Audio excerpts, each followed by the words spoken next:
Welcome to the Cultaholic Wrestling Podcast. Oh, I was about to start singing there, sorry. If you like a lot of wrestling on your YouTubes, join our cult. The best a man can get. Hello and welcome. Hello. The Cultaholic Wrestling Podcast. You're listening to dulcet and well-dressed tones of Maffew, Ross, and Jack. Edited as Especially always. Ross. Oh yes, at Rossi the Drip drip. Drip is back. Rossi Drip Drip is making you drip drip. We've been in the coffin for 2 years, giving it a quick old get out the ground and we're off. Hey, It took look at 30 that. seconds. 30 Yay, seconds. we got out the way. We're paying the meme tax early. But it has Hacked been, her and she will appear. It's that lass of Facebook. She seems like good banter. Hacked her. Aye. I've watched her other answers in the interview. She's just a fun-loving party lass, isn't she? She's doing what Iron Cheek would do. Yeah, she is. He'll be fuming. Yeah. Oh, my word. Like Taz and Jordan Grace. Anyway. Oh, there you go. Oh, All yeah. the good stuff out of the way. But Ross, you look dressed for business and pleasure at the same time. How are you doing, pal? That's how I live my life, Maffew. Yeah, myself and Tom in the predictions for the AEW show at the weekend. Join us for the live stream as the show is going on. So Rossi Drip Drip came back because I took the title off Tom at the last show, Double or Nothing, because Tom's wank. Yeah. What a rivalry. What a promo. Yeah. Are you feeling confident ahead of Forbidden Zone? Yes, I am. Okay. Nailed it once again. How are we all doing? Not too bad. He's really bringing a slightly different energy, isn't he, with the drip on? I've just been with Tom. It's been snowing. I can't talk. I should have said snowboarding down a snowy feel hill. like- Yeah. There you go, yeah. Obviously, Head first. it's such a contrast. Like, I'm wearing black, you're wearing quite muted tones, and just Ross in the middle, just lit up and going, "How are we all doing, boys?" Like when you go to is it Black & Decker? No, they're the people that make it. B&Q. Yeah, you yeah. go to the paint section and go, what colour do you want your wall? That was not worth the effort, was it? Wait, that Jack, sounded how like are you a doing, setup. pal? Well, yeah, I'm all right. Just been really warm, and hay fever. But sometimes you can't complain because I was at the start of June. I was like, "Hey, when's the summer gonna come along?" Summer's here now, guys, with a vengeance. I can't believe I'm talking about the weather. How are you, Maffew? You all right? It's a very talkable thing, isn't it? It But is, yes, yeah. I'm great, mate. I'm as hot and positive as the weather right now. Yeah, Because yeah. I had a lovely wedding last week. Yeah. How did you? Congratulations. Shout out to all the people at MSCB going, congratulations, Maffew. What's a lucky bride's name? How's the day? Fantastic, mate. It was in Wickham, which is in Gateshead. It's just nothing but fields and golf courses. And the Metro Centre yonder. That's right, it is. If you look in the right direction. We were looking in the wrong direction, so we didn't see that. It's very hard to miss. Then, yeah, just nothing but positive vibes. We're good people. Just meeting people I've known for years and years, and everyone's doing well. And a mate who's on dialysis, he's even seeing the good side of things. Oh, good. Yeah. He's like, that's all right, I haven't got much energy, but my garden's looking great. It's like, Fair enough then. man, it's good people, good times, good crack. Ah, it's lovely. So I've been in a positive mood, which is obviously a bad spot to be in if you want to do a wrestling podcast, because you need to be a bit miserable and cynical. Well, Ross also, was, I've been told. Ross was in Germany. That was in Germany. My mind's still there. Not recovered at all. I was trying I to can say tell. I was trying to say Ross will be in a negative mindset because of England, but of course he was there for the vibes. I was there for the vibes. Pure vibes only. Bathing in Scottish tears. That's why I'm so wet right now. Because God, I went to a fan park to watch that Scotland game against Switzerland, and it is great to see how optimistic they all are when their team is awful. That was the draw, wasn't it? Yeah, it was the draw. Yeah. That's why they played quite well for the final 10 minutes. But yeah, they've been knocked out already. Whereas we, By the way, we've been putting teams to the sword. I mentioned, obviously not last week, but the week beforehand, someone like, oh, Scotland are playing Germany. Oh, well, come on, I hope Scotland win. Just being positive to support the underdog. I got some vicious messages on Twitter and people you were like, right. rubbish Scotland, Maffew, you must be upset. I'm like, oh, I forget. There are a bunch of people in England who just hate Scotland. I don't mind Scotland. It's just funny, isn't it? Seeing I your saw- neighbours lose. I saw See, the, I'm like, oh, but that's a shame. But I mean, no one thought they were going to be bloody winning. But I'm like, come on, are we supposed to support them? And people are like, no, sod off. I don't think I forgot about that. I don't think like, the Scots would want us to support them really. I saw the YouTuber Jack Mate do a big tweet after Scotland got knocked out, and he was saying like, there'll be no banter from me. They've played their hearts out. They've shown more fight than England, which is a lie because they're out already. Yeah. See, that, yeah, you can talk poo about that, because, yeah, what a statement to say. But he was saying all this, like, quite pandering sort of stuff. And I think if I was Scottish, I'd find that really patronising. I don't want your support, you Englishman. You know? Yeah. And then I did a reply, and then I deleted it because I'm a coward, and then I just did my own tweet about it without tagging Jack Mate in it because he's far bigger than me, and his fans would tear me limb from limb. Yeah. Yeah, but they're all over there, aren't they? which Where? which is really close. I think he's Now I think from. about it. I think he's from East Anglia. Norwich, Oh. isn't it? Yeah. Oh, yeah. right. Yeah. Oh. So they're mild. It's hard to get to. They'll never find me. Yeah, that's right. They'll get bored by the time they decide to do it. Hopefully.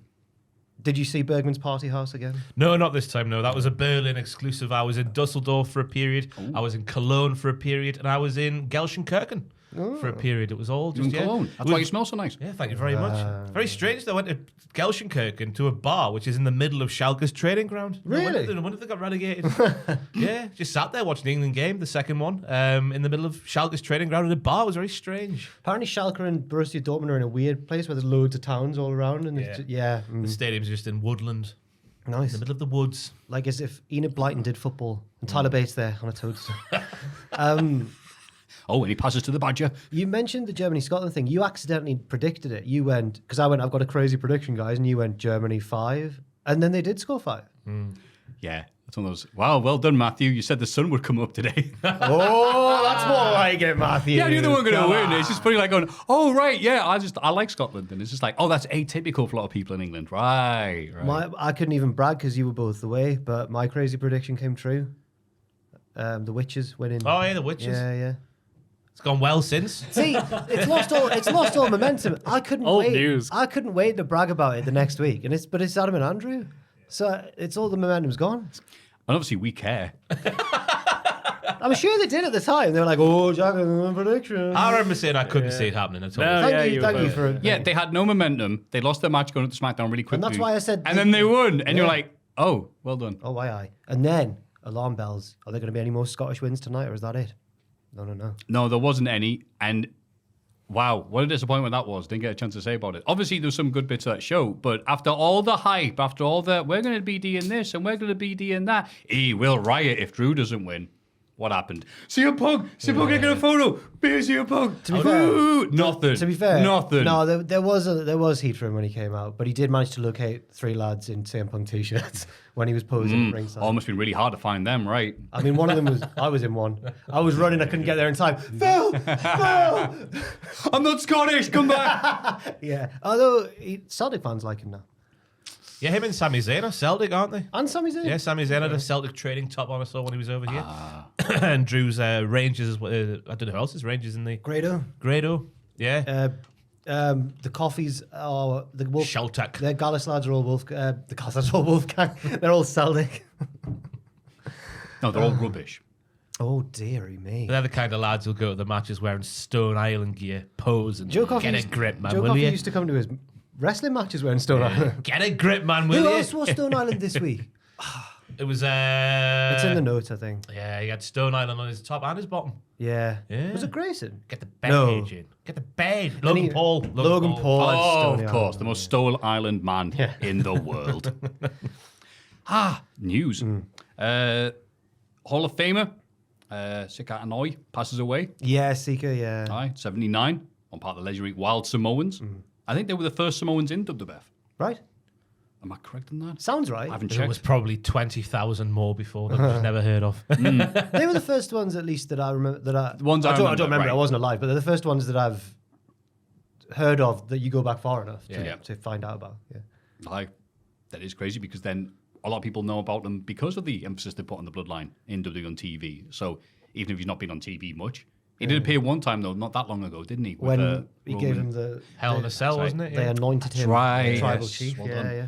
And yeah, so people go, oh, we know who that is because they've done such a good emphasis of emphasizing the history. And that's one of the little great things about the bloodlines. They go, yeah, we've been ruling for years, and here's proof with all the footage. You go, oh yeah, you actually have. Yeah. So It's very sad. I made a point on the news video with Tom about it, which sounded weird, I guess, but I said, like, if there's not a positive, but if there's one kind of relief, it's that it's happened while Roman's, because obviously it's Roman's dad, and it's happened while Roman's taking this time off, I suppose, so he can process it and take the time he needs and stuff, rather than had it happened in the middle of his mammoth title reign or in the feud with Cody or something. But yeah, it's a sad one. Yeah. Matt Hardy reveals frustrations with the Hardy Boys run in AEW. He talks a lot. I feel like one of the issues in AEW, and I said this before on Busted Open, when we first came out and first got used to it, we were in a good spot. It was very cool what we were doing. I like what TK was doing with us, and we were on the path to win the titles. And then Jeff got in trouble. Jeff messed up. And that was all on Jeff. That was not on Tony. It's not on AEW. That was on Jeff. So I did my thing. Jeff went and got himself right. Whenever he came back, I figured, probably be a few months, 2 or 3 months to prove himself, because I knew where Jeff was here in his head. I knew that kind of positive headspace he was in and how good of a place he was in. Probably on 2 or 3 months to earn the trust back of these guys. But just after Jeff came back, we didn't win any tag team matches for a year. It's crazy. We're the Hardys. We didn't win a tag match on TV in a year. I mean, what are we doing? The Hardys still seem to think that they should have a top run on top. What did Cody Rhodes say this week? Something like, lol, Matt Hardy. I don't trust it when a veteran comes back and says, to be fair to the Hardys, they never said they were all about putting the young guys over. So I guess it's not. But who did, Jack, yesterday? Edge? Half a day after that story right. came out. The learning tree? The learning tree, yeah. He literally said what Cody said in the quote. Yeah, he did. Might be reading too much into that, but he did say the same thing. Yeah, he did. No, I think that it was deliberate. It was very deliberate. It's one of those, do you get it? Things. Because it didn't matter with the rest of the promo. So I think he shoehorned it in. But I just assumed the Hardys were going to be there and doing a Hogan and O2 run, just be in the mid card, be like, it's those guys, they're great. They were for a bit. Yeah, and I thought that was an all right role for them. Yeah. But he's like, well, why are we not at the top? Why are we not doing good things? Because you're the Hardys and you're spent, and one of you's not very reliable. Yeah. How are you viewing it? He also said something like, AEW's more interested in having 5-star bangers than important segments. And I was like, well, thank you for contributing to neither of those. People still talk about his debut when he was going here, there, and everywhere. What are you talking about? A million years ago, wasn't it? And then they lost. We're in black and white back then. And then they sort of scaled back the budget, and then he transformed by going. But luckily for AEW, at least there's a gap in the card that needs filling. Shane McMahon no longer signed with WWE, so there were crazy rumors running around that he was going, gives a job. They were crazy rumors, but now Tony Khan has said Shane's always welcome in AEW. Why would you say that, Why Tony? would you do that? Why would you do that? It's because he's fucking for the crazies. That last name, you've got... No, it can't work. It won't work. That last name. It'd pop a rating for a while. Oh, in the wrestling world, it would melt, but outside the wrestling... Oh, maybe it would, I don't know. Oh, yeah, maybe it would be a bad look, wouldn't it? Even though Shane hasn't done anything wrong. By association. Well, there was that Royal Rumble that 1 year. Oh, yeah, true. That's my point as well. If he does come in, we know what he's like. He wants to be towards the top of the card as well. We're going to see the best ever casino battle royal, let me tell you. Look who else is a big dog in AEW, Chris Jericho. Remember, he shot on Shane in a match. Well, Shane shot on him, and he went, calm down. Yeah. That's one of my favorite Jericho stories when it's... Was it you, maybe? Someone synced it up with the interview. And Survivor Series. I'll take. I remember the match. It's the way he's like, Shane gets in, just punches me straight in the face. So then I do a Jean-Claude Van Damme kick, and he does nail him as well with a kick. Yeah. Kayla Braxton leaving WWE. She's been there for 8 years or so. She was my favorite one at this point. Yeah. It's a shame, Mike, because since 2016. Obviously, she's got sides outside of wrestling. Because why would you leave the WWE when you had such a fairly prominent role as a backstage personality? She did the online stuff with the bump as well. She seemed quite integral to what they were doing in terms of the pre-shows. Yeah, the broadcast team. But she must just have her sights set on something else now. She got yelled at. Hey, Kayla! She had good banter with Heyman and them, and the Iconics and everyone, and Big E. I think the New Day, they used to shout Kayla. Yep. And she was trying not to laugh. But I read in the report that apparently she was aware that she was considered now number 3 behind Jackie and Kathy. And I think out of those 3, I think she is my favourite one. So it is a shame that she was viewed like that internally. But I would rather be her. You look at the screen time, Jackie and Kathy. I know Jackie does some stuff for the pre-shows as well. But as Jack said, she was the anchor for the pre-shows. She did the bump as well. I think she was featured, I know maybe not as much on Raw and SmackDown, but in terms of all the output they do, I'd argue she was featured more. I felt bad for Kathy Kelly in Clash at the Castle because she came out before the show started, before the broadcast started, to hype up the crowd, which Samantha Irvin had already done with her big voice. But Kathy came out as well. Are you all excited? And she got a bit of smattering of boos because in a video package she'd said Glasgow. So she was like, and I just had to clarify, I hope you all have a good time, Glasgow. And then she said some phrase which got silenced, so she might have got it wrong as well. She went let's go have a good time, Yaldi, or something like that. And everyone went, oh. She had definitely used the word Yaldi, which... She's asked someone, what's some good Scottish patter? She did. Yaldi? Well, just made up something. Just have a look on Google and see what Jen taught me Yaldi. She said it means let's go, Yaldi. Is it... Time he's Googling. I've got it straight away. Oh my god.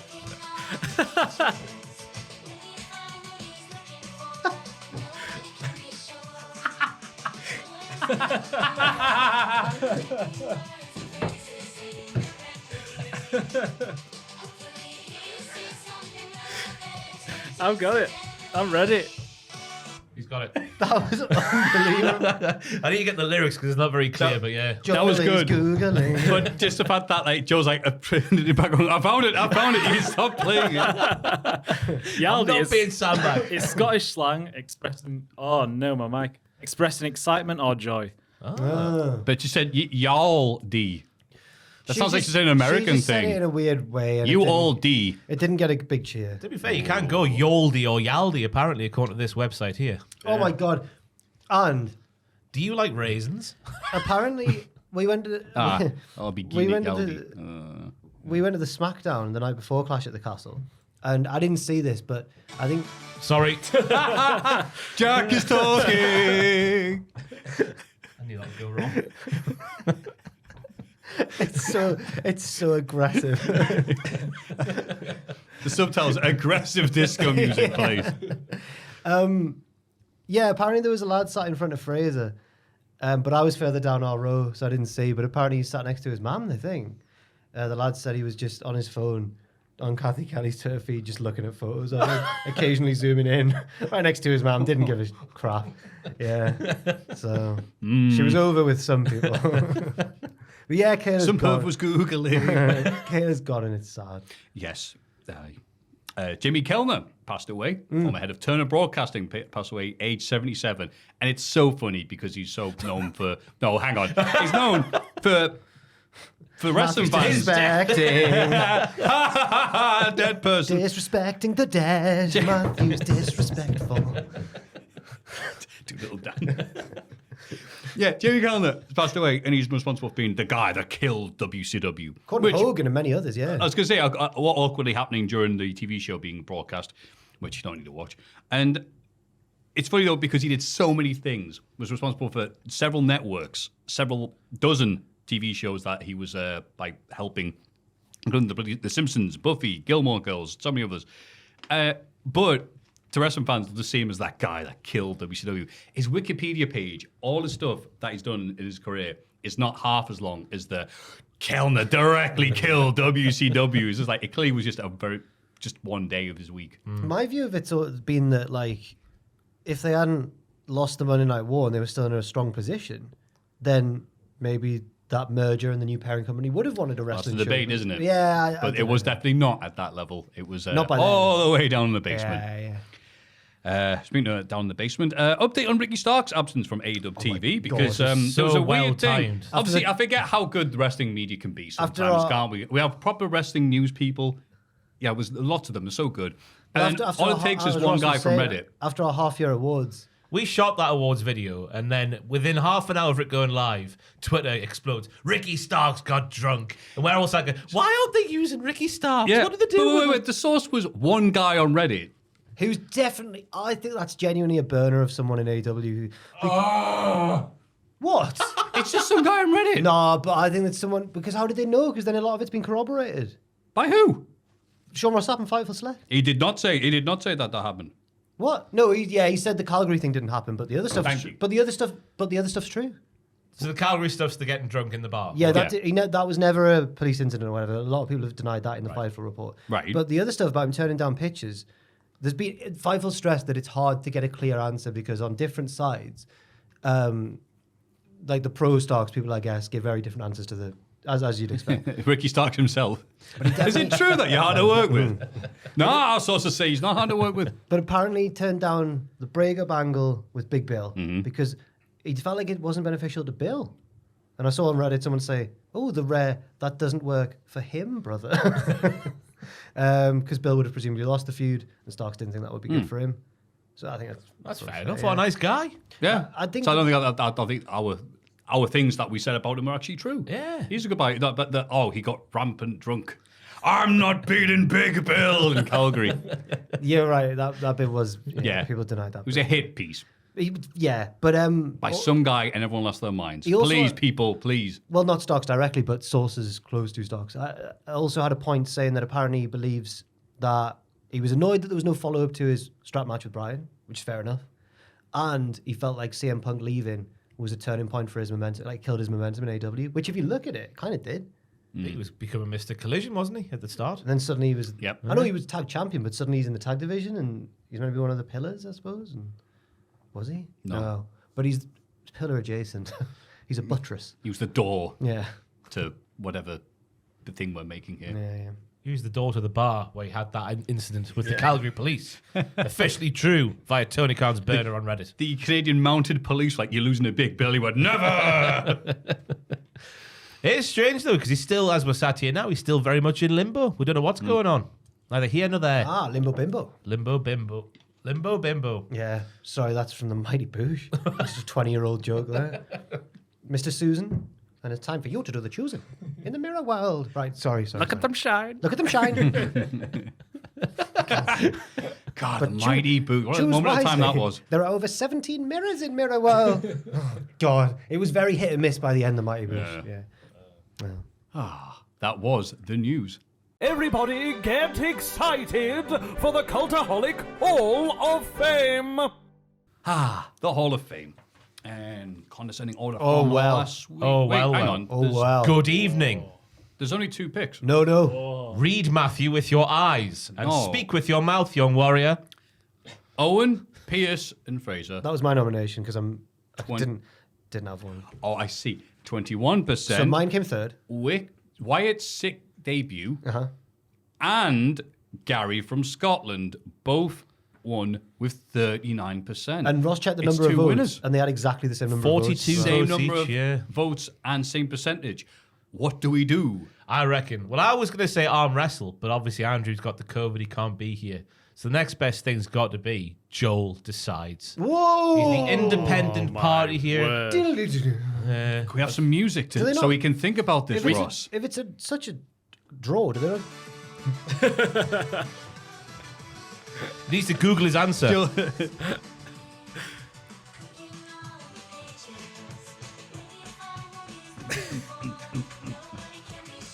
All right, now, Newcastle, Aldi. Thank you, Joel. Calm down. Don't want to kill the gimmick before it's We could put them started. both in. Yeah, I was going to say, should not be a draw. Don't be a fanny. Pick one. In All fairness, right, though, well- in wrestling, if both wrestlers got the pin, they both get the shot at No, the that's title. I think that I know would what be- this. I think I know what he's Alright, going so to If do. you were picking between the Wyatt Six or Gary from Scotland, Joel, Who's winning in a square go? I think it's got to be Gary, right? Gary from Scotland. What a What did Gary character. from Scotland do for people who weren't here last week? Oh, you've not watched my video, Matthew. Okay. So I was interviewing fans outside the Hydro after the show. Oh, that must have been fun. It was, but it was hectic. But Jen showed up out of nowhere, which was lovely. But before that, as I start the video, there's a bloke next to me in his straw hat, and he's had a few, and he's had a great night. But he's obviously angry that Drew won, and Drew lost. I open the video and go, I heard you. Gary, try not to swear. What do you think of that? Right at the start of the video, Gary goes, he doesn't swear, to be fair. He goes, Drew McIntyre got robbed and Celtic are crap. And I went, no, see, that's going to... And then a Celtic fan jumps in immediately, starts shouting about Rangers. I'm like, this is already off the rails. Or on the rails. And Gary was just... He got a bit of flack in the comments, but I think he made the video. And Adam obviously thought the same because he nominated him for the Hall of Fame. And now he's won. Congratulations to Gary. Fantastic. Did Gary actually watch us, or he's just a random guy? I don't know. But at one point, I mentioned this last week, there's a few comments as well that timestamp the moment where I push Gary away. But Oh, you pushed him! Let's have a look. Joe. Let's go. You tell me you physically assaulted him on camera. No, if we review the footage, I think that I... It's going to the decision. Oh, I'm I'm trying sick to of this song already. Oh. He's made it. He's made it. Oh, good. Right, We've got the well, adverts we on. can watch the very start of the video. Gary is there. We'll He's make the him first- money. We'll make There him he money. is. There's Is that Gary. That's the guy with the hat. Yeah. He couldn't do any wrong. Butter would melt in his arse. Scotland. Joel Do you know is what good. time in the video you pushed him away? It's when I'm Someone talking... might be Physically time I'm assaulted talking stamped. to a lad who's got AirPods in, There's nobody timestamped it for you, Joe, in the comments. There'll be loads of comments. Don't search. You'll just play the friggin'. Well, is it long? Yeah, it's quite long. Keep going. I know this. Dobbs, yeah. Right, Gary's there. It's massive. Adverts. Bloody mid-rolls. How honourable are we that we don't have ad blockers here at Cultaholic? Great guys. Now let's. All right. You ready? Now, Who's this? Break this down. Just for a bit of context, I can't remember his name, unfortunately, but he was giving a really good point, but he was quite softly spoken. So I'm really holding the mic. I'm like, and I look up, and having already dominated the first third of the video, I see Gary coming back in the shot, and I just take action. But I don't think I push him. I think Gary voluntarily moves away as my hand goes out. But you be the judge. All right. So Jack's listening. He's got his ear really close to Stu because he's softly spoken. And people are yelling in the background. Yeah. And then here comes. Oh! You pushed him! VAR! VAR!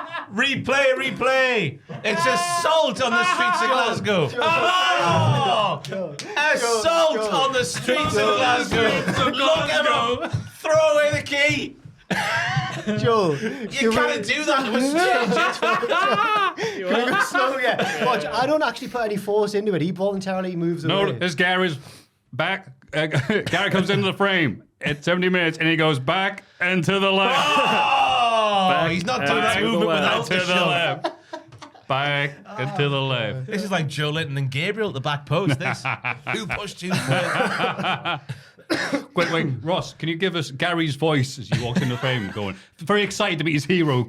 Jack, I bloody love you. Can I sniff your neck, Jack? Jack, let me sniff your neck. I always thought you looked like you smelled nice on camera. Jack, go on, let me go.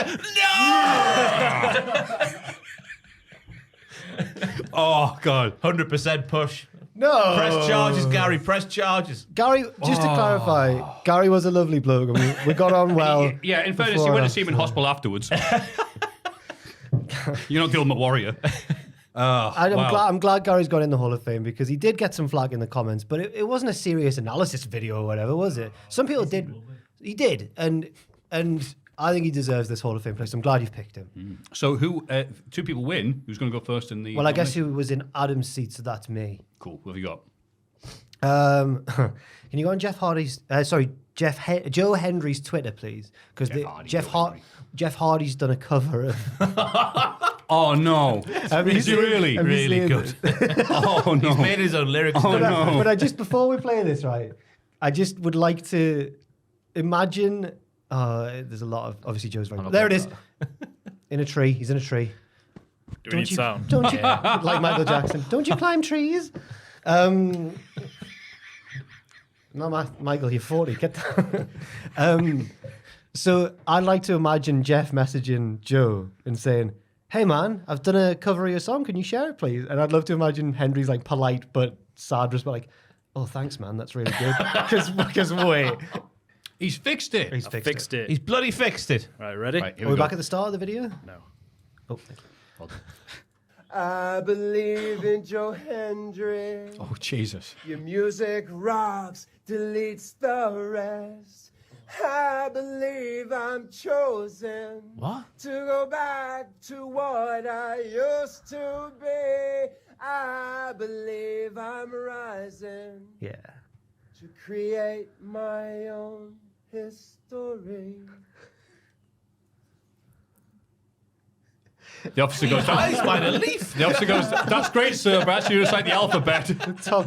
One of the top replies is like, he looks like he's having a piss. I know. Yeah. But I'm just imagining, because if you've never met Joe,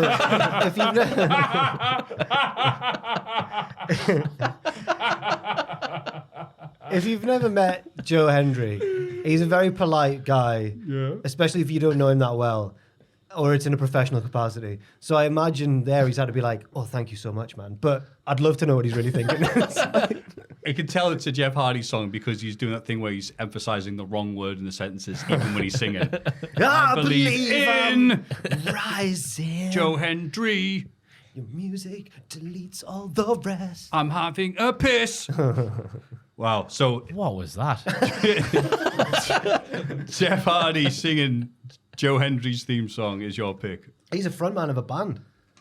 Peroxide Yeah, Jeff. but what's Jeff Hardy? Yeah, that's my pick. Jeff Hardy's cover of I Believe in Joe Hendry. Fantastic. So Wyatt Six also won. So who was that? Ross, basically. Ross, go on in. I'm gonna have to go for Jack's push on Damn it. Scottish. That's what I was saying. Like, who's first? Who's first? Is it me? Yeah, Because that was as blatant as the day is long. That was and I stand with Gary from Scotland. Who isn't standing because He's Jack pushed him on his arse. He's in a wheelchair You're now, acting bless him. like I've Zidaned him in the World Cup final. But yeah, the evidence is there. We've all seen it. Had a great time watching it there. So yeah, it's got to be the push. The push felt around the world. I believe in you, Harry. Shove, shove. Hey. Snap, snap. Lawsuit. Fantastic, mate, Jack. Wow. Thanks, yeah. That was so great. Watch it Thank again. you. Thank you. Yeah, one more time, please. Do you actually want it? No. Hey, it's Jack. I can't wait to see him. That's not what he was saying. I'm a proud patron supporter. I'll away you.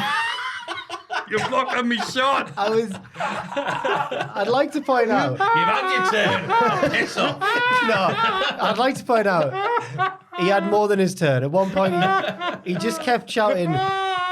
He just kept shouting from off camera. Ow! I've been seriously injured. Send help. He just kept shouting, CM Punk's a gimp! CM Punk's a gimp! That's why you that's pushed him. why you Yeah. And then Owen panned You across to shouldn't it. have said that. And then That holds him in court now. Owen panned Speaking across. of gimp, Jack, what have you done? Owen panned across to him. And he finally, the camera's on him, he calms down and goes, he has a gimp though. He was brilliant. So we've got the evidence and the motive now. That's it. It's over. Runner, we rest our case. Oh, man. Well, it was nice doing the podcast with you, Joe. Well, now we come to me, and wow, they look for good Hall of Fame picks. They come to me. This was lovingly sent by, what's his name, Joe? He needs to stop doing this, by the way. Mike This is Watson. Mobilizing Mike his Watson, following. my favourite person to send me stuff. To the picture. Joe, look how good he is. Oh, it's an animal. Oh. Oh, very polite bear. Wanders into 5 homes, takes food from freezer. Would you believe it? These crazy bears. Well, yeah, because you've Up to nominated no good as usual. nominated a different bear that did the same thing a couple of years ago. You know, if it's actually the same bear. It's definitely Hank. It is. Yeah, Hank, that was- No, this is in. Where is it? Scroll down. It'll be the same bit. It's in Sierra Madre. What, in Mexico? That's that stuff off Star Wars, isn't it? There's no bears in Mexico. That stuff in Star Wars. Sierra Madre. Cerveza Cristal. Cerveza Cristal. You know, the Star Wars drink. That's how I roll. Just put the Death Star. I do apologise. Sierra Madre is in Los Angeles. Mamma mia. Please start the fire. Pepper balls? Yeah. What the hell's a pepper ball? I don't know. Sound a horn to scare it back in the nearby forest, but not before it walked around the neighborhood for nearly 2 hours. This can't have been in Los Angeles, surely. It must be a different Sierra Madre. Los Angeles is too big a In California. city. Yeah. What? I guess the state flag has a bear on it. That was it. Aye, that was it. Yeah. It was a very polite bear. It didn't do any damage, said the homeowner. It barged in through the screen door on a mission for meat. On a mission for meat. Okay. It just opened up a freezer and pulled out the chicken. The neighbor filmed the bear running away with it, hanging from its mouth. Get in. It got scared by the police. Well, very sensible. Dropped the chicken and the police gave me back my frozen chicken. Here you go, love. You don't want that back. Officials added that halfway through this year, people report 100 bear sightings in the city. Yeah, and they've been all sent to Maffew's inbox. The figures are actually down substantially from last year. Blah, blah, blah. Cool. It's like a freaking bear jamboree. Thank you, Joel. Sorry, Sims. Oh, were you reading off the thing?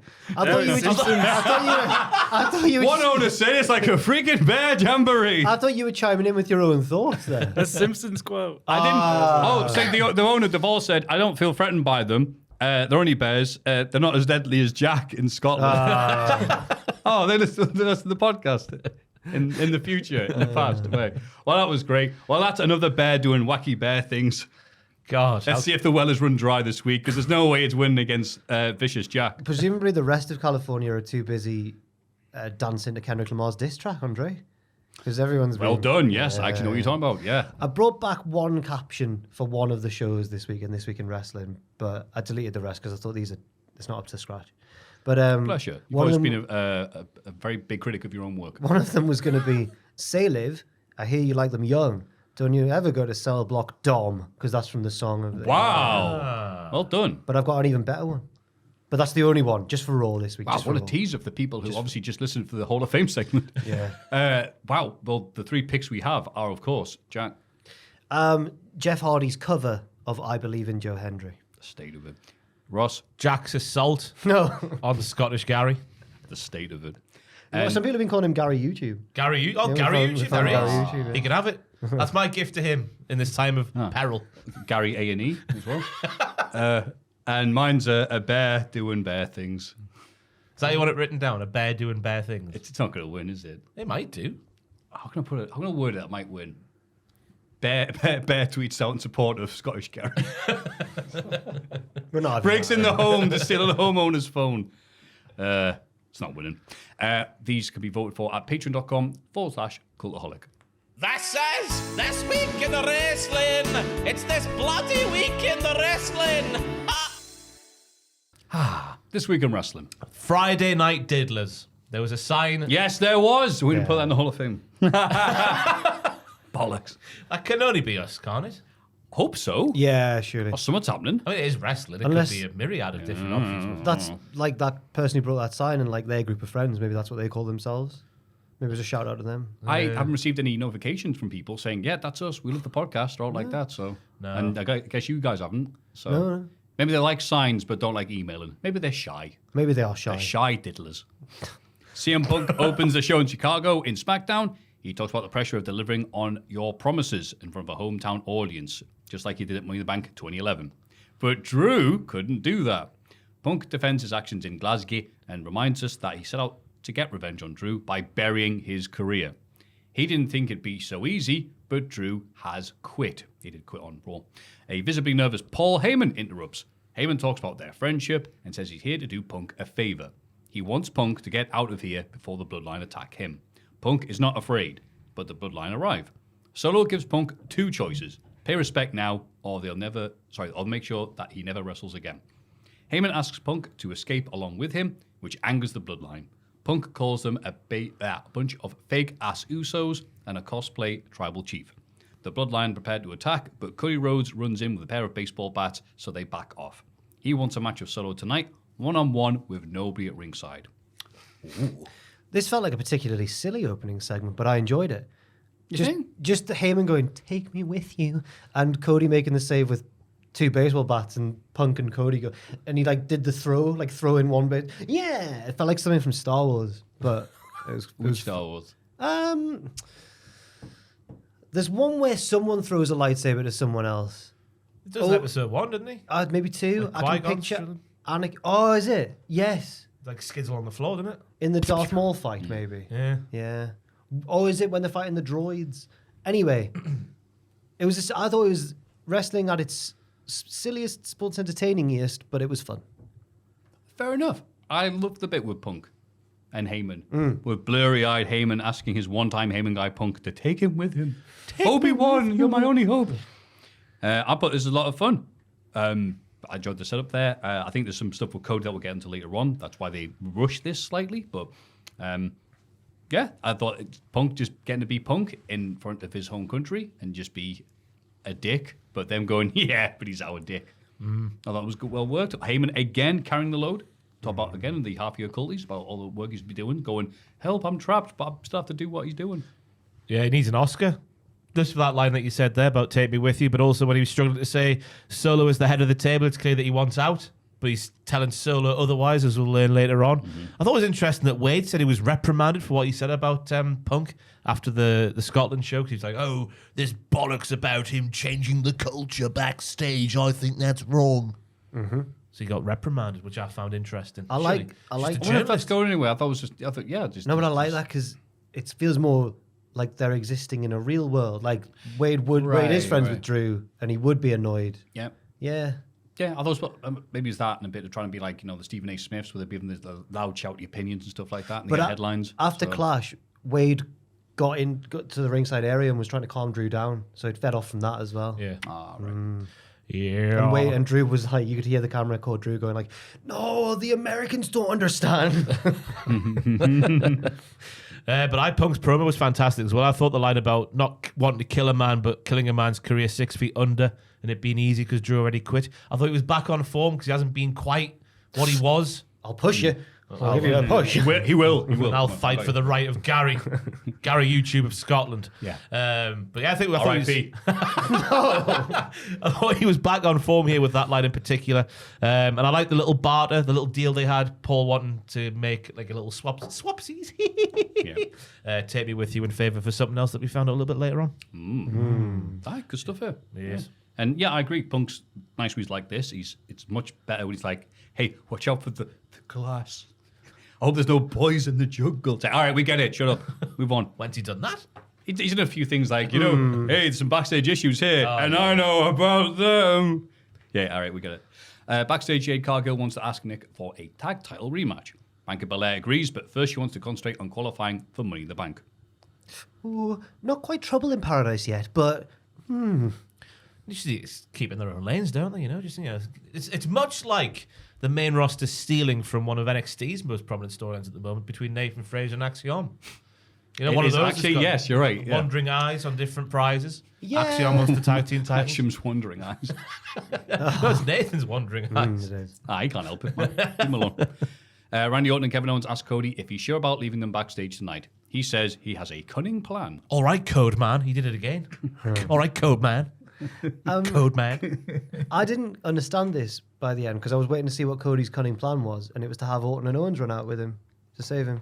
So That's what they call a fed herring, I believe. Yeah, it was. He didn't have a cunning plan at all. Some people call it no, bollocks. it was a but bait no. and bait. Oh, yeah, bait and It was bait. bait and bait. Because it wasn't a different plan. It was the plan we all thought he had. Yeah. Yeah. Aye. Weird. Silly. Code Man. Unless I've missed something, but I feel like that was just it. All right, Cody, how you doing?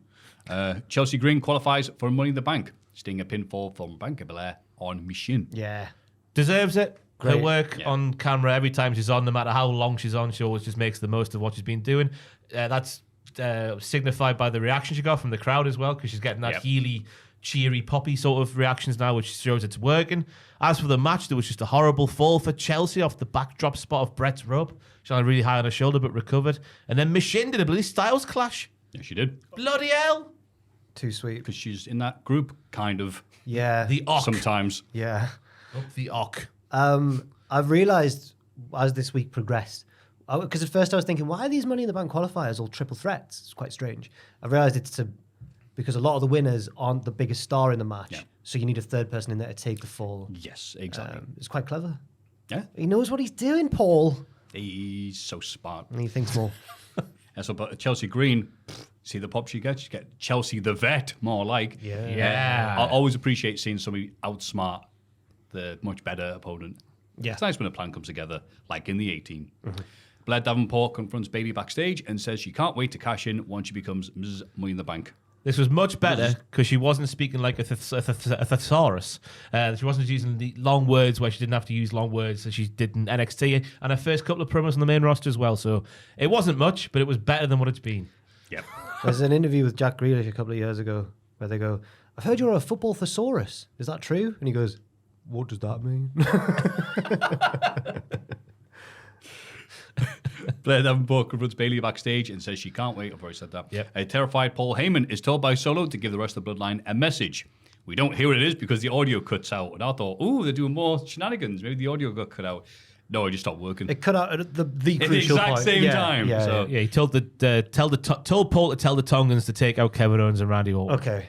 I think Oh, I'm glad that we had that segment. they do mention what it is later Yeah, on. they don't they? Afterwards, yeah. he goes, I've done what you asked. I told them that. Yeah. So, yeah. Yep. Because it's interesting because Paul Solo's like, you want to bloody leave, do you? And then Paul's like, no. Even though he does. Even though he does, and a liar. he admitted it just before. I know, yeah. I was Yeah. watching it with You don't my have the own money to eyes. pay me, Heyman. No. Maybe Solo knows that even though Heyman's an annoyance, he needs him round for his wise man Yeah. wanglings. It's politicking. Wankerlings. Wise man wanglings. Sound jobs. Yeah, it's politicking. Sound jobs at the top of the card. Yeah. That's why he's so tight all the time. God. Grayson Waller's interviewed backstage and says he'll be thinking of Austin Theory, who's at home recovering. He's going to qualify for Money in the Bank and win it for him. DIY turn up and say Grayson only cares about himself and sacrifice his partner for his own benefit. They're interrupted by a commotion from the other side of a nearby loading bay door, which opens to reveal the Terminator. Oh, sorry, a bloodied CM Punk. Drew McIntyre is standing over him and carries Punk to the stage where he drops him. Just casually drops him like a sack of poo. At first I was like, oh, they've done a beat down behind closed doors, and that always makes me think they don't want that wrestler taking any bumps. But then he just went, "Doosh." Yeah. He landed right on his hip as well, which is dangerous for an old man. Like, I'm joking, everybody. I'm joking. Drew takes a bracelet from Punk's wrist. Nick runs out and argues with Drew while medical staff load Punk into a stretcher. I thought Nick was going to put Drew in a Texas cloverleaf. He was shoving him really hard. Nick Aldis really likes CM Punk, doesn't he? Really likes He him. likes the money he brings to the CM company. Punk deserves to be reprimanded for what he did in Scotland. Yeah. I am sort of on Drew's side now. That's why it's good. That's why it's working so well. They both got points. They're both being bastards. I didn't mind the WrestleMania thing. I thought, Drew there, that's your own fault kind of Drew, isn't it? But this time, it was just vindictive from CM. Yeah. But now it's now, Good old- now they've got a tit for a tit, haven't they? They've both got one tit each, doing the same thing in each other's home-ish towns. Yeah. So you buy one tit, you get one tit free. You do, you take one tit, you get one tit back. But yeah, the bracelet bit was interesting. I thought I'd missed something, but they followed up on Raw. It was a shame the fake blood at the end looked like clown lipstick. But what can you do? You can't prepare for that sort of thing, can you? So I don't know what it looked like on the network, but live, when Cody was busted wide open in the AJ Styles match, that looked really bright and almost pink as blood, and we were like, are they phasing out blading? Maybe. Maybe it's the roids in his veins changing the colour of his blood as it oxidizes. I don't know. Deary me. Spouting bollocks now. I just had a massive sense of deja Ross vu. is Have you said joking. that before? No? Wow. Surprised I've never said that sentence before. I know, I really was... The only thing going through his stuff is American pride, Ross, I'll have you know. Also, a little underrated bit here. We talk about the cinematography of WWE being such a huge improvement. So the tag lads are going DIY and Grayson. Then the door does its thing. And before times, the Vince era, they're going, "Ah!" and both ran away like screaming children. But here they're like, oh, well, that sucks. Well, anyway, I've still got beef with you. And they carried on doing it, which like, yes, thank you. Yes. Because I do think Tommaso Ciampa's onto something when he said that Wallace just doesn't care about his friend, actually. I think he's onto something, DIY are starting to be silly boys again on social media. It's good for them. Oh, well, Yeah. they're trying to You're attack missing Randy out, Orton. Yeah, I didn't realize he was going to take an actual bump, but Ciampa misses the RKO and lands on the catering table. I was like, you've had surgery, you careful. I was watching a video on Johnny Gargano's YouTube channel this week where he has a tour of his house. Ooh. He has a games room with, Of course he does. with comics in little things on the wall, all the Spider-Man ones. Why is he laughing? don't know. He's a Because the nerd. disgust, he's saying, a game room with comics. Take yeah. The least surprising thing about Johnny Gargano, to be honest with you. know. He only has one. Did Pordmay feature in the video? Is that the child or the dog? That's the dog. That's the dog. Pordmay. Wait, the child's called Quill, isn't it? It's not really a Okay. common name. Is it Quill? I don't know. Q-Will. He isn't talking anymore. Aye, but yeah. He has a little gym in his house. Is the game room Should let bigger him than out, the gym? I think so. Of course it is. Yeah. Big computer. He's got like 12 abs, Matthew. Come on. He is in the gym sometimes. I'm kidding. It's a nerd making fun of another nerd. It's okay. We get it. Quill has a swing in the gym, so that's nice. Quill can get a workout in as well. That's good. Pordmay cannot. Not allowed in. So it's pawed me. You weren't just saying it weird. Paw, like a dog's paw. Like Padme, but And like, Pordmay. right, Yeah, okay. he's done a cool. pun there. He's done a pun. It's good that. It's good that. I get it. The next match is a Money in the Bank qualifier between Tama Tonga, Carmelo Hayes, and Randy Orton. Tangaloa tries to interfere on behalf of his brother, but Kevin Owens evens the odds. Mello rolls up at Striker Orton for the win. Bloody Mello. He did say recently that he was going to qualify for Money in the Bank, and he has. He is not a liar. I'm glad he's in the match because he can do silly things very well. But just given his recent momentum or kind of lack of, I don't want him to win. But we'll see what happens. Yeah, I just think he's in there to do a few impressive moves and then get his stock a little bit higher. Yeah. Yeah, Yes. that'd be a good thing for him to look good there when he's not, as you said, not looked as good as we thought he would at this Had his point. pants pulled down by LA Knight, I think you'll find. Yeah. Yeah. Randy Orton was fantastic in this match here because he does a couple of moves at the start. He does what Randy Orton always does. And that's just have a good sit down, a nice cup of tea while the two younger lads wrestle their bollocks off, which Mello and Tama both did. Well, yeah, Yeah, Tamara's a bit younger than Randy Orton, isn't he? Yeah. But they both did that very well, those two. And he comes back in, and when he did, he had a fire under his arse as well, and it made for a good match. And it was a nice heel win for Carmelo, with Orton distracted by Owens and Tangela on the outside. Tama taking a nice bump through the ropes as well. Tama takes all the bumps. You're quite right, by the way. It's like Randy taking his 2 kids to the park where he could sit on the bench for like 15 minutes. Chin locking a newspaper. I like this little bit during his entrance as well, where Alicia announces him. Is it Alicia, the former NXT announcer? I've forgotten her name. I'm a terrible guy. But she announces him as 275, and he's like, no, be belly. Yeah. He loves patting his belly. Like, Yeah. He's either 280 or 290 now. I couldn't quite lip read him properly, but I'm fatter than that now, he's just having fun, isn't he, old Randy? But yeah, I thought the writing was on the wall for Mello because he got the jobber entrance at the start of this one before we realised. I saw that and went, oh no. Yeah, before we realised more than just one wrestler was going to get a jobber entrance. But no, he's got the win. So good for him because he is better than what he's shown so far. Yes. LA Knight arrives and calls out Logan Paul, but nobody comes out. Knight says next week he, Logan, and Santos Escobar will be in a Money in the Bank qualifier, but that's not the match he wants. Escobar interrupts and they argue. Santos cheap shots Knight, but gets hit with BFT. Then Logan Paul arrives and sneak attacks Knight from behind. He knocks him out with a big right hand. Get the badge in. Knight's got to be a serious contender to win Money in the Bank, surely. Like he was last year. Maybe the momentum's not quite there as much as it was last year. It was white hot last year. Yeah. That was my question for Triple H when the guy ignored me. Prick. Not Triple H, the guy. No, the media guy. He was stood where you are, basically, and I was sat here. I had my hand up like that. Basically, I was poking his nose holes. I was. Maybe he thought you were just throwing up the ones. That was the same one where I think was Alex McCarthy had to go. I acknowledge you. Someone did, yeah. I like Alex McCarthy. He's a nice man. Yeah, he's a nice Felt bad guy, for him.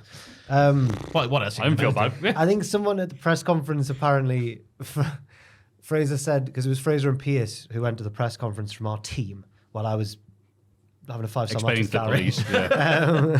And apparently, I think it was Priest or someone came out and was like healing it up and said like, I'm not going to talk until he will stand up in my honor. And Pierce didn't, just kept sitting down. Good lad. He was like, well, he was messing with my shot. I was getting it all on film. I didn't want to mess with that, so I just stayed where I was. And Priest didn't demand that he stand up, the coward. You'd have to ham it up. I would ham it up if I was in that situation. Just like, yes, Roman. I acknowledge Would you? Yeah. In a room full of people. It would be an honour to sit at your table, In a room Roman. full of your peers. As long as he's taking, if he's clearly taking the piss, then it's good. Oh yeah, they wouldn't. You'd have to ham it they up, wouldn't yeah. realise because they're not from here that you're taking the Mickey. Yes, you're right. Yes, Damien, I rise for you every day. There you go. Yeah. Especially when I just wake up in the Every morning. I'm not sure if I've got the energy. I already rose for you twice. I'm going to rise for you later when I get back to the hotel room. They'd be like, that's exactly what I want to hear. I'm glad this segment happened because I thought that scene at Logan Paul's house with LA Knight just sat in an inflatable in the pool, that fell a bit flat because he was sat in his pool and it ended. I said that last week. They didn't even fight. He just went, get out of my house, you. But they explained it here because LA Knight got a phone call saying that Logan would be in the ring in Chicago for this show, but he no-showed this show initially. So that's why he got out of the house and did nothing. So he made that promise, but it didn't come true, and he got whizzled from the rear instead. Yeah. The badge in twice, one on the pants, one on the arm. Yeah. Escobar's just in that triple threat to take the fall, It's unfortunately. just like, hello. Yeah. I know. Aye. We get another Money in the Bank qualifier between Kevin Owens, Andrade, and Grayson. But Owens is attacked by the Bloodline during his entrance, recognising the theme of tonight.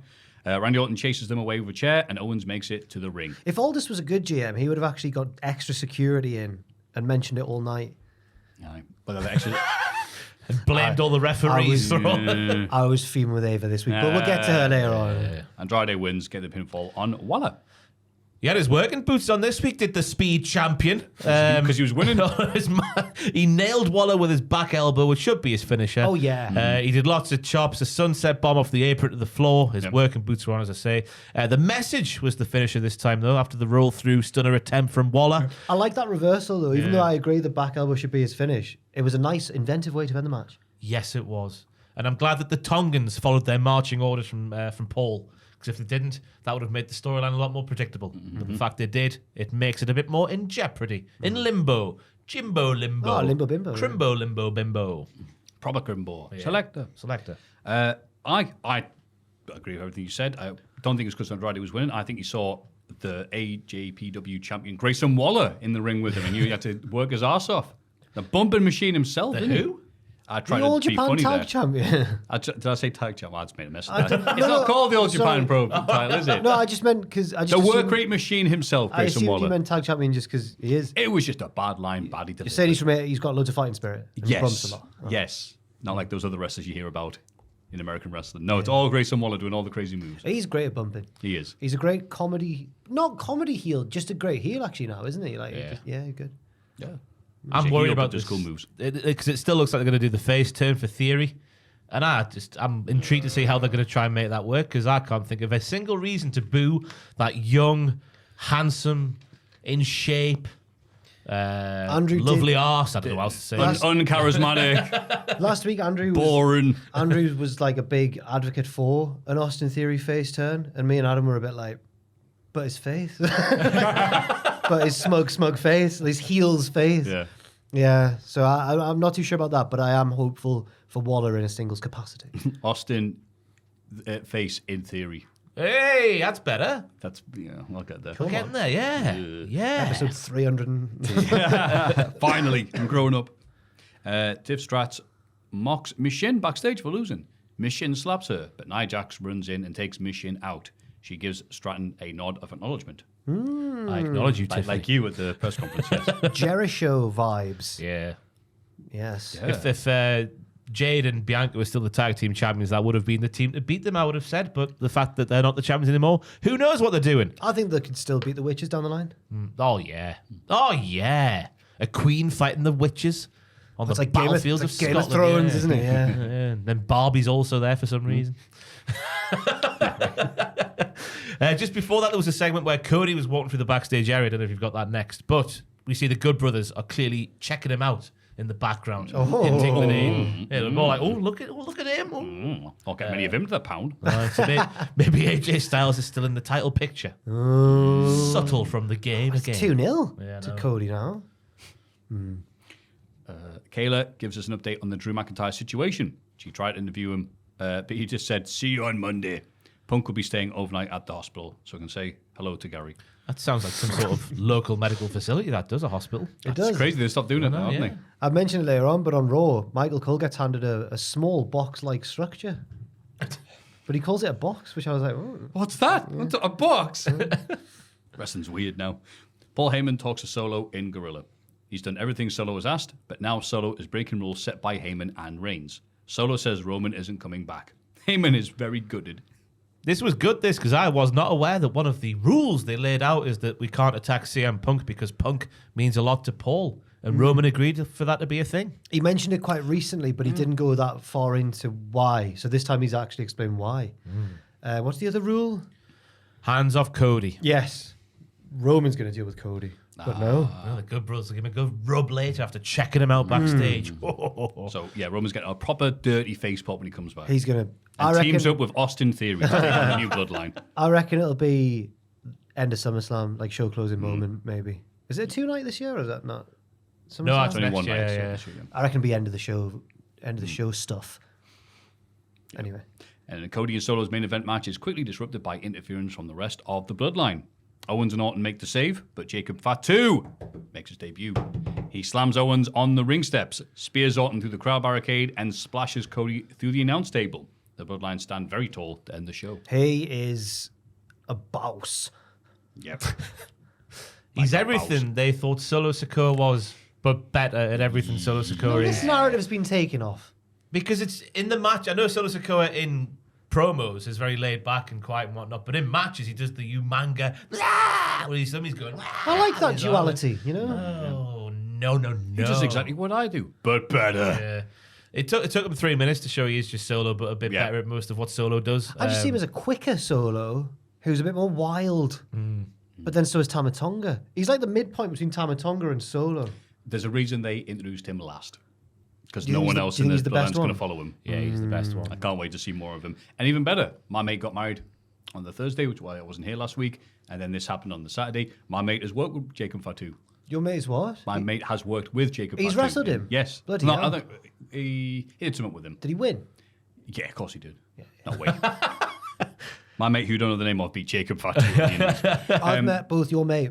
Oh, that's right, yeah, you do and know. Jacob Fatu. Yeah. And they're both pretty big boys. That's right. So that would have been a slobber knocker. Yeah. So I went, Jay, that was your wedding gift from WWE.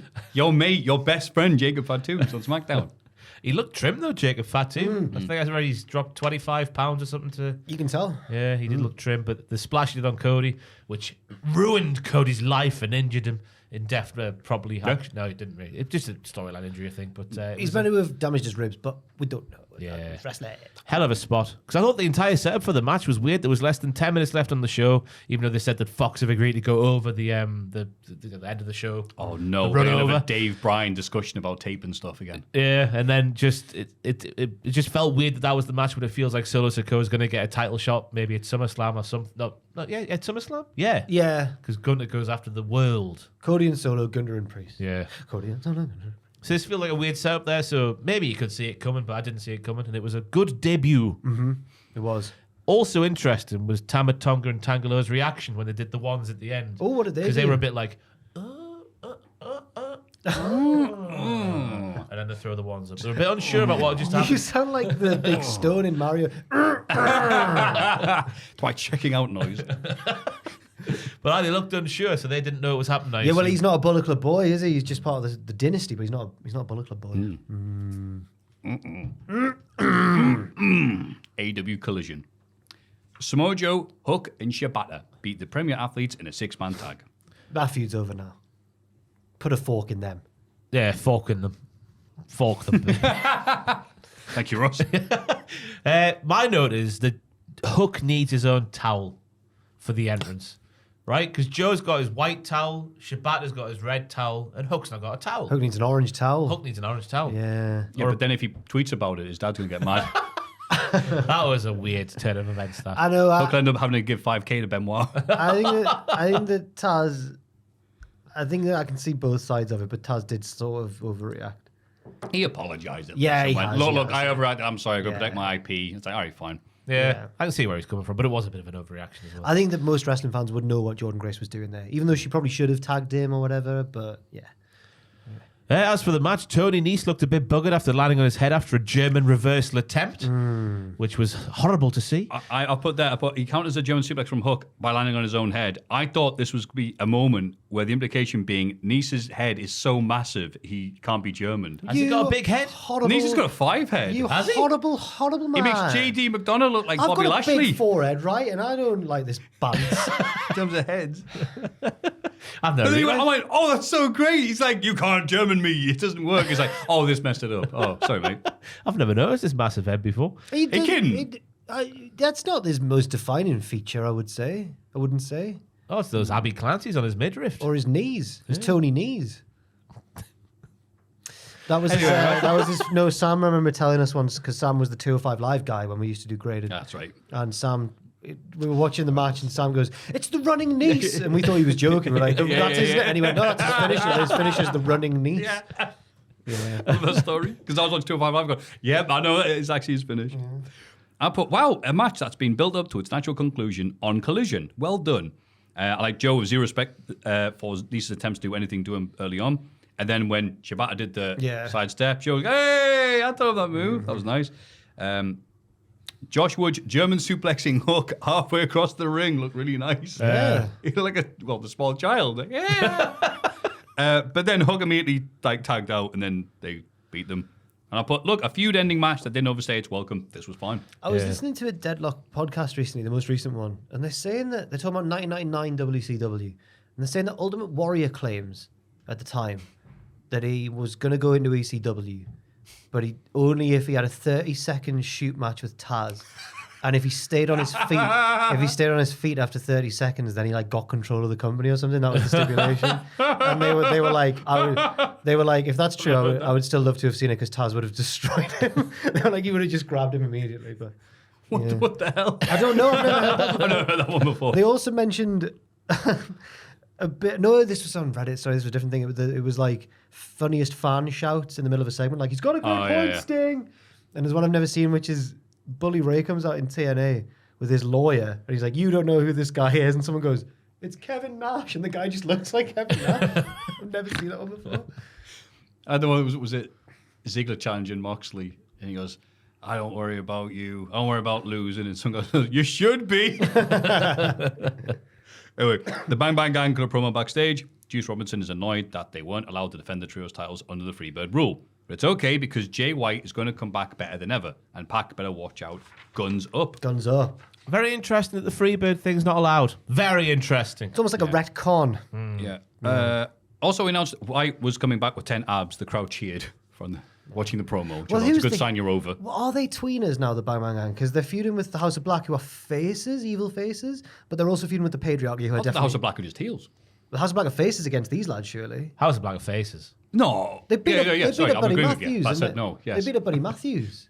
And then he went and got married. So he's a heel now. Everyone hates him because he's with Rhea Ripley now forever. Forever, ever? Forever. And, but then when the Bang Bang Gang are feuding with the Patriarchy, surely the Bang Bang Gang are the faces there. I don't know. Hey, it's all complicated. Shades of Grey. Shades of Grey. Jericho and Big Bill beat Private Party after interference from Brian Keith with a pair of brass knucks. Hey, guys. I like Big Bill's tights. They read on his arse, too much man, in quotation marks, T. Schiavone, which is a very nice little detail there. I liked Big Bill doing the thank you, referee. Like, oh, have a nice day, referee. When Jericho got in, I felt sick. Sick to the pit of my stomach. I hate him so much. On Dynamite, did you think Jericho got a more positive reaction than normal? I was wondering why. Just Buffalo's on the Canada border, I suppose. I don't know. I was trying to work it out. I don't know. Yeah. I never noticed it, no. Is it on the Canadian border? It's up there. It's upstate New York. Oh, it's upstate. It was good that the Private Party got to show most of what they can do. I thought they nearly had Jericho after hitting back-to-back top rope maneuvers.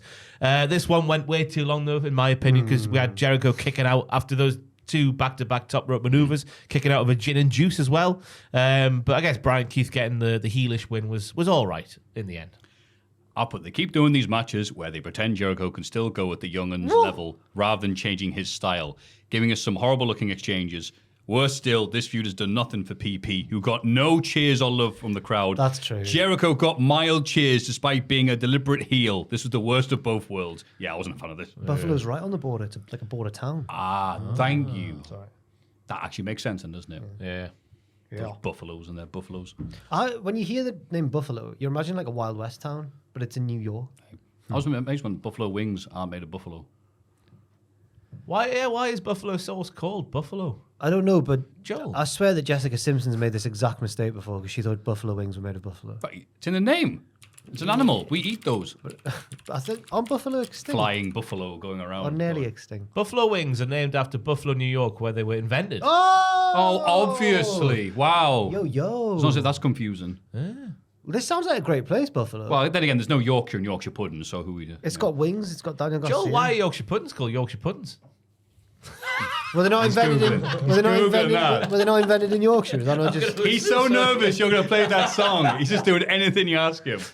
Because that region of North England is associated with cold and higher temperatures that made the batter crispy. So that's how it made them right. Oh, it's not just for the originated in Yorkshire. Oh, hey, that's a good. Well, I take my things back. Well done, higher Joe. Hey, we're temperatures learning. in Yorkshire. Oh, Well, they had old mines. hey, All the coal. It's balmy today, isn't it? Cricket in Yorkshire. You can make a Yorkshire pudding outside.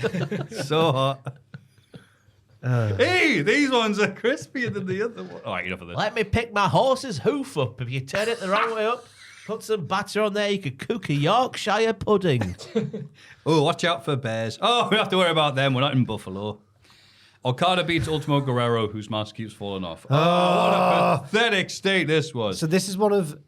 It wasn't a huge, like, main event level mistake that's going to go live on in infamy or anything. We'll do my video series, but carry on. But the story behind it and everything makes Tony Khan seem like a bit of a tit in this instance. In this instance, everybody. Well done. Yeah, we're getting there. Because, sorry, go. I was going to say, Lucha Blog, very reliable Lucha news and drama source. And you know that because a bunch of wrestlers hate them nobly. Oh, so really? he must be right about stuff. Said, Ultimo Guerrero showed up and was like, hi guys, it's me, Ultimo Guerrero. Hey, guys. Hey, how's it going?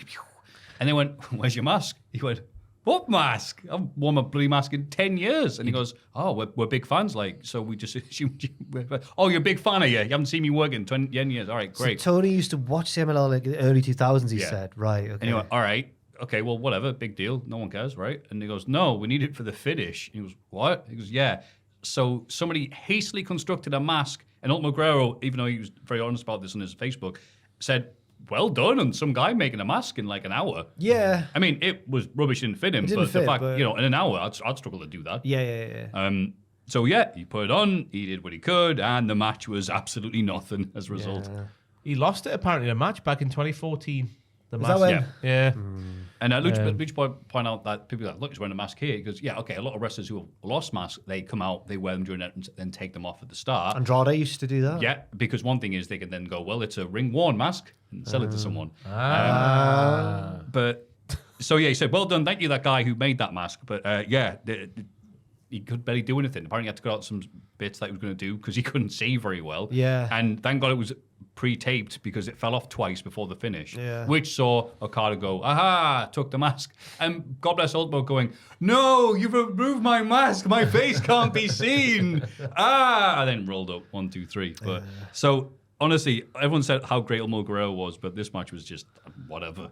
Yeah, it was a shame for Nothing him. there. Yeah. Yeah, the crowd weren't having it at all. Like Okada did this gnarly like shoulder breaker reversal thingy, and it looked really, really good. But it got a polite golf clap from the crowd. They just weren't having it at all. I like the Rainmaker knocking him out the mask, and then someone shouted, I forget who it wasn't, commentary shouting that fact. He knocked him out the mask. Is that a stroke there? Which commentator was that supposed to be? I don't know. One of them. But I thought it was all right, but it wasn't. It never got off the floor, did it, as a match? Nah, what a waste. Then the Iron Savages and Jack Jameson. No, sorry, start again. Top Flight and Action Andretti are interviewed backstage. Dante Martin talks about being in the ladder match despite breaking a leg last time he was in one. Why are you doing this, mate? He is still confident he can win, become TNT champion, but Leo Rush interrupts. He says he's a man of his word, and he has Dante's back last week. But he's in a ladder match as well, and he's also aiming for the belt. They agree to see who the better man is. That was a Dante bunch of Martin words. spoke like a superhero here. He's like, I had to relearn how to be inhuman after getting buggered in a ladder match. That might not be the direct quote at the end of this, but the bit I want to relearn about being inhuman, I thought was a good little line. Yeah. And it seems to be, because looking at the field in that ladder match, it just looks like it's Jack Perry's to lose. Like Jack Perry's the obvious winner. There's no one else with any real momentum in Has there. all the entrants been confirmed now? Yeah, apparently Phantasma was the last one. Oh! Who's a herd burner? He's not going to win. No, unfortunately, no. But that's what it feels like for everybody apart from Jack Perry and also maybe these two. Got it 'cause here, at least, Jack. At least there's a little storyline there. There you go. It's on Wikipedia, so it's got to be true. Takeshita, Mark Briscoe, Jack Perry, Dante Martin, Leo Rush, and Phantasmo. Yeah, that's just Jack Perry to win. Yeah. I hope at the finishes, Leo Rush goes up to get it, but he's still wearing that enormous jacket. So somebody from the ring just goes, yeah. But I guess it's a little bit of a storyline between those two there. Like, oh, I'll do the flips. They're going to do something, haven't they? Yeah, like, I'll see you in the ladder match. Yeah. I'll see you in the skies being inhuman. I'll break your leg. Like, that's a bit harsh, isn't it? Huh. The Iron Savages and Jack Jameson head to the ring. Jameson says Christian is acting like a loser. They're going to take... low T loser, low testosterone. You shoved those steroids in your ass, friends. Ask Ross's friend Cody Rhodes. They're going to take the patriarchy to Titty City. Just because his blood was a weird colour, that's all. They take on the patriarchy in a 6-man tag. Christian spends most of the match on commentary, but heads back to the ring to get the pinfall. I don't know what happened during the promo, but I heard him talk about Nick Wayne looking like Timothy Chalamet. Yeah. And that makes him think of Wonka, which makes him think of chocolate, which makes him think of milk, which means he's going to go to Titty City, baby. Oof, it's a long way to go for that, wasn't it? I like them being crap. I don't mind that the line's got no reaction because it's funny. Yeah, it's great. The bloom is off the rose for them just yelling and screaming and stuff like that. But originally it was like, yay! But then some crowds, most of them since then, will be like, yeah, all right. When it comes to AEW sort of semi-regular jobbery types, I'm more a fan of the lads, Truth, Magnum, and Floyd, yeah. The Outrunners. Yeah. Yeah, the youngest men in the world. Like them. But these guys are all right as well. No pop from the crowd, who were very interested in seeing Christian walking.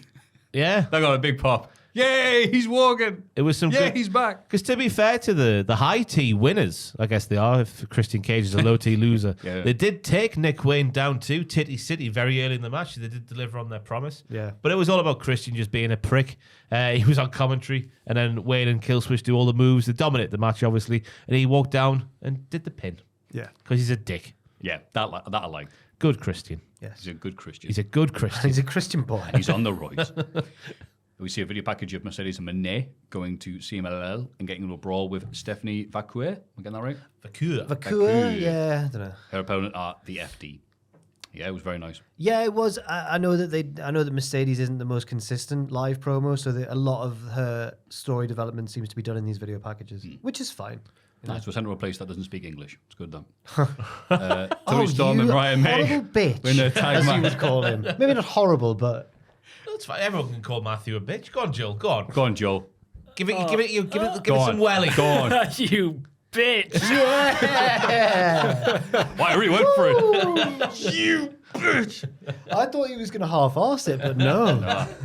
Joe's like tears in his eyes. I've been waiting for this for years. Oh, that's a load off. Cool. He's still on the couch tonight, I Joe. didn't read it. That felt so out of character. Right, we'll cut that out. Tony Storm and Ryan May win a tag match against Lady Frost and Layla Hirsch. Lady Frost, I thought, still came out of this match looking very, very good because she's in kind of a no-win situation, being as good as she is, but nowhere near as popular as her opponents are. But she still did enough of the good wrestles to get good reactions from the crowd. Yeah. Completely agree. Yeah, Nigel being fantastic again, screaming, "She's just a child!" while Mariah May's getting her ass handed to Why her. do you fancy her then, you weird Trying to strike a It's an chord. English wrestler, what do you expect? Probably A minor. A bit of commentary during the women's match. Context was Layla Hirsch being born in Russia, but being adopted by a New Jersey family. Tony, a lot of great people are from New Jersey. Nigel, name one. Tony, silence. And he says Russia and New Jersey are pretty much the same thing, aren't they? Bruce Springsteen. Yeah, you tell I'm him. going to check that. Yep. MJ? No, New York. That's Okay. Long Island, isn't it? Yeah. I like the bit as well where Tony covered Mariah to take the brunt of the frostbite. That flippity-doo thing off the top of Lady Frost. Ooh, frostbitten. I think there's He's from New Jersey, Springsteen. Yeah. Jersey. I think there's a case to be made for Lady Frost to be more of a focal point on Collision. I'd Because she agree. delivers every time. I fully agree. That's why I put her on. Post Lady Frost. Yes. Because she always delivers. She's a post lady. She always delivers. Yeah. I know she's a postman, but she's not a man. I actually thought you got the word post and push mixed up. Yeah, poster to the moon. Like, but no, I agree with what you're saying. Serena Deeb cuts a backstage promo about being on a losing streak. She wants to change things, so she's going to make an open challenge next week. She hasn't yet, so I'm guessing it's on Rampage or Collision. Yeah. Okay. She has got a lot better at promos, though. I believed every word she said here. Yeah, to be fair. Kept her from the live crowd. That is a good point. But she's done an all right one in front of the... She's definitely got better. All the women are good at promos until they get next to Tony Storm. Yeah. And then the difference is breathtaking. Yeah, I suppose you're right. Okay. That's Just all imagine the, you all the watching air going out and go, oh no. Imagine Matthew sat there watching promos going, She's so charismatic. Maffew uses big words incorrectly. Malachi Black and Brody King won a squash match against LSG and MSG. Wow. Oh, that's a reason not to buy Chinese food, shouted Nigel. Yeah. They are interviewed on the stage and asked how it feels after what happened to Buddy Matthews. They say, what a human question. I hated this. Revenge is never a straight line. We feel... Oh, shut up, you daft goths. Yeah, but it's consistent. It's what they'd say. I thought the subtext was very loud. Yeah. Very, very loud. What did it say? I don't believe it, Matthew. It's meaningless bollocks, isn't it? They're not going to like... It would have been weirder if the House of Black had gone, we're really sad about our friend and we want to get revenge for him. So fair enough. Yeah. Yeah, I guess they are in a bit of a corner there, aren't they, with that sort of stuff. He's not our buddy guy. You know, probably wouldn't have worked as well. Oh, God, this match. Hechicero beat Daddy Magic via submission. Hechicero. Was it last week? Was it when you were off? Oh, Andrew suggested, I think, that every time we should say Hechicero's name like Canyon Arrow from The Simpsons, the car. That's good, that. One for you. That's good, yeah. It was an Andrewism. Not in the ghetto by Sir Elvis Presley. It's similar, isn't it? It's very similar. It's a zero. It's a zero.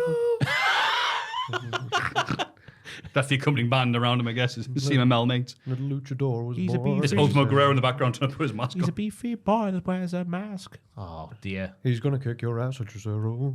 It's a zero. Daddy Magic died on his arse because you could tell he hasn't wrestled for a while. Oh, God. So, first of all, isn't he a commentator? He I don't is. know what he was doing here. Second of all, he had taped ribs like DDP. Third of all, I don't know if one of these chicken and egg solutions was this. Oh, God, I don't know how to take any of that guy's stuff. So, I'm hurt now. Ooh.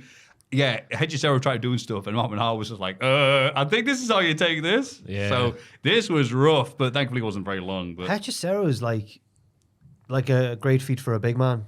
He's like Yeah. Ibrahimovic. It's unbelievable. Adebayo Akinfenwa. He's like Akinfenwa, yeah. I love him, but I disagree with him being MJF's first big pay-per-view opponent since his return. That's really weird. that is weird. But I still really love him. Like, he's great. I think that was done just to get MJF on the card so he could come back later and do something. Out of sight, out of mind. The old Randy Orton, Seth Rollins thing from WrestleMania. Or insight, in mind. I guess if he's on the show. But if he's early on, and Yeah, people- right, he's already right. been on the show. He couldn't possibly appear again. No. To cost someone ahead of something. That's right. Once Once you go on that, someone else. Yeah, once you go through that tunnel, they can't come back. Exactly. Also. They have to pay the toll There again. was one bit that we'll get to that later on. Sorry. Yeah. But man, call Mark Menard new wallpaper because he took a paste in. Wow, that was great. He's a Yeah. screamer. He's a screamer. We'll give him that. We do like them. Just, ah. Oh, he's a former comedy wrestler with Absolutely. 2.0. He was funny here as well. It was a nice submission at the end. That's the positive I could find. Yeah. Because the rest of it was, as you say, he didn't really know how to take the moves. It's like he showed up for commentating and goes, I'm wrestling. Uh-oh. How does he not know these? Because he was in Chikara with all the submission lads and lucha lads. I think he's done it a lot 20 of those years for- ago, I was yeah. gonna say, yeah. Too much time with Jericho now. He went into the forgetful tree. Oh, you mother... He went where? Forgetful tree? Forgottenful? Oh. Oh yeah, the forgotten full tree. Yeah. Maffew Forgottenful how to talk. We get an Yeah, I emotion. think I bought a forgotten full from IKEA. And then to completely change gears, we get an emotional vignette from Jeff Jarrett. He talks about how much it would mean to win the Owen Hart tournament. He says he's absolutely going to do it. Which was like, wait, what the hell? Like, is he going to win it? I want him Is to heel now. Jarrett? He can't win it because of the stipulation and Yeah. the winner getting the shot at Wembley. If that wasn't Oh, there, God, we love him in Wembley. We on about. no, if that stipulation wasn't there, I think he would win it off the back. Have you watched the full 9-minute thing on YouTube? Yeah. If anyone hasn't watched it, fully recommend you go and watch that because it's uncut. 9 minutes of him just grieving. It's fantastic. I mean, it was very impressive, well done. And maybe I'm being too negative, but I'm like, is this going to help Jarrett in any way? If he's not winning, it's just there. Jeff Jarrett's doing this, and I thought, wait, first of all, I thought you were heel, and if you're not winning after this, like, I think God. I looked at the bracket. I think he's out in the first round as well. Yeah. Because he's against the wild card. It's gonna be Hangman, isn't it? It seems like that because it's the Bucks who've gone. Our man's going to be the Their wild wild card, yeah. And But then it makes no. they Being, suspended. being Hangman, Jarrett didn't would get heat, but then the next person in the next round is like Jay White, I think. they? Yeah. Or be Hechicero, and Jarrett would be like, oh, no, I don't know how to do any of these holds. Hechicero for the main event of Wembley. Yes. Everyone's singing the song, Hechicero! Hechicero! I just put, otherwise this just feels like content more for Conrad Thompson's podcast than AEW, because and as I typed that a day later, Jeff Jarrett does another amazing video. I'm like, that's good. But I'm like, is that just here, thanks for that, appreciate that. Jarrett's brilliant. I'm not suggesting there was no genuineness in this. It was obviously fueled, of course. by Yeah, genuine emotion, but he's really good at making the most of whatever time he gets. He's an old pro. Absolutely. He's an old hand, He's going to outlive all of us. and he's still got some of the best punches in wrestling. Yes, he does. Yes, he does. Yes, he does. One's coming for that dirty Tom Campbell. I see Tom backing up going, wow, I thought this was great. I'm going to not call him that anymore. He's flip reversed, hasn't he? We'll see how long that lasts. Coward. In the main event, Will Ospreay beats Brian Cage to retain the International Championship. Brian Cage is good, isn't he? Yeah, I know he's a bit directionless and promos aren't the best, but as a wrestler from bell to bell, I enjoy watching him. His arm curl fall away slam and his deadlift jackhammer with Willie trying to counter was great. it did feel like like an Ospreay match a few years ago when everyone was bigger than him. But because it's hard to be as big as Brian Cage. feel like I need to turn into an old man now because I'm not sure the Eddie Hall theory is working with Will Ospreay when it happens multiple times a match. The adrenaline of taking the move and getting straight back up doesn't work, in my humble opinion, if you do it 3 or 4 times a match. Well, yeah, you have to dig deep into your reserves to do that. Yeah. And then you should feel the effect of it later on because you've pushed yourself beyond your natural limit. Exactly. Because at the moment, in this match here, it just felt like the final 2/3 maybe, it felt like Ospreay was just, that lad who at school when he played wrestles. He just had to win all the time. And he just wouldn't sell your offense in the jumpers for ring posts era of our lives. School Triple H. That's what it just felt like, because Cage was doing all these moves and Ospreay just wasn't selling them. And it got the bit where he did do the adrenaline bit, but I was like, you've done that 3 times already, so it's a bit lost on me. But, I remember we were having a multi-man match once and I tried to pin Ryan in the playground, right? And he claimed that he didn't understand wrestling. I was like, 1, 2, and he went, I've tapped out. That means you've got to break the pin. I was like, you've tapped out? But he was better than me. He's technically right, yeah, because he's lost. But he was better than me at football, so people took his side, which is just the way. It's just how things worked back then. So And that boy grew up to be Gary. can't you imagine? I've planned this so long. Disqualified for not reaching the pin during a tap out chat. But yeah, I agree with what you said, Ross. But just an Ospreay match. You want work rate and moves and landing on your head? Here it is. He does moves better than he does stories. However, again, to defend him, biggest part of the show, Ospreay coming out, wasn't even comparable to anything else that happened there. The crowd are there to see him. He's main eventing, and it's like, oh, okay. So what do I know? I can say all this criticism all I want. If people are paying to see him, it's in the air, people are watching him, because AEW Dynamite had the lowest rating ever last week. But at the same time, if I'm just listening to that crowd, and that's very important to me when enjoying wrestling, I'm like, well, I can't argue with it. Yeah. Even if I'm not enjoying it, I can at least go, well, the crowd are into Ospreay taking a bunch of cool moves from Cage. The super swing and power slam was one, and a bunch of other stuff, because Cage is good at doing moves himself. What do I know? They're in a bit of a lose-lose, I think, with Forbidden Door, because if Swerve wins, then they're going to be like, why is Ospreay not in a title match at Wembley? But if Ospreay wins, then they'll be like, Swerve's reign was a bit short and underwhelming, wasn't it? So either way... It's a bit odd, yeah. Yeah, it's almost like they should never have made this match for Forbidden Door. It's a weird one. It's like they didn't have anything else to do it instead. You're like, okay, so... And why's he got a mid-card belt? Like, I don't understand. I think Ospreay will be contesting a title at Wembley, but it'll be his own. Well, that's not what... There'll be Wembley next year, won't there? Can't wait to see Ospreay. we'll see how this one does. Can't wait to see Ospreay in like the 4th last match of the night. It's just weird, isn't it? It's not as much as Jericho takes on Swerve. He's getting the biggest reactions, and That's why I always feel the need to say I feel like an old man while criticising how he does things sometimes, because it is just like it is working, and I'm just making a podcast. Yeah, but it's not working. See, that's what I mean, Ross. Like, I'm not being overly negative. I can obviously see and hear the reaction. Go, it's louder than anything else in the show. Fair enough. Yeah, and it's just our opinion. Yes, yeah. And everyone has an arsehole. That's how that saying and goes. They both stink. Yes, I'm trying to help you. Hot tag Maffew. Later. Me and Joe usually do that, but you could call us a bitch. On Monday Night Raw, Pat McAfee missed Raw due to a family issue. Yeah. That's a nice way of saying that. The Miz joins Michael Cole on commentary at the start of the show. Drew McIntyre walks past the camera and interrupts their introduction. He's done with all the fans who continue to chant for CM Punk because Drew promised his sick wife a title, and Punk screwed him out of that. Drew talks down the camera to Punk, bragging about putting him on the shelf. He pulls out the bracelet he took from Punk on SmackDown, reveals that includes the name of AJ and Larry, quote, the stupid-looking dog. He's not a stupid-looking dog.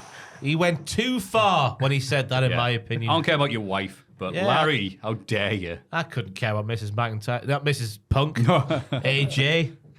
But Larry, you don't besmirch Larry. He had a tough start of his life, did Larry? Have you seen Punk's little song he sings to Larry when he wakes up? Yeah. Yeah. I believe in Joe Hendry. No, Piss. Hechicero. Gillette. What is it again? It's you must like know it off it's the top of like your head. no, it's so just something like "Good morning, Larry." He's like written it himself, and just a little. It's a real song then. It's a little right? song Okay. he sings to his dog when he wakes up. It's very cute. Aww. And it was around the time when there was the first seeds of discontent in AEW, but that came out and everyone went, "Oh, he's a lovely lad." He sings a song to his dog. Aww. Yeah. What a good man. Drew's going to win Money in the Bank, and Punk will watch as he wins with AJ and Larry in his corner. See, we turned around to the no. Imagine if they could orchestrate a bite from Larry on Drew McIntyre. Larry pushing over the A ladder. Larry running. Larry running. He's quite a little dog as well, isn't he? Larry out there. That's just Punk throwing Larry. Drew goes, no! Is there a fight like Anchorman or something like that where it's like, ah? It's Oscar and something. Oh, is it Yeah, when it's like, there's something about Mary? I've not seen that. Oh, I can imagine Will Yes, Ferrell. that is it. yeah, it gets a really good fight with the dog. Right. Because Larry's got It's a weird thing to say, but it's true. Larry's got fangs. So I reckon if Larry locked on, he would puncture skin. Punk. He puts the punk in puncture. Put the punk in puncture. I guess his surname. But wait, they play Cult of Personality. He goes, that's Larry's music. In his promo on SmackDown, Punk emphasized the Mussolini line like Cornette does, which was quite a strange choice. You notice this? Yeah. I think it was a shout out to Cornette, I think. He's already done that before, hasn't he? Cornette loves the bit in Punk's song where it goes, like Mussolini. I don't know why. Well, that's how he sings in the song. Cornette trying to, yeah, but I think it's just Oh, it's because Cornette. people like me and other people were doing like Mussolini for Priest getting stuck in the ropes. Oh, because like he was hanging upside down. Mussolini. Right. Oh, maybe it's a coincidence. No, I have no idea. I don't His know Dodgeball. granddaughter will tweet you if you say that. So funny. Weird that Her she's... beefing with Jim Carrey on Twitter. Like, yeah, sure. But yeah, it was like Punk had given like a shout out to Cornette. He can't help himself. He loves Jim even though no one else does these days. Apart from his Well, Jim's that's fans. the I love him as well. All of Cornette's fans do. That's how that. Hey, you like Cornette's podcast too? Yeah. Do you want to sit with us? Okay, how they Dax, met. come on. Do we become best friends? Anyway, Obi's got a burn away, recites Cornette's opinions as his own. I wish Cornette just I heard this about Ricky Starks. I wish he just talked about old wrestling because I love listening to him talk about old Yeah. wrestling and stuff. But it's Yeah, just- I've told people like Cornette talking about old stuff, Oh. the good old days and OB He's like Dub second and to SM none, Dub. yeah. Love it. Him going, let me tell you about modern life. I'm like, I'm all right, mate. Yeah. Be quiet. Following a recap of the Wyatt 6 debut, he's taking his shades off for the first time. Yeah, Christ alive. And a nervous Chad Gable arrives at the venue. He's escorted inside by security. Breaking news, he's not dead. yeah. He went to one hospital and they pronounced him dead, but he went to a better hospital and they upgraded his condition to alive. It's good, that. You should tweet that. After the break, Kathy Kelly gives an update from outside his locker room. Nobody knows what happened to Gable last week or the extent of his injuries. I believed I was watching a real news broadcaster while watching Kathy Kelly this week. Her cadence, her delivery, it was all on point. He's got a wound in the head, that's all we know. She's been a crap journalist there. Kayla would have sorted this out. Battered the door down. Yeah. Yes. The story's just there. You do anything to get the story. Anything to get the story. Yeah. Apart from Alex opening the Marvez door. would have got the story. He just teleported. Yeah. El Scoops used to stalk Kenny Omega, live in his garden. Yeah. On the golf Kathy- course as well. Kathy Kelly's got a mere wooden door in between her and the store and she can't get there. Oh, Chad, what's up with you? You've lost the news. the big Kaiser is interviewed backstage and wants to talk about Braun Strowman or Braun Breaker. Oh, Slip Any of of the the tongue. Yes. Braun is dangerous, but tonight Kaiser will prove that he's. Oh, I've just realised he messed up. He did, you're didn't the botch guy. But I was too busy. I was too busy going. Oh, he's so nice looking. I hope he doesn't get injured tonight, bastard. Maffew loves the twings. Loves the twings. Ludwig Kaiser and Twink. He'll hate you for that.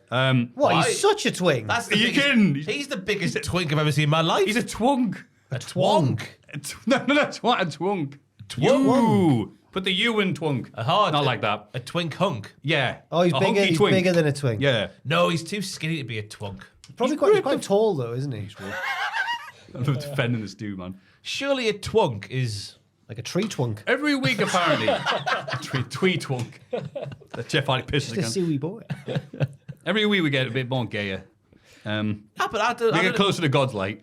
don't agree with Ludwig Kaiser being a twunk. He's a twink. Please let us know in the comments if you think Ludwig Kaiser is a twink or a twunk. Who's a twunk? Who's a bit beefier? He needs to be a bit thicker with Randy two Orton's a Cs. twunk. That's a twunk, yeah. Yeah. He's a 50-year-old twunk. A 50-year-old twunk. Well, they can live hundreds of years, can't they? Until they're felled by two people. Oh. That's all gone quiet, hasn't it? It has, yeah. Rest in peace, Sycamore. Gap. So I don't have to go. You have to gap. Inga. The match ends in a DQ after Sheamus attacks Kaiser because he hates him. He hates the twins. I loved the run Ludwig does because Sheamus must have been a little bit late. So Ludwig does this little.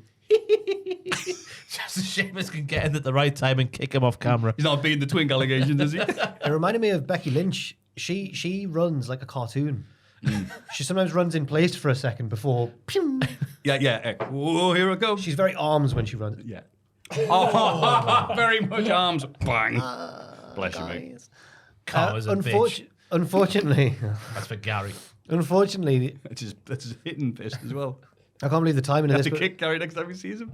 Unfortunately, and the timing of this is weird, but Ludwig apparently got injured. Yeah, I know. which is- Bollocks. Which is really bad timing because he was picking up momentum as well. He was, however, oh my God, with the crowd into Braun here. Oh, yeah. Who is, I guess, supposed to be a heel? But wait, he killed Ricochet and he's gone now, so maybe he's not. I don't know. Braun But- is 100% a heel, but doesn't care about other. Like he'll beat up other heels as well. Right, He's right. like a Grand Theft Auto protagonist. I don't know. Man. Nice. Yeah. Oh, okay. Nice forward. Yeah, the crowd loved his offense regardless of what he is. Yeah, when he did his running of the ropes, his running of the ropes, that big twunk. Doing- Braun's a doing twunk. good. There you go. He's, He's too big to be a twunk. Oh, what's the next elevation from a evolution? He's not a sorry, from bear twunk? because bears are a bit more like hairy and rugged, aren't they? Yeah. He's a big otter. He's a big otter.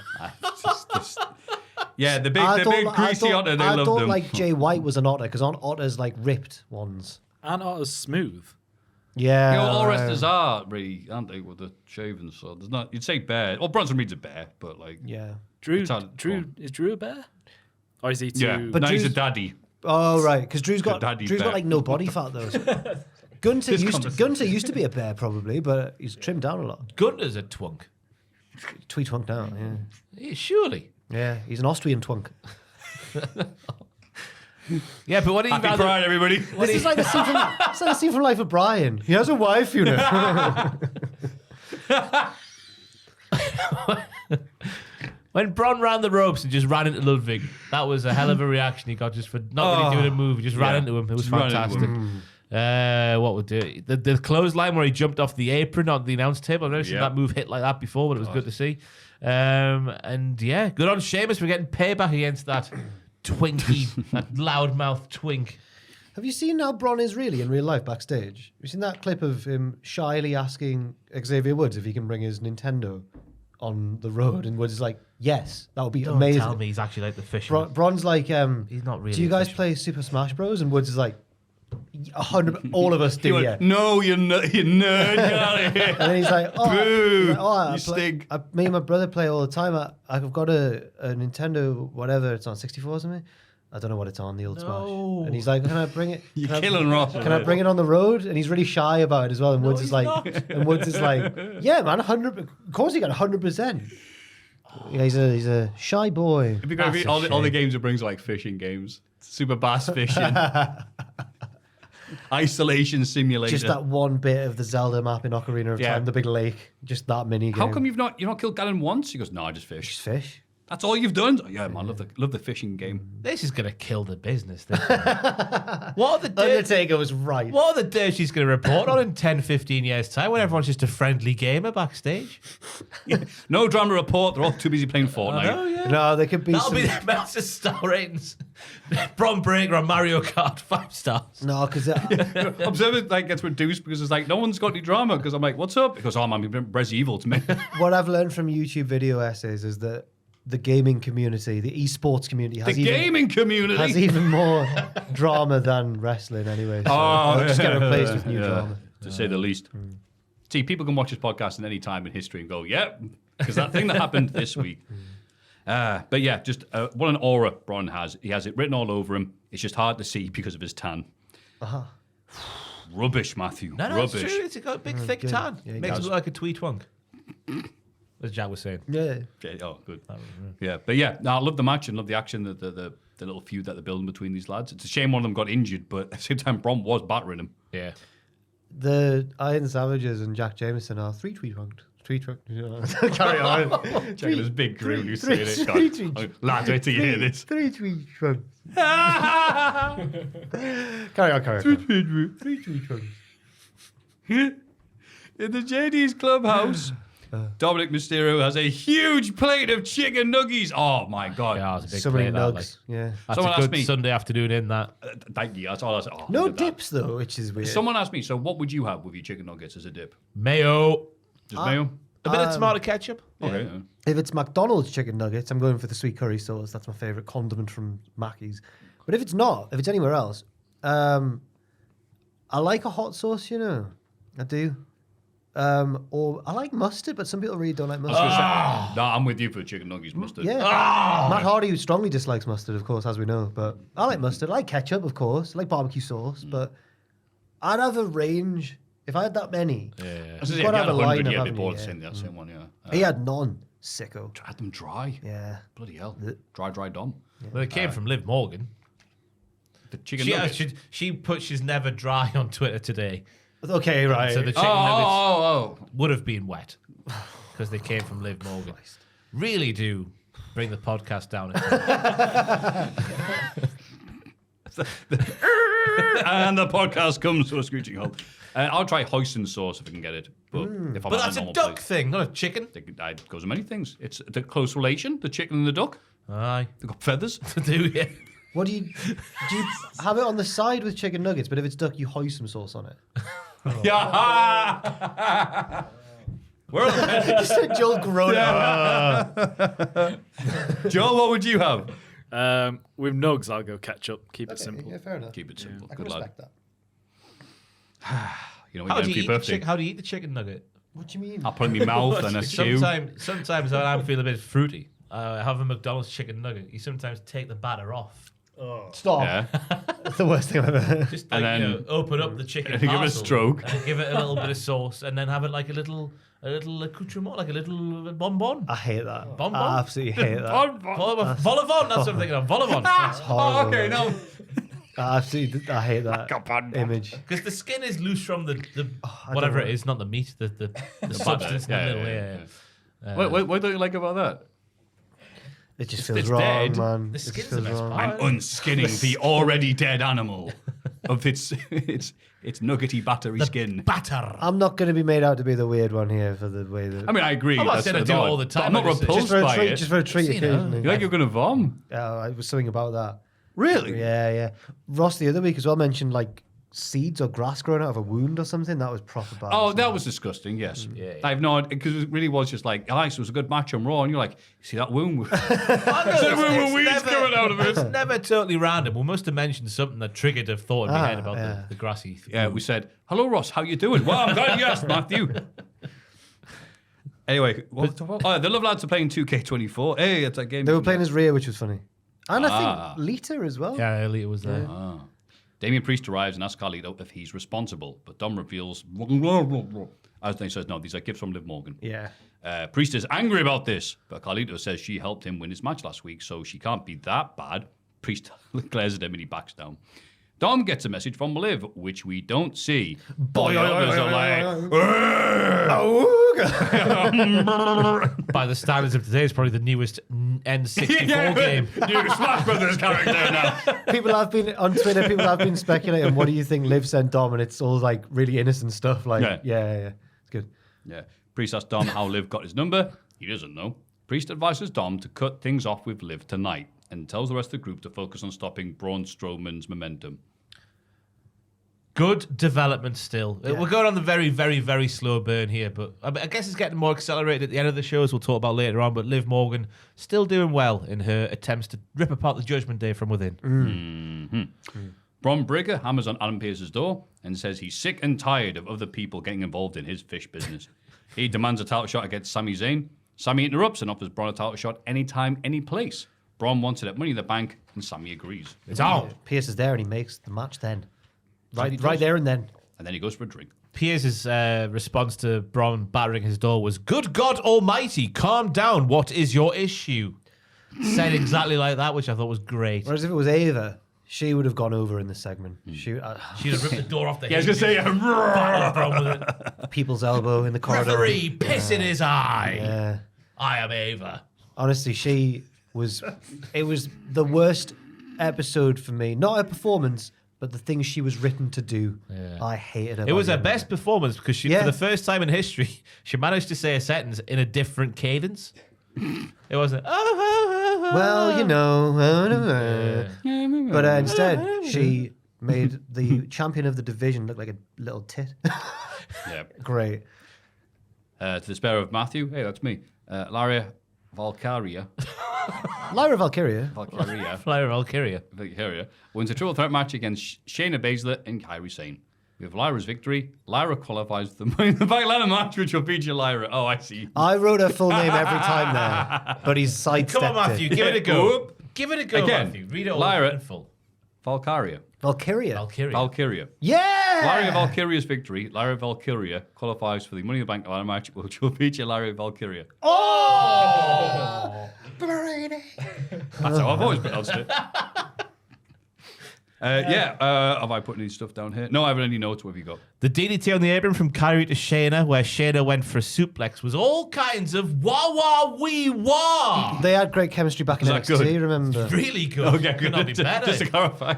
This was... That was the ambulance coming. I know Kairi since her return has had a mistake in her now and then, but she's always had great chemistry with Shayna. Remember their title feud in NXT? So I'd say this match didn't have to slap so hard, as the kids would like to say. Just for, it was quite relentless, wasn't it? It was all three parts, moved all the way through. They managed to squeeze a lot into a short space of time, and I thought the finish as well was good with Lyra getting out with the clutch from Shayna, Kairi hitting Shayna with an elbow, and then Lyra getting the Nightwing for the win.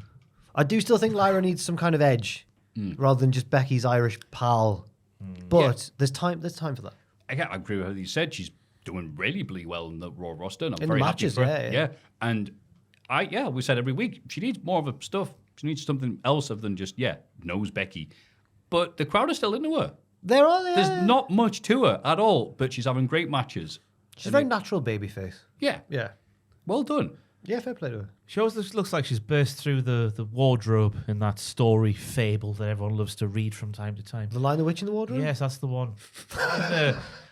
Bursting through that wardrobe and going like, Into like, Narnia. She bursts through like Ava. I always think like she always looks very like shocked at what she's seeing when she's doing her entrance. Right. Americans. There's a They're lion. eating buffalo. Drew argues with Adam Pearce about wanting an automatic entry in the Money in the Bank ladder match. Pearce says he doesn't deserve it because he's been disrupting everything on both brands. Drew asks if he deserved being screwed by Punk in Scotland. He trusts Pearce to do the right thing because if he doesn't, he'll find out the true meaning of disruption. They're always these days. Pierce, Aldis, and Ava are always really keen to emphasize when a heel does something wrong, they get fined or they get reprimanded in some way. Did Punk suffer any reprimanding for what he did at Clash? That's what Drew's saying. Like, so he's all right doing that, but I'm right getting my revenge. He cost me a title in my home country. Yeah, and I think that's why Pierce is like, all right, fair enough, mate. All right. Yeah, fair enough. Maybe I'm going to have a small drink. they're in the business of karma, potentially, trying to find a rationale for this. Okay. Punk's been through the ringer this year in terms of injuries. Because he's done two big whoopsies so far this year. The one with the WrestleMania swiping of Drew on the announce table, leading to the cash-in. I guess you could put that in there. Yeah, yeah. And then also Glasgow as well. Drew's got one back now, so it's 2-1. I don't know. It feels like Punk needs a good. But Drew injured smack on him in the the first place, but that was in a match, so that wasn't. Yeah, I know they've retconned that as Drew injuring him in like proper, but that was just his old. Drew's really Getting injured in the ring. I mean, knackered old body falling Drew was apart. Exactly. nasty about it though. At first, he Well, was you nasty. know. First, he said a mean thing first. You know I what? prayed for it. Yeah, And it happened. and now I think the bracelet theft has spoiled the winner of their eventual match. Now I think Punk's going to definitely Could be win. one of those fed herons you talk about. So Could much. be. I like the fact that these are two grown men, both going to Adam Pearce and going, he started it. It's so great. I like the bit from Drew's where he's like, "Yeah, I quit, but I didn't actually quit." When Pierce's like, "Yeah, you did quit and went away. What did you do?" "Nah, I quit, but I didn't actually quit." It's the only thing in Seinfeld's like, didn't you quit? He goes, no, I came back. Skin cheese, was that what you called it? Were you in your Yeah, school? skin cheese, If you yeah. get tagged in or whatever, if you've got skin cheese, then it doesn't count. What? Aye, you've been tagged, but if Yeah. you tag me, Tag. Skin cheese. Skin Don't count. cheese. Yeah. What utter bollocks. I know, yeah. That's the entire point of It's the tag. game, my friend. Got to be cerebral in these games of tag. Getting smarter, not harder. Yeah, fair enough. Michael Cole announces that a future Mania, Rumble, and SummerSlam will all take place in Indianapolis.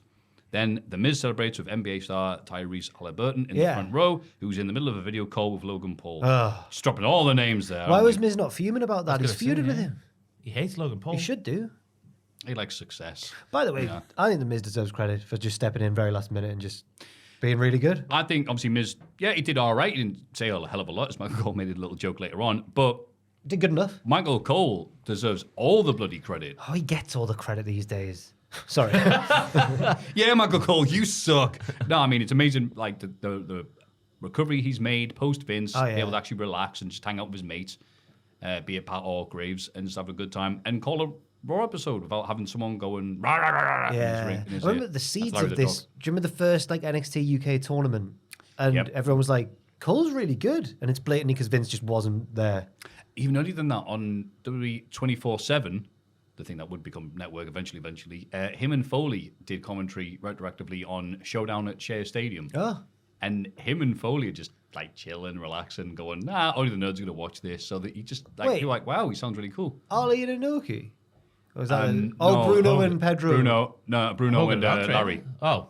What, sorry? Bruno and Larry. Larry? Zabisco. Oh. I was like, what? Yeah, fair enough.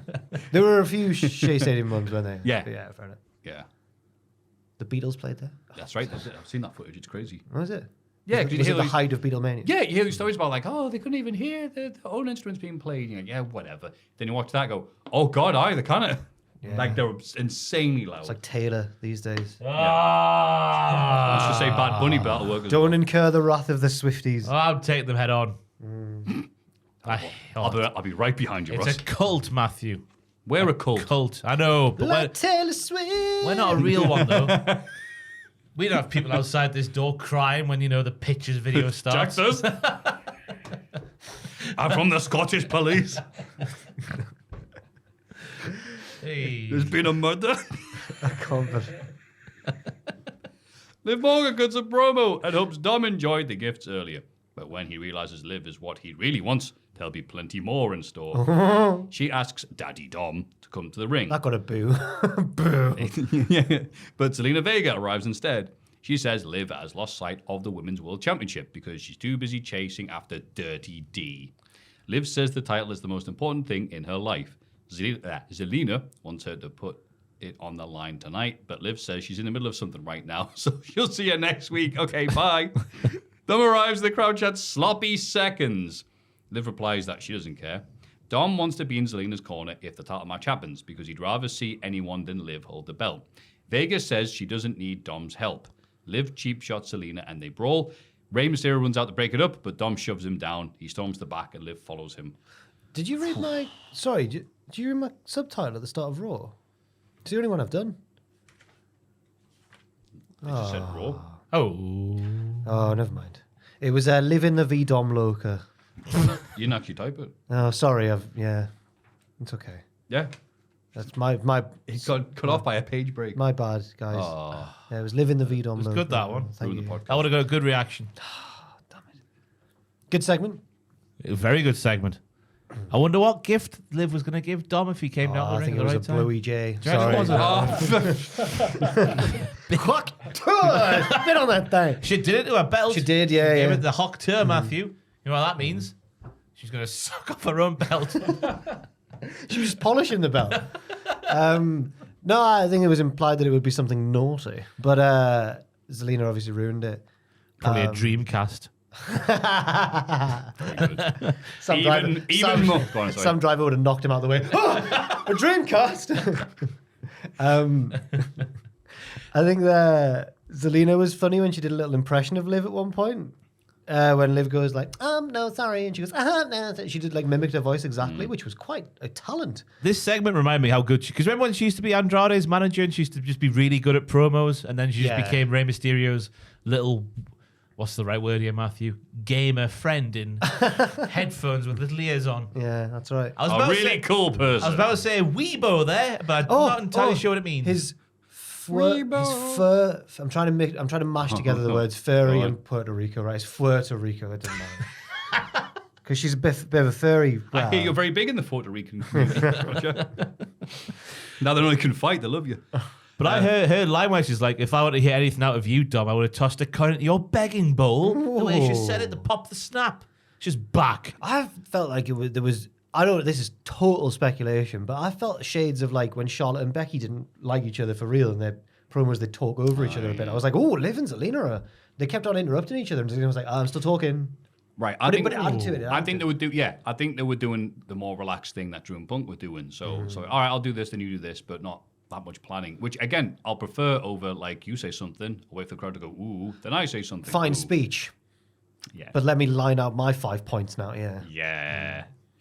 I've seen some scathing takes about this storyline online. Really? I was like, when I come in and do the podcast with you guys, I'm like, and have a look and see what people are saying about it, just make sure. Some people think it's in staggeringly poor taste with the existing WWE lawsuits that are very, very active and include things like nude photos being shared while consent, along some of other things we can't get into on Monetized PG podcast, and other things of that nature about things that, you know. And even if it's not supposed to be making reference to that inside joke, you'd think the company would just keep away from a topic like that, which I hadn't really looked at and realized. Maybe I'm incredibly naive sometimes because I've looked at this and gone, Liv's really good here because it means she's not doing those bloody promos where she's reciting a Wikipedia entry. I feel like I got the sense throughout it that everyone involved, like Liv and Dom and that, are having fun with it. Like they seem to be quite. So I wonder if it's more of like. But it's Liv Morgan's revenge tour on Rhea Ripley. It's all leading to Rhea coming back and back. I think it was not just out of nowhere going, let's poke fun at this real life situation. That's what I mean. Yeah, people are saying, okay, even if they're not doing it, and WWE has done things in the past with like, hey, let's do a little reference to this, you know. But at the same time, they're like, well, why even make reference to it at all? And I'm like, it is giving them something to do to. Obviously, it could be two things at once, but they're going, well, we haven't got a lot of stuff at the top with women. The women's main event scene in Raw has been decimated, so we can have Liv do this with Judgment Day for a bit while we build some women up. And obviously later on, the part where Liv is clearly making it, where she's, no, I'm manipulating JD to get what I want to mess with Rhea Ripley when she comes back, like as we'll see later on. I'm all over that. But some people like, I'm not liking this. I think it's disgusting it's even happening. I'm really? Like, oh. Okay, now you've pointed out and it seems really obvious. But then again, I didn't realize as well, just on the other job of AEW, FTR having a gimmick where they're being censored by the people in charge for what they're saying on the microphone is supposed to be some sort of veiled homage or tribute to when Max Caster was getting his lines. I didn't get that either. Because he's been saying stuff in the past. You should have said that, Max. Am I missing all the stuff in the subtext in wrestling? Am I that stupid or just... If it came out of the blue... Because it is just Liv getting revenge on Rhea for injuring her and then all that stuff that happened there. If it came out the blue, I think people would have a point, but I'd never put that two and together. No. And I think that for Triple H or whoever to greenlight that as a deliberate reference would have been a massive risk to take if it, just feels like a strange thing. I don't know. It's not as if it feels out of place, is it? It feels like it's like a natural thing for a good-looking lady to do. Who knows that she could do that sort of things to a group of men? Yeah, that's my take. Because she's a twunk. She is a twunk. What's the female equivalent of a twunk? That's Joel. Oh, a wunk.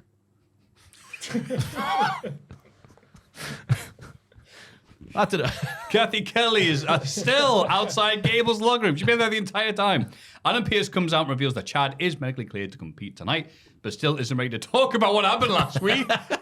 WWE. They said he's shaken up. There's mental scars, man. He had been Let's go on to find. Bludgeoned in the head last week, and he's shaken up, but he's been medically cleared to compete. Yeah. I mean, this door must be 17 miles thick for Kathy not to be able to just go, oh, Chad, what's going on? Put a glass against the door. Just knock and go, delivery or something. Whatever. Sorry. I don't know what. I'm getting a little bit sensitive about the allegations that I assaulted a man in Glasgow. I thought, it's time to bite back. On camera in 4K. In slow-mo. It's like VAR. Everything looks worse in slow motion. It's true. If you drop one of us, so that just confirms what we've seen with our own eyes, doesn't it? Why would it? Can't believe this. Gary's got a case. I'm scared to even make a movement in case one of you takes a dive off the. Whoa! I was saying he took a dive then. Gary. Well, people tend to dive when they're pushed with the force of 1,000 suns. I think Gary voluntarily noticed what I was doing and moved out of the way. Voluntarily. Yeah. Backstage, Dom tells Liv to leave him alone. She thanks him for saving her from Ray. Dom says he only did it because Ray is a deadbeat dad. He walks off and R-Truth comes along. He asks if Liv was talking to Tom or Nick. He says, reluctant heroes are the best kind. He. Liv wants to thank Dom by getting him a match against Ray next week and tries to trick R-Truth into giving Finn and JD a tag title match. Truth says he used to be cool with Finn, but never like JD, who has a massive head. Out of nowhere, just drops it in. He agrees to the match. Liv thanks him and leaves. Truth says he's always loved Carmella. Yes. And then- Enzo Amore is vindicated. I remembered in a shoot interview once saying that Carmella had stolen a gimmick from Liv. I do remember. He was like, him Liv's a saying that. Jersey girl. She's the real Carmella. Yeah. Carmella's from Boston. That's not what people from Boston are like. Yeah. Yeah. Do you remember that Liv's her really annoying theme that started with yo, yo, yo, yo? Was that when she was all When she was all, bouncy. NXT Liv? When she wore like mesh Where she was Carmella. sports vests and Where was this? 2015, She, 16. right at the start, she'd come out in like back at like baseball caps and like American football looking like. I don't remember that. She was like a cool girl. I always thought it was like Jersey Shore. Yeah, Right. but then Carmella did it more. Right. Yeah. Interesting. But when back at the announce table, a panicked Miz jumps up and runs off to find on Pierce before Truth does. Brilliant. That was nice. Yeah, that was yeah. nice. So this is what there's I like about it. Like Liv Khalil, like, no, I'm trying to manipulate and get what I want. She's Richard Hillman. Well, I love you. that's how it's gonna end. Yeah. She's gonna drive the Mysterio family into I do like Ray's when, mask just floats. Oh, sorry. Chicken nuggets rising to the surface. Gail Platt just stood there shedding a tear. Oh, she's leaving. She just left, huh? She's already gone. 50 years gone. No. I don't know if she's out yet. So they shoot like 6 weeks. Is it really yeah, 50 yeah. years? Oh yeah. 50 years. Yeah. Jesus. 50 years of Gail. Pulled in a shift. Well, All those men she survived, eh? Yeah. oh yeah, you are right. Yeah. Storyline. It's like, I don't know enough about this to laugh. The next match is a Money in the Bank qualifier between Chad, Braun, and Bronson. Gable cuts a promo on his way to the ring and says rumors of his demise were greatly exaggerated. Chad Gable cannot be killed, and he's going to defeat 2 monsters this week. Oh. Gable does actually win, getting the pinfall on Bronson after Braun, no son, is attacked by the JD. After the match, the lights go down, and the spooky Nikki Cross-esque lady crawls into the ring. Gable bravely runs away. She gives Michael Cole a mysterious box-like structure. Yeah, there's your joke. I like the screens flickering like they did at the start when Chad got in there, Yeah. because that signifies it's not over yet, because he whizzle-wazzled his own family, and they're going after people who've done that, apparently. That's the storyline. Oh, is that why they targeted Chad? Someone on Twitter said this, and I've taken it and passed it off as my own. How dare you? I thought Braun and Bronson was good. Up the meat planets just smashing each other. And it was another triple threat match where, just like the ladies earlier, they were moving around and didn't stop. Like S Club 7. Like S Club 7. Don't stop moving. Or planets. Yeah. Yeah, very good. Yeah, that is technically true. I thought there was a nice bit of continuity with the JD coming out, because this was the night where they had to sort out their Braun Strowman problem that they spoke about earlier in the show. And because Braun beat down Bronson, that allowed Gable to get the Pooh House win, which is the way it should have gone, and I'm glad it did. And I'm glad that Gable's in the ladder match. Yes. Quite want him to win, actually, maybe. I wouldn't mind it at all. Yes. Especially when we see what later on. But And lol, Brian Alvarez. what did he He was say? flipping his lid because this Olympian is an Olympian. Oh, because he was scared Scared of Abby the Witch, spooky- yeah. Yeah. Because he nearly killed him last week, Yeah, Brian. Yeah. Brian. Yeah, Brian. He had a hole in the head, like a sugar babe. She invited him to the cookout. Anyway, Cole reveals the box-like structure contains a VHS tape addressed to Pat McAfee with the label "Play Me." Well, that's useful. What else At are you going to first, do with VHS? I thought at first he was having a little joke when he was like, for younger viewers. But then I realized, no, that's face value. He's literally explaining to younger viewers who've never seen one. What was And he sends it to production truck who will try and find a VHS player. This probably cheat was probably like, I've got one. I still use it. Hasn't he got like an entire room of VHS? Yeah, he's like Gargano, but weirder. Backstage, Gable finds his That's not my former thoughts and Alpha opinions, Academy. everybody. It's the thoughts and opinions of Maffew Gregg. Yes, they are. I said it. Backstage, Gable finds his former AA stablemates and begs for them back. Otis is sorry for what happened to Chad, but he sticks to his guns. They leave, but Maxine hangs back with Gable and agrees to talk to Otis. Maxine! Oh, maybe that's the end. And you're like, maybe it was just a bit weird, rushed. Like, maybe there was something about that Chad maybe hasn't signed yet deal where, is he dead? No, but we've got something there just in case. But then the Diamond Mine arrived to ask if Chad's okay. Oh, Yes! It's happening, lads. I would have rather that didn't happen. Out of sight, out of mind, as Ross said earlier on. It's made it too obvious to me. I would say because they've not done a lot on TV recently, that was good for a quick reminder. Okay, fair enough. That's a good point. I Like, hey, remember the Creeds? Because it might be the case of, oh, right, yeah. hope it culminates with Maxine just shoot wrestling all of them, all 6 of them. 6 of them? There's Diamond Mine and Ivy, and Otis and Tozawa and Chad. Yeah, 6 of them. I thought you were still counting like Roderick Strong in there. It'd just be funny, wouldn't it? Okay. Okay, yeah. That's the underlying current has been her becoming a wrestler and being taught by Master Gable. That's Imagine like- if she just ate them all. That's like picking like a weak character on Mortal Kombat and going through all the... Yes. That was for you. Thank you. That's all right. Sorry, I know I pushed you there. I didn't want to... I was really distressed. Just like Chad, my life flashed before my eyes. And all I saw was my family. I did like that from Chad, though. Yeah, it was good. Families fight, but they always stick together. Yeah. Anyway, nah.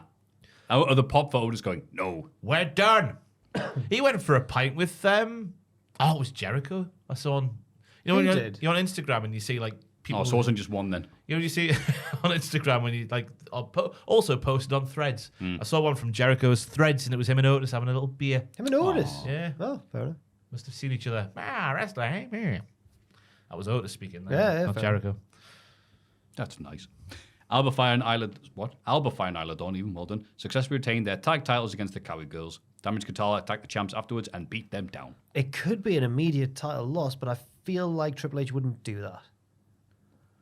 It was weird because all they did was hit the finisher and that was it. Like the Cowies got a couple of their class tandems in. Their tandem maneuvers. Double drops. Double drops, yeah. But yeah, it was literally they hit the finish and that was it, which doesn't really fill you with hope for their future and prospects. But I feel like Damage Control aren't fine at the minute, so that might cost them. And then the witches will keep theirs for another day. They have seemingly put that Io Sky losing her bananas everywhere she goes storyline to bed for a bit, don't they? She seems to be more normal. I think her bananas will be lost once more if Damage Control don't beat the witches here. Wow. Priest catches Liv Morgan leaving the clubhouse. Inside, he doesn't find Dom, but Finn Balor instead. Looks like meat's back on the menu, boys. Now, is that the payoff? Because a couple of weeks ago, Finn was the one who took the hotel room key. Well, he then later claimed that he was just doing it to protect Dom. I don't think it's another payoff. I think it's another tease, Yes. furthering to the eventual payoff. It's of just- Finn blowing his load out. Sorry. sorry. There's so many It's not sexy catchphrase, you people have in to say this what you story. see. But no, to be fair, when the door was open, Finn, the clubhouse is covered in semen. I don't know. It's not mine. You know. Looks like that meme of Randy from South Park. I had. Did you not see the news the other day when? Oh, where's this going, Ross? Mate, After no. the stuff you said in the past, this is going to be bloody horrible. Is this another wound with glass? You see that man who died? No, we're speaking about that documentary coming out on July the 3rd, and I was comparing. I had Owen make a picture of you with your head on the Randy Marsh meme because you've always been like, finally, it's coming out. What's the documentary? I'm not that excited about it because I think The Rock will have had it massively edited. Oh, that documentary. Yeah, The one yeah. they've cancelled like 3 or 4 times. Yeah.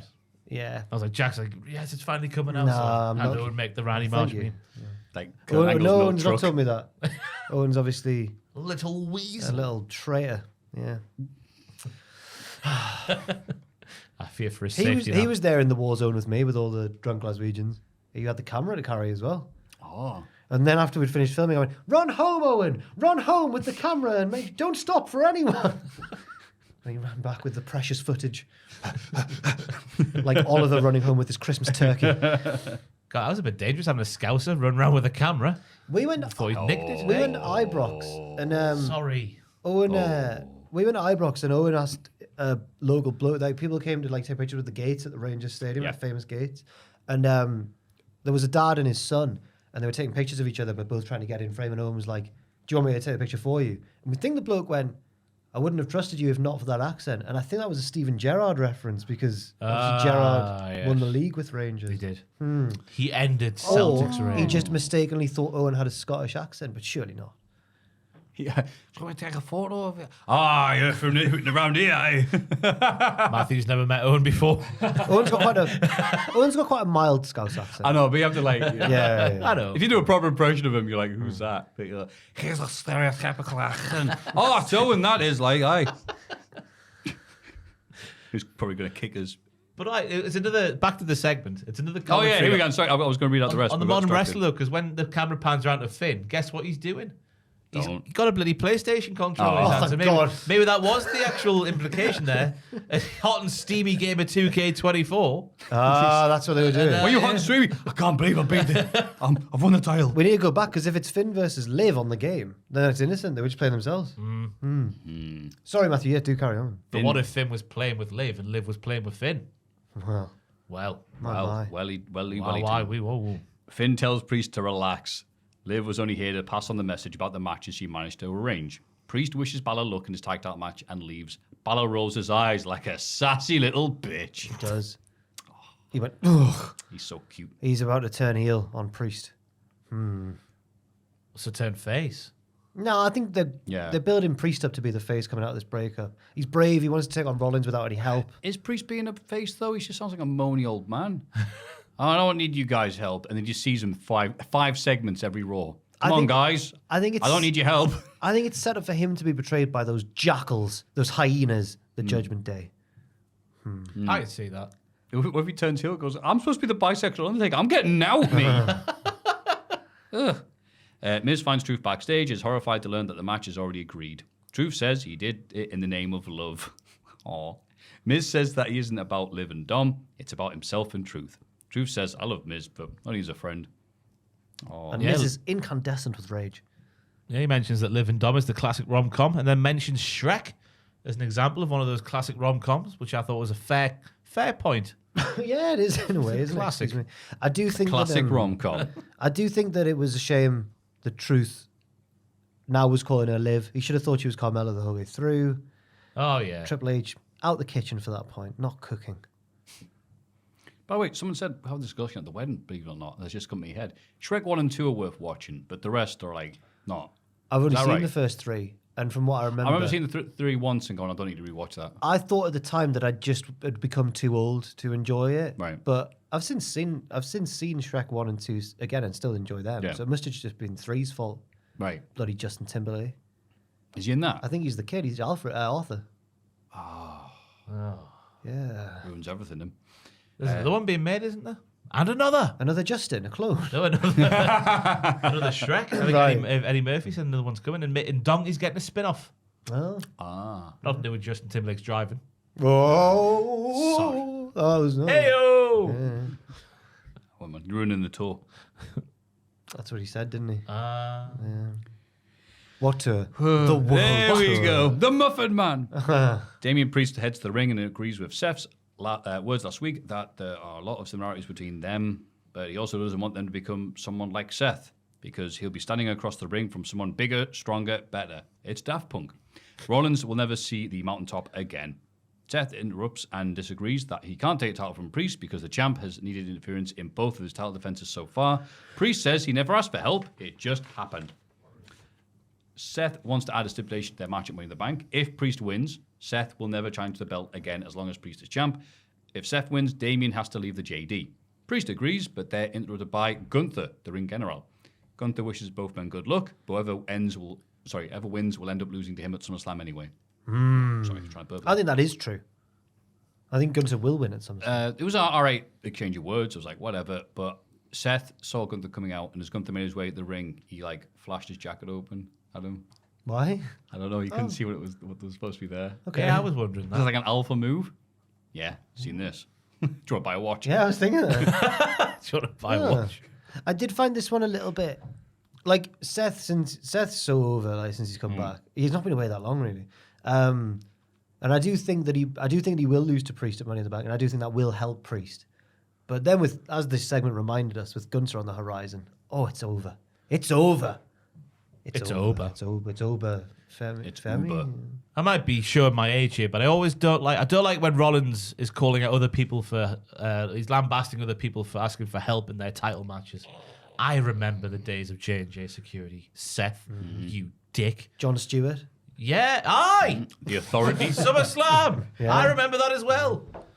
It's like no, it doesn't matter. Okay. Doesn't matter. I was about to compare it to Ted Bundy there. Wow. It's like Ted, right? Imagine, What a take. I thought you might have been. Yeah, I was like, you know, Ted didn't get the lethal injection or whatever he had done to him. What was it? I don't know. Was it a head frying? I got electrocuted. I think he got electrocuted. Yeah. Because people had signs outside saying at the Bundy barbecue and all Bundy that. barbecue, yeah. So imagine if that didn't happen, right? And Ted got out. And he was just like, well, He got out. I'm a great guy now. Let's just forget about all the misdemeanors I did in the past. I'm a great guy. I'm Ted. Yeah, when Triple H came back in 2002, everyone forgot about all the horrible things he'd done. Exactly Yeah. my point there, Jack. Yeah. Triple H is Ted Bundy.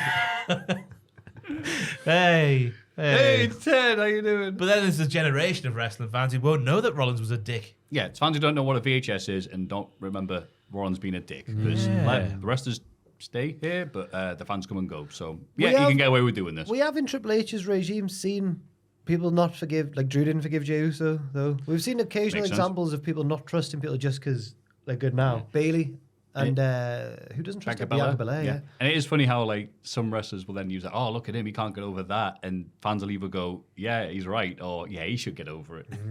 It's good. But yeah, I'm just Gunther being like, yeah, I'll beat either of you. Okay. But then the production truck plays the Wyatt Sixes video. Yes, they've got a video, like in the young ones. We see a conversation between Uncle Howdy and Bo Dallas. Bo talks about the pain of Bray's death. Howdy asks if he's exploiting his brother's legacy, but Bo says all he ever wanted was to be like Bray. Finally, they had a chance to rule WWE together, but it was all taken away. Everyone wants to forget about Bo and all of us, but they've been made to remember, and Howdy agrees. Wow, well, I wasn't... you all right? I'm just holding in a sneeze. Sorry. Oh, bless you. I'm getting emotional there. I was wondering, what the hell they're going to do here? And if they're going to, like, I was a bit like, oh no, getting ready for there to be something really like, I want to say the word cringe because it's overused, but like, oh, it's going to be bad this. And it went in a completely different direction than I was expecting it to be. There wasn't anything like, yes, we must bring them, blah, blah, blah, blah. It was like, no, I miss my brother. I miss my brother. I don't exploit him. But what am I supposed to do? What do you say a line like, am I supposed to put him in a museum or something? Just mausoleum. A mausoleum, sorry. Yeah. And I was like, oh, okay, that's nice, because I haven't thought about people, maybe there are those type of wankers online, but there's always be somebody thinking something online, going, oh, we're just using this and using that. But so I think it was a good way of him getting it off his chest, and also use it the advantage of the angle, going, yeah, that's nice. It's immediately confirmed that he is... We all knew that Bo Dallas was Uncle Howdy, but this is the first time, I think, on screen that it's been revealed. Yeah, it definitely felt like a continuation of the very latest stuff Bray was doing before he died, like the introspective stuff, when he was like, there's two sides of me waging war. So it's a nice continuation of that. Just wait and see how it goes from there. And it was already 100 times better than the last stuff with Uncle Howdy. I know that, That last few weeks was... That was misguided. Yes, gosh. Yeah, it was. Yeah, it doesn't look like it's based in sort of mystical bollocks. It looks like I know it's a bit out there, but it's based in reality, which is good. Right. You're wondering last week after you've murdered everybody, where do you go from there? So the fact he's now turned it on Howdy versus Bo and the sort of struggle of dealing with his brother's death and like that. Because when they asked that like exploitation question, I was like, whoa! Yeah. Didn't expect that to happen, but I guess it made for some good TV. So in terms of a second step, I couldn't think of a better way to go than what they have done. So fair play. Yeah. Yeah, because people do, when it comes to the spooky stuff, there are people that are really getting into it and really invested. So that's just going to really help them go, oh, now we really care about it. As long as it doesn't And get... it doesn't involve, talking puppets. But WWE's modern day spooky stuff is not good. What's the last good modern day spooky thing they did? Like the start of every... I think Tom made a good point. I can't remember who it was. I think it was Tom. The start of every new Bray version was great. Then it would fall off a cliff. Yeah, but now everyone's saying, well, that was because of Vince going, haha, I'm old and a sex pest. Now it's be interesting to see on this new regime if they're going to be able to go in a different direction with it and be able to do it. Because again, wasn't all over the show. There was little bits and pieces of it, but it wasn't dominating. That's the best way to do it. And I'm like, okay, as a little bit of it, that's absolutely fine. Under Vince, it would be the main event of every Raw. Yeah, main event for segment. years upon. Oh my god! He ended every Raw in that lockdown the same way, with the Fiend doing the light thing and then attacking someone. Yeah. Yeah, I'm interested in seeing where it goes now. Yes, Which is, I think, same. the best thing you can say about this. Good evening. Good evening. Good You were evening. just saying what's the last spooky thing someone's done? Well, here's Karrion Kross beating Kofi Kingston after the rest of the Final Testament beat up Xavier Woods on the Tron. I am so... I don't even know. I've never seen a more silent crowd on a night where Crazy. It felt like everyone on the card got a reaction. And then Karrion... Maybe it's because he didn't say good evening, and that's what people were waiting for. Because he walked out there and he got no reaction. And it was a nice finish to the match with the transition into, what's he called it? The final prayer. And he got no reaction for that as well, even though it was quite an impressive looking maneuver. We had the stuff with Xavier Woods going on backstage. He was quite beloved. That got no reaction. Yeah. Stick a fork in the Final Testament. Not since Rob Conway have we heard such a quiet crowd on Raw. It's really funny to contrast this with last week's podcast, where it was me being the host, trying to like keep things moving along and stuff, and trying to agree with Adam and Andrew's points. But sometimes, like Adam, they're fixing him, aren't they? They fixed Karrion Kross.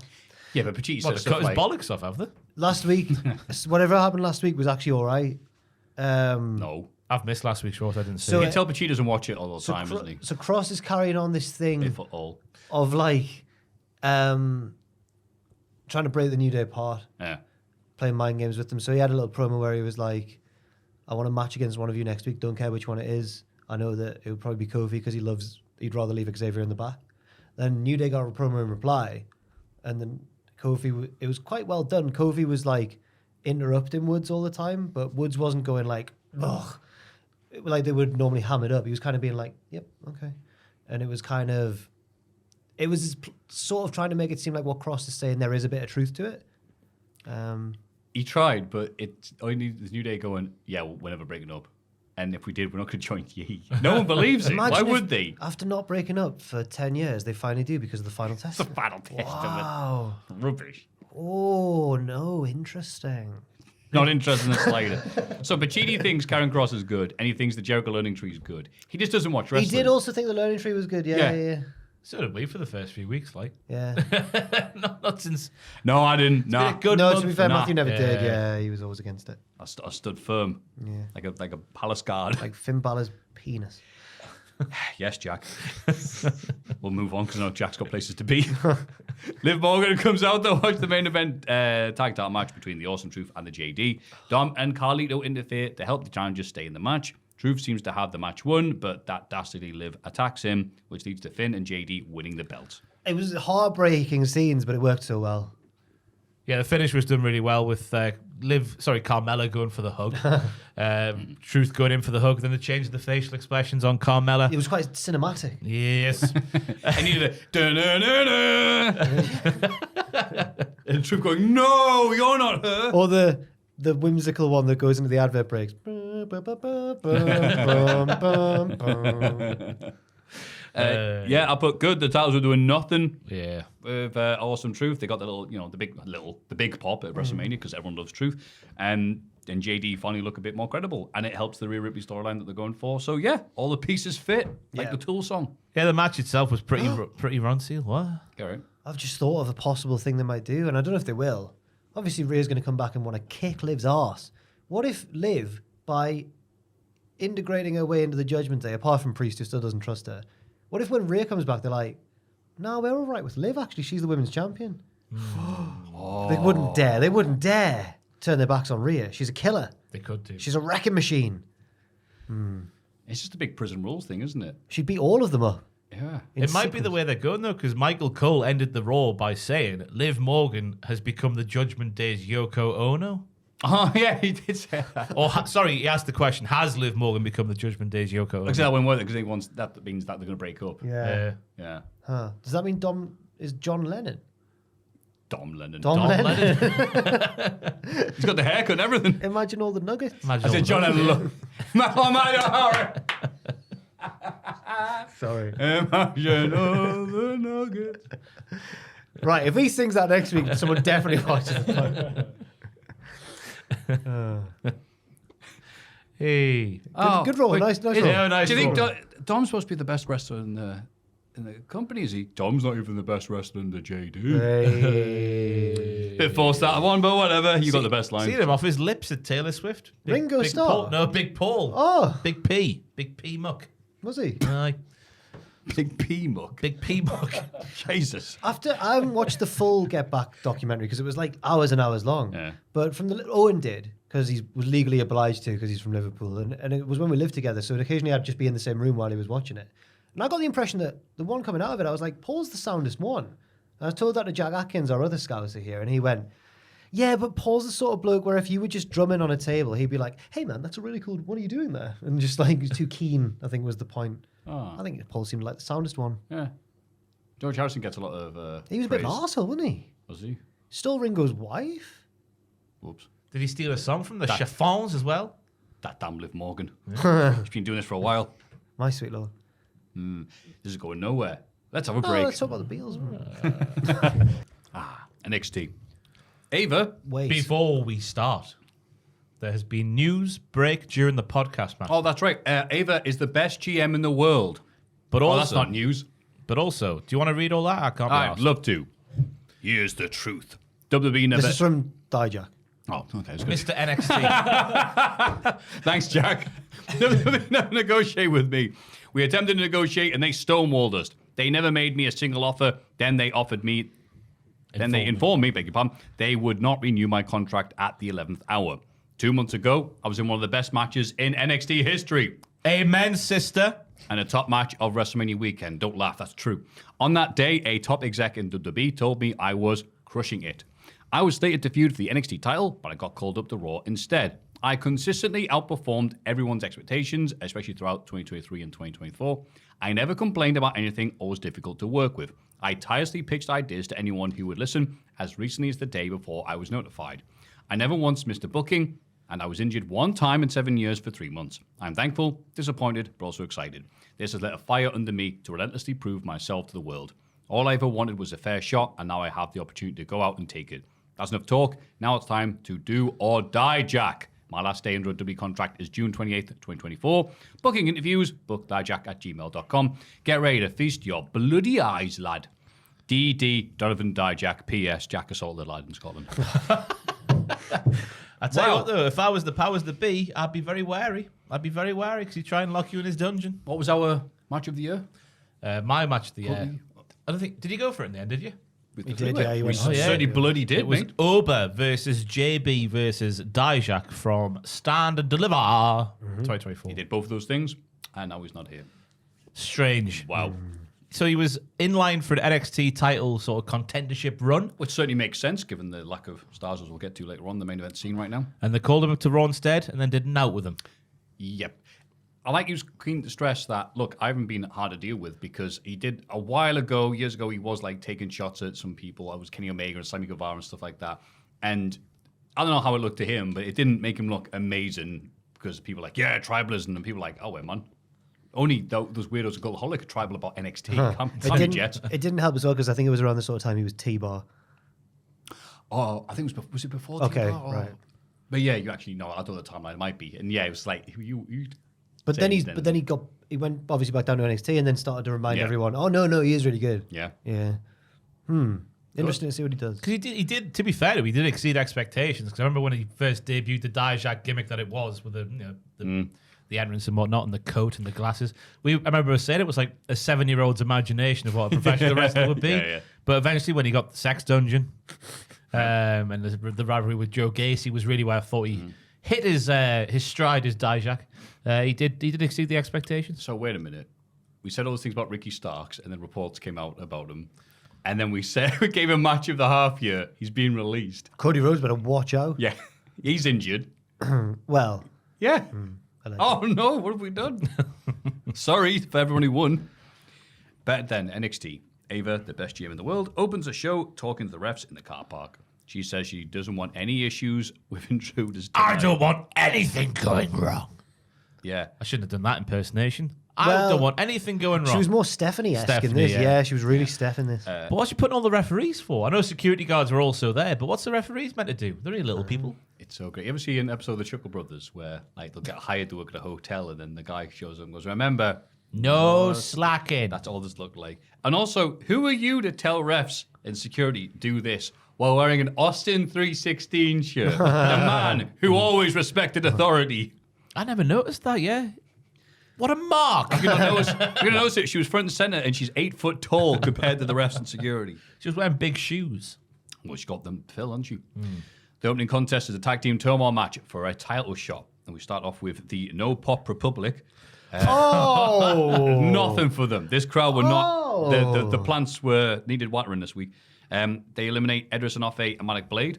They took a while to do so, considering how unlucky these lads have been in recent weeks. Certainly there wasn't any ladders from the Walk Under or Black Cats or Larry the Dogs to back the face off. Bryn Fit wasn't there, crucially at ringside. Right. But they did do a nice double team blockbuster into a spinning spine buster thingy. They did. And as soon as they did that, Booker told Anoa'i off for doing so many moves. It could be a detriment to yourself.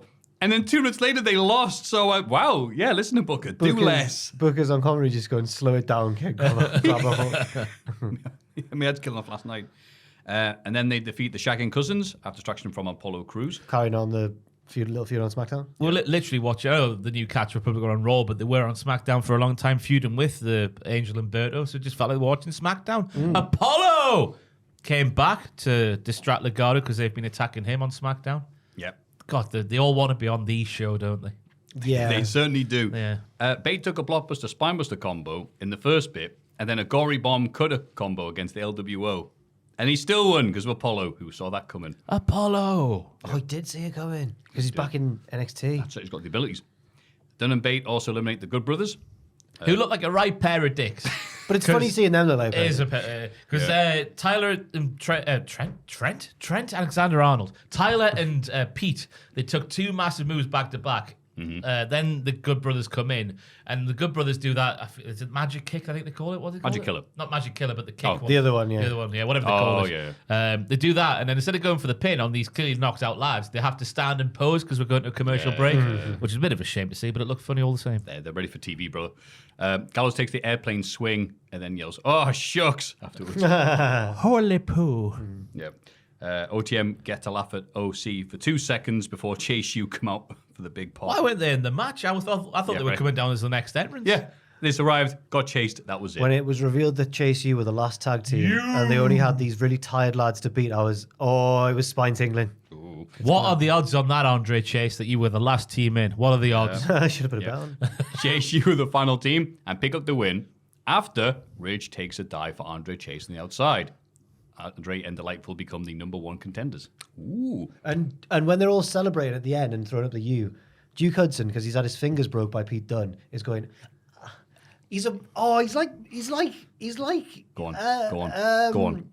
He's like Ricky Morton. I was trying to think who could sell That'll him. do. Yeah.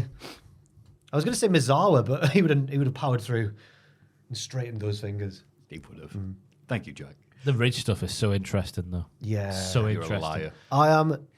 I was saying last week when you were away, I'm so relieved that Duke has once again been proven to be on the right side of history in Chase U. There's been so many threats to the U, and Duke's always come out clean, but there's always that worry because of his past that he's going to be the one to break them apart. But no. I need a blank filled in later on, by the way, about Duke. Hey, don't say it on camera. There's a segment coming up with Duke and Ridge and some other thing, which I need filled in on. There was a bit of a disconnect from 2 weeks ago to now because I didn't get to see last week's episode because I only got back in the country on Sunday. Yeah. And worked all week. I should have watched it on the plane. On a bad have been kicked off. There's a commotion on the plane. Someone's watching NXT. The plane keeps on losing altitude because someone using the internet. No. The plane keeps tilting to one side because everyone's crowded around Ross's seat. Can people please go to the seat? We will give you the results over the tannoy. Aye. Duke had the move of the match for me, though, with the head scissors on the ropes on Tyler. A man that long shouldn't be able to do that. And the cavorka, I've used that word, but I don't care, but the cavorka of Andre Chase, wrestling in slacks, winning with a crossbody off the top. On a tired man. I don't care. It's a crossbody off the top. Tired man who wants to be eating jam with a rabbit someplace, yes. I put, well done, Ridge Holland. Very good that you interfered, but obviously you were aiming for Pete Dunne, but close enough. He's crap. In the locker room. No, he did the right thing for the first time ever. Well done. He saved Andre. He took the bullet. Good. Good. In the locker room, Carmen Petrovic and a couple of no-name rookies watch Roxanne's back fist on Lola from last week. They agree that Vice wasn't phased. Roxanne appears and the rookies scatter. Perez points out that Carmen couldn't stand Lola a few weeks ago. Carmen says she doesn't like Lola, but respects her toughness. Roxanne tells Carmen to keep watching the real stars of the show, and maybe one day she'll get there. Oh. Carmen wants to prove that she's already capable. How are these lower card women in the division watching that back fist, and the conclusion they come away with is, God, Lola's great. She just got sucker punched by the champion. It was a good back fist, like. Not as good as the revenge one later on, though. Hurricane. Oh, yeah. Yeah, it's an interesting one. Carmen's becoming her own thing now that her mother's not on the scene. Yeah. Natalia's elsewhere. She put the WWE back in her bio? So do there we was know? rumours that she'd taken everything, all the WWE stuff out of all of her socials, but I don't know if it was true or a fake rumour, because when people then went to check after, she'd either put them back or they were never gone in the People first love place. lying. It's so great. But I'm interested to see where Carmen goes now up against Roxanne. You would assume she's now in the title picture just because of this storyline. Right. I don't know. Maybe like a filler feud until Heatwave. Yeah. For because that's going to be Lola. It was confirmed on this episode, in It fact. certainly was. Backstage, Dante Chen offers to be in Nathan Fraser's corner for his Heritage Cup match tonight. Nathan admits it would be helpful because he hasn't talked to Axiom in a few days. Axiom immediately arrives and says while he's still worried about Nathan's aspirations as a singles wrestler, he wants to be in his corner. They make up, not make out, and Dante wishes Nathan luck. Dante's such a good guy. I'm so glad you're back, Axiom, but just to let you know, I'm always here as well. He's one of the real ones of NXT. He is, yeah. Follow me back on Twitter that time. Oh, of course. Yes, That's right. but Nathan just needs to focus. We know this. Imagine not talking to Axiom for a few days. Imagine upsetting Axiom.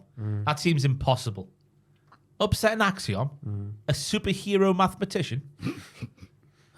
Nathan just needs to focus. He can figure out any sum, but not what's in Nathan's heart. Although, to be fair, Nathan wanted to go for more than one prize. Makes sense since he is a footballer who could have made it to the EPL. Yeah, he where you could've want to done. win the EPL, the Carabao Cup, the FA Cup, the Champions League, the Club World Cup, It's such the a great Super Cup. It's such a great crap film, isn't it? He was a football superstar who could have made it into the EPL. He was a magician. Together they had sex. I enjoy their tag team now, though.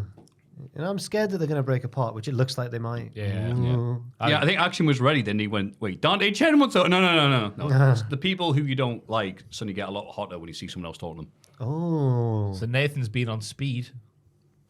Allegedly. No, this week he was on WWE. Oh, WWE Speed. You ran right into that one. Great podcasting. So it looks like, maybe he's the one who's going to get the big old Pushington, if you can read anything into that. Which I don't know if you can. Wow, the pelt's so important they don't put it on TV. That But no, counts it's a push. Twitter paid WWE for their own exclusive content. Don't besmirch the Speed. Andrade was the Speed champ. Andrade is the Speed. Is he the Speed champion? I think he's the still? Speed champion. Yeah. He's the Speed when he's asked to lose. He beat Ricochet. Bye. No. Anyway, Ethan Page comes out and argues that he should have Javon Evans even title shot because he was unfairly taken out of the Battle Royal without being eliminated. Is this true? Yes. Aura Menta took him out right at the start, through the middle ropes. Then later on in the night, Ethan Page then beat Javon Evans in the main event. Even though Javon just won the thing. So Javon won the Battle Royal and is number one contender. But And they had a match anyway. Then Ethan Page went, technically the Battle Royal is still going on. wah, lads, wah, wah. because I got taken out by Oro. Yeah. And then Ava agreed to a match between the two later on. Oh, she's such a pushover. because now, isn't Javon said he was still good to go even after having wrestled this whole Battle Royal. But it turned out to be his undoing because Ethan beat him. And now Ethan has a claim as well. Yeah. He also pinned Javon later in the night, so Ava should come out here and fix things. Ava arrives and mocks Paige for being so egotistical, but she admits he has a point. So why did she? why? She absolutely eviscerates You're him. talking rubbish, but you are right. And then she goes, well, you got a point there. It's when she's like, I don't like it when superstars back me into a corner, and you're going to learn that. I didn't know about last week's, but he'd already done that a few weeks ago with the contract in the trick match. No one puts She's Ava been- in a corner. Apart from Ethan Page. Yeah, the character doesn't work if Ava is even more egotistical. But Yeah, that was the line there. That one about the back into a corner, you're going to learn that. That's the first sentence she said where it didn't follow the same Ava cadence. She was shooting. Yeah, she had a bit of gravel in her voice, bit of Sean Dyche about her. And they got a pop when she said it as well.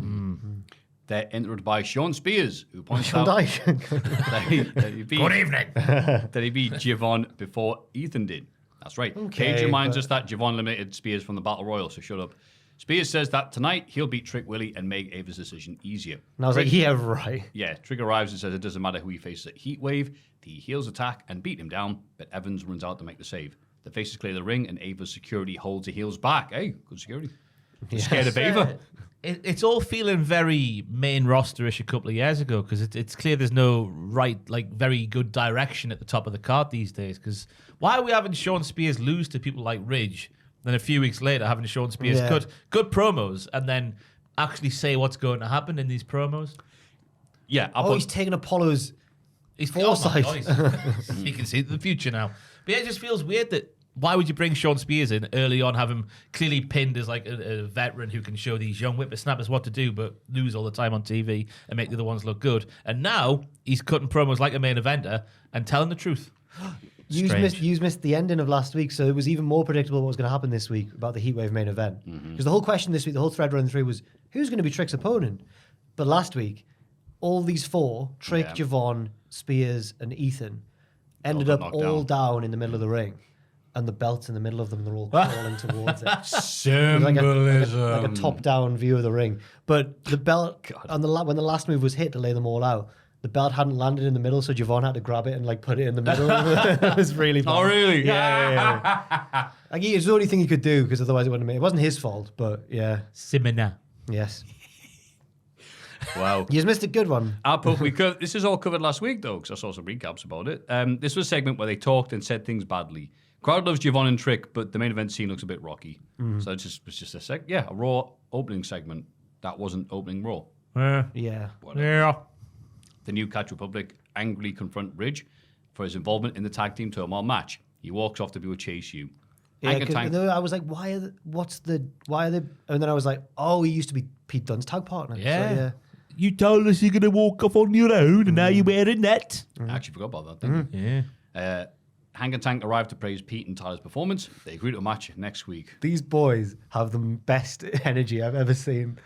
Hey guys, you did super well out there, but would you like to go against Hank and Tank?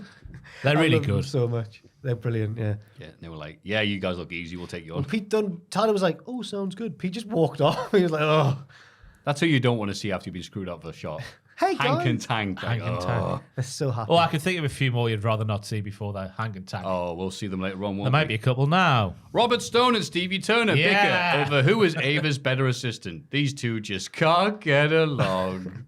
Robert's, have you written them down? Because Robert's list of brilliant things he's done so No, far. I haven't written them down. No, have you? No. There was so Not even Ross has written them I've down. got as far as helping Ava make some high-level decisions, and I gave up. Then he listed a few, and it was like, I booked the match between Sol Rooker and Ariana Grace. Whoa, groundbreaking stuff. I said I've seen better acting from smackheads needing spare change for a bus home. Oh no, they're not. It's not the acting I've got it.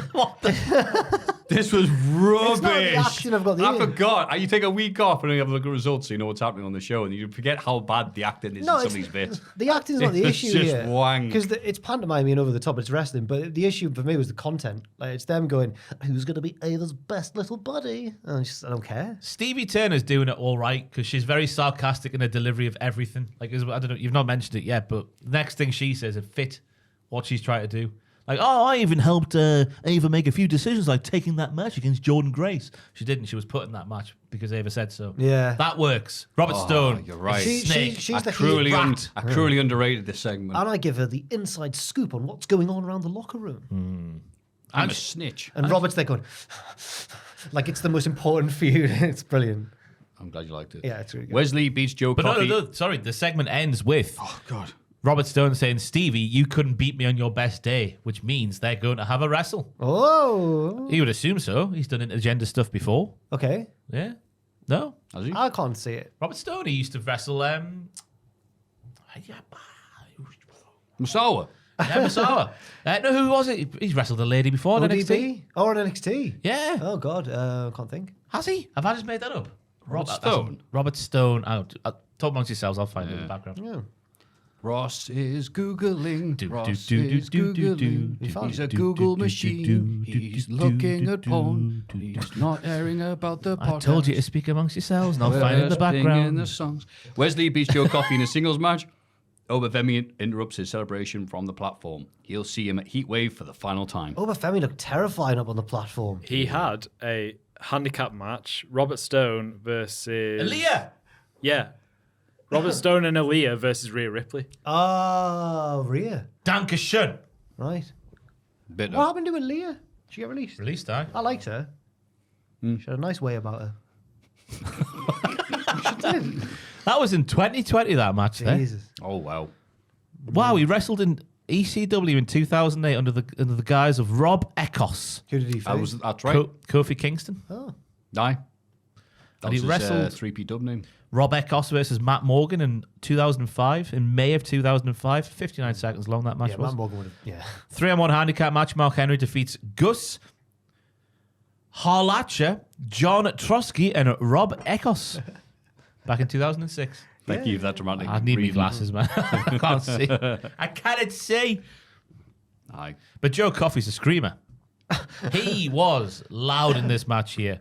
He was also spiked on the top of his head by a DDT, which then made Vic compare him to Justin Timberlake in terms of being disorientated. Oh, wow. That was a bit forced, but you know what? I appreciate it. Yeah. And I felt it was a bit, how clean the match ending was a bit of a surprise because it felt like things were getting going for Joe Coffey, but... And it felt like Wesley wouldn't be able to put him away that fast. Yeah. But I guess they're getting the move over as like this finisher can come out of nowhere. Out of and nowhere, so yeah. I don't mind that. So I'm fearful for the match. As can all the best for the bells, but where's ducked all the best for the bells? Oh, the best for the bells. Yeah. Was that Ishidishu? But I am fearful because I don't want to see Oba lose to... I know the story's there, David versus Goliath and all that sort of stuff, but I don't want to see Oba lose to little Wesley. No. No, I don't think you will. I want to throw him very far. Yeah. Into the ocean. So far, it's a count-out win because he can't get back to the ring in time. He hasn't let landed yet. Even he's in a taxi. Quick, come on, I can still make it. Tony D and the family interviewed ahead of his Heritage Cup defense tonight. Tony knows Fraser is a dangerous opponent, but the cup isn't going anywhere. That's I'm basically going what to he's punch him in saying. the mouth, man. Yeah. He's got more experience in these Heritage Cup matches, but it's not going to help him. After what we saw in the match, it was a nice little prelude to how the match went because he was like, he is quick and he is dangerous. And he did start very fast, so I liked it. Yep. Delightful Hudson receives the photos he requested of the finish of his match last week. What was this about? This is the gap that he'd filled in. Last week, because you know how Riley and Duke were skeptical of Ridge Yes. and his intentions, but it seemed like Ridge was really trying to be the best he could, and it was them who were in the wrong. Turns out they're in the right, and Ridge is it's a fed herring. So Ridge helped Duke and Andre win a tag match. Duke's making the pinfall. Ridge is on the outside holding his back down. Oh. And then Duke afterwards is like, what were you doing? But Andre and the rest of the gang didn't see it. So they're just all buzzing. And then backstage, Andre even had the cheek to be like, Duke, were you naughty in the match? The OC looked angry. And then Duke was like, no, I genuinely didn't, Mr. Chase. And then all the rest leave. And he goes to Ridge, what's that all about? And Ridge is wearing a Chase U top and he goes, like it's for the good of it. It's for the good of it. Ridge is being sneaky. He's being bad, but he's being good. But Duke's the only one who knows that Ridge is against the rules. He's like Robin Hood. No, he's not, because that's against the spirit of Chase U. They do things right. But no, it looks like they're... especially the after, gamblers that chase you. that was only Andre. That was only Andre. After this segment, it looks like they're going down the path of Ridge is dodgy, but Duke's the only one who sussed it out. And are they going to believe Duke? God, I hope they do. Me too. There's no worse than injustice. Is there? There's nothing worse. And Duke saved the U multiple times now. Yeah. Poor Delightful. But then again, 2 weeks ago, I think it was, they did mention the thing that only us have spoken about in this podcast. I'm sure that Duke was in on it and going against Andre at one point in time. That's never been in storyline canon on TV. That's only because of my own trust towards the Duke for a period of time there. They seem to have also dropped the stuff about Riley not trusting Ridge. It's now Duke. Hey! Yeah. Great On guy. the same page. Well, they start winning now, so it's like, oh, trust you now. We're going to take Chase U International. Whoops. I just realised I am international. So last week he was away and they said he was back in England. So, yeah. That was a reference. me there. Sorry, I'll let you read the actual stuff. Ridge Holland stops him from opening the photos and tells him just be happy, Chase U, keep winning. The rest of the group arrive and celebrate becoming number one contenders. They rush off again and Delightful gives Ridge a doubtful look. Duke's in the right, as always. I don't see the issue with Ridge's cheating to win. Who cares? What? Let's go. But he's dangerous. LFG. No, not LFG. Oh, it's good if he's been dangerous to other people. those against the you, yeah. Be dangerous towards them.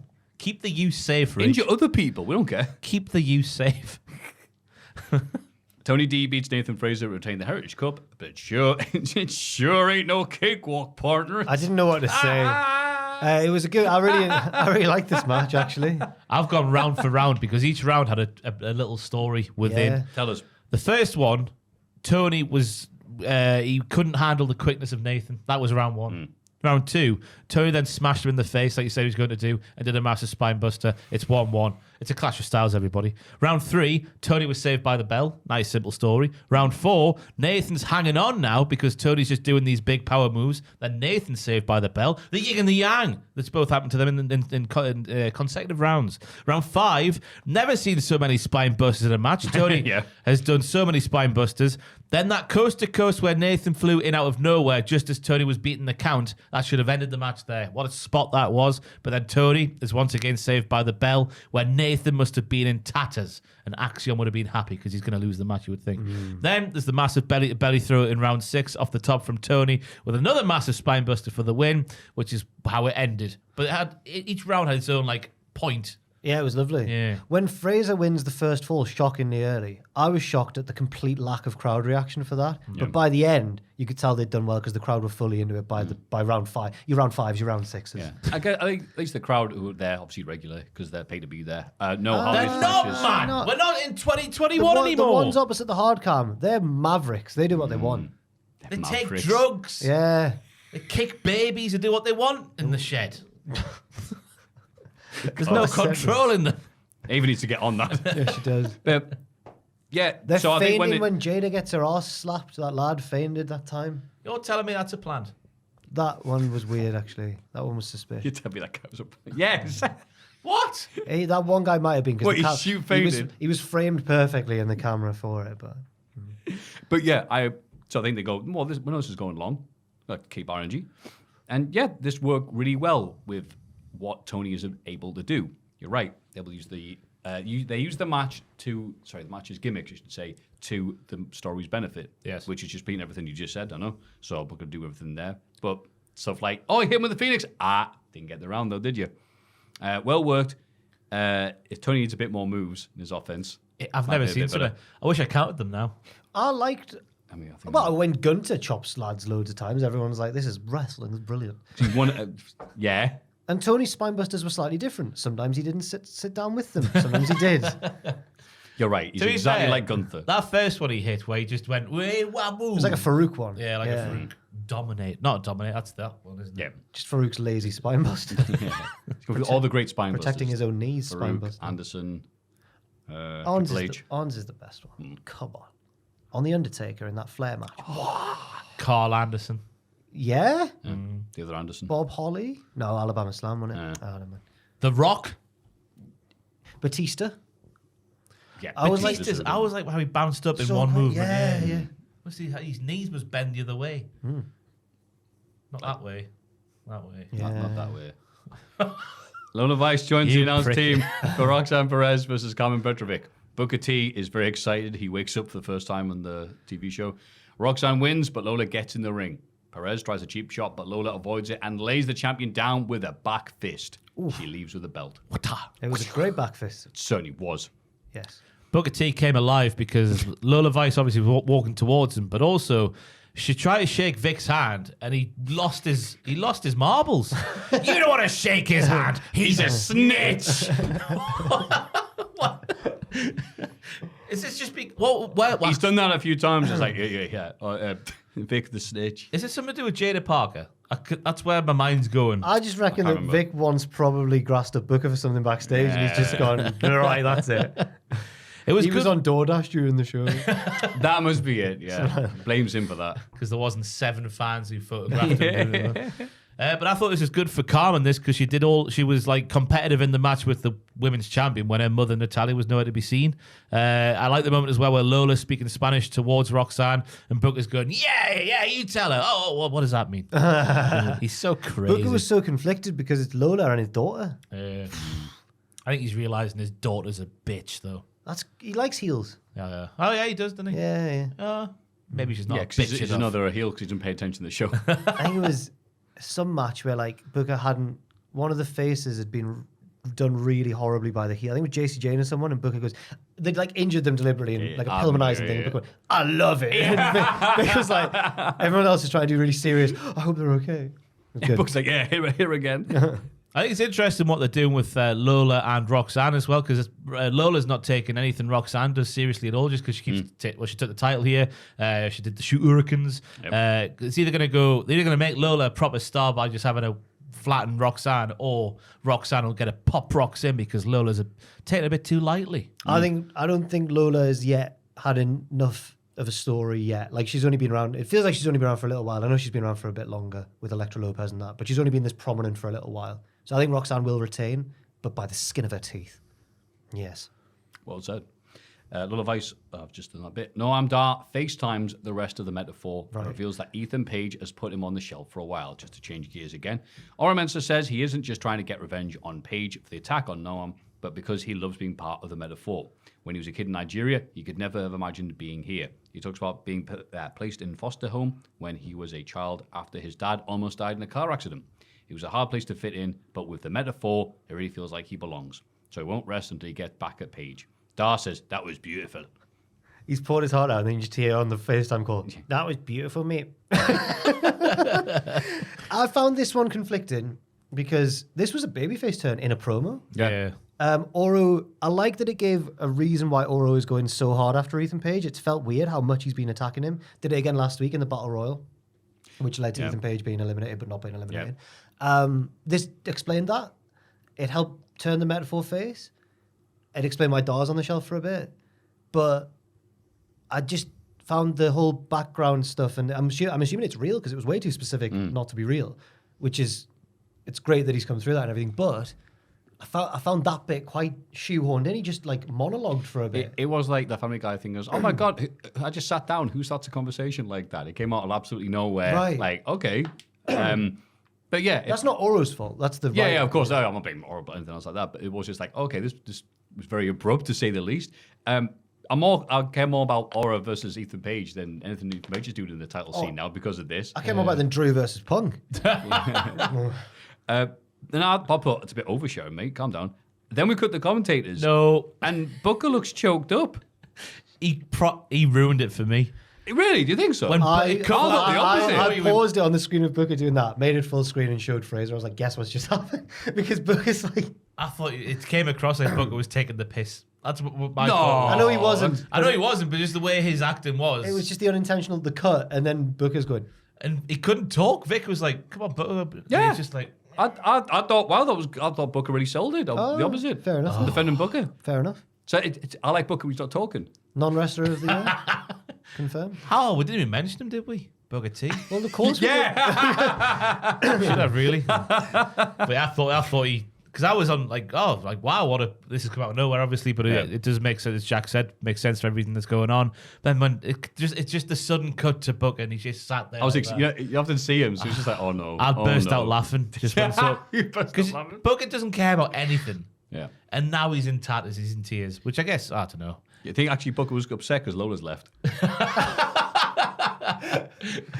Come back. 45 minutes left on the show. Vic clearly wanted, he fed him a lot. He was say something back, but Booker just didn't give him anything. And he was like, we've got to move on now, Booker. If we can. Yeah. Aye. Backstage, we see that OTM have been beaten down by Gallows and Anderson. Michin rushes in to attack Jaden Parker too, but security keeps them apart. Jada Parker's full of fire. Wild. We'll see more later on, yeah. Wow, She's crazy. really good. Yeah. In Ava's office, a referee informs her that OTM are pretty banged up.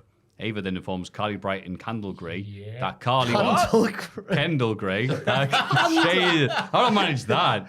No, it's Candle from now on. Candle Gray. Oh, you missed last week. Who's this? Yeah, so Carly Bright is there last week in a backstage segment with just this last that I've never seen before. And I'm like watching it next to Fraser, who sits next to me in the office. I go, who the hell is that? And he goes, that's Kendall Gray. I'm like, how did Fraser know that? No. Come on. Then I went on a cage match. She'd only had live event matches and Level Up. I was like, how does he know this? Later on in the show, she was then named later on. So unless Fraser had watched NXT before me, maybe. Fraser doesn't watch NXT when he's not on the podcast, does he? So how did he? I don't understand how he knew who she was. It was the way, and like when Fraser knows something you don't know, and he's so confident. That's Kendall Gray. That's kind of great. Yeah. I was like, eh? I do believe that's. And then I thought, have I missed something massive she's done? Has she been in AEW or something? Cage match, level up, and live events. Fraser's a stalker, no. The only possible way Fraser can know He that. turns up in a DDP balaclava. Well, is she? And of course the plants go, yay! yeah. Is she an attractive lady? Because one thing I have noticed Yeah, about she is, yeah. Fraser is that he loves dropping. She's in Shawn Michaels' women's division, of he course. loves- Fraser loves dropping a like on a Stop. on an attractive Instagram. You're post. mistaking Fraser for Jim Ross. No, I'm not. Oh no. Hey, look, it's the wrestler. Colleague says, Bright and Candle, the team of Bright Candle, will have a Bright singles Candle. match against Wendy Chu next week. Oh yeah. You obviously know that when you There hear you when go. Wendy turned heel. Yeah. Yeah, this is it. This is NXT getting. This is like It's NXT again. Hogan and Goldberg, The Dome. Atlanta Dome, Nitro. My God. I think it's like Hogan versus like Andre. It's the light versus the dark. It's I reckon hero it's versus Warrior versus Taz in ECW Arena. Lola Vice barges in and leaves the NXT women's belt on Ava's desk. She wants a title match at Heatwave. Great Kavorka. When your champion wakes up, give her this back and tell her I want a title match at And Heatwave. here, Tell her I'm Latina. Ava bottles some rage here and lets it all out later on because she didn't get a chance to talk back to Lola, and she comes back double. It's like when a Pokemon spends a turn focusing its power. Yeah. Well done. Thank you. Tavian Heights beats Damon Kemp. Charlie Dempsey rushes into the ring to raise Tavian's hand. Damon is all like, what the hell, man?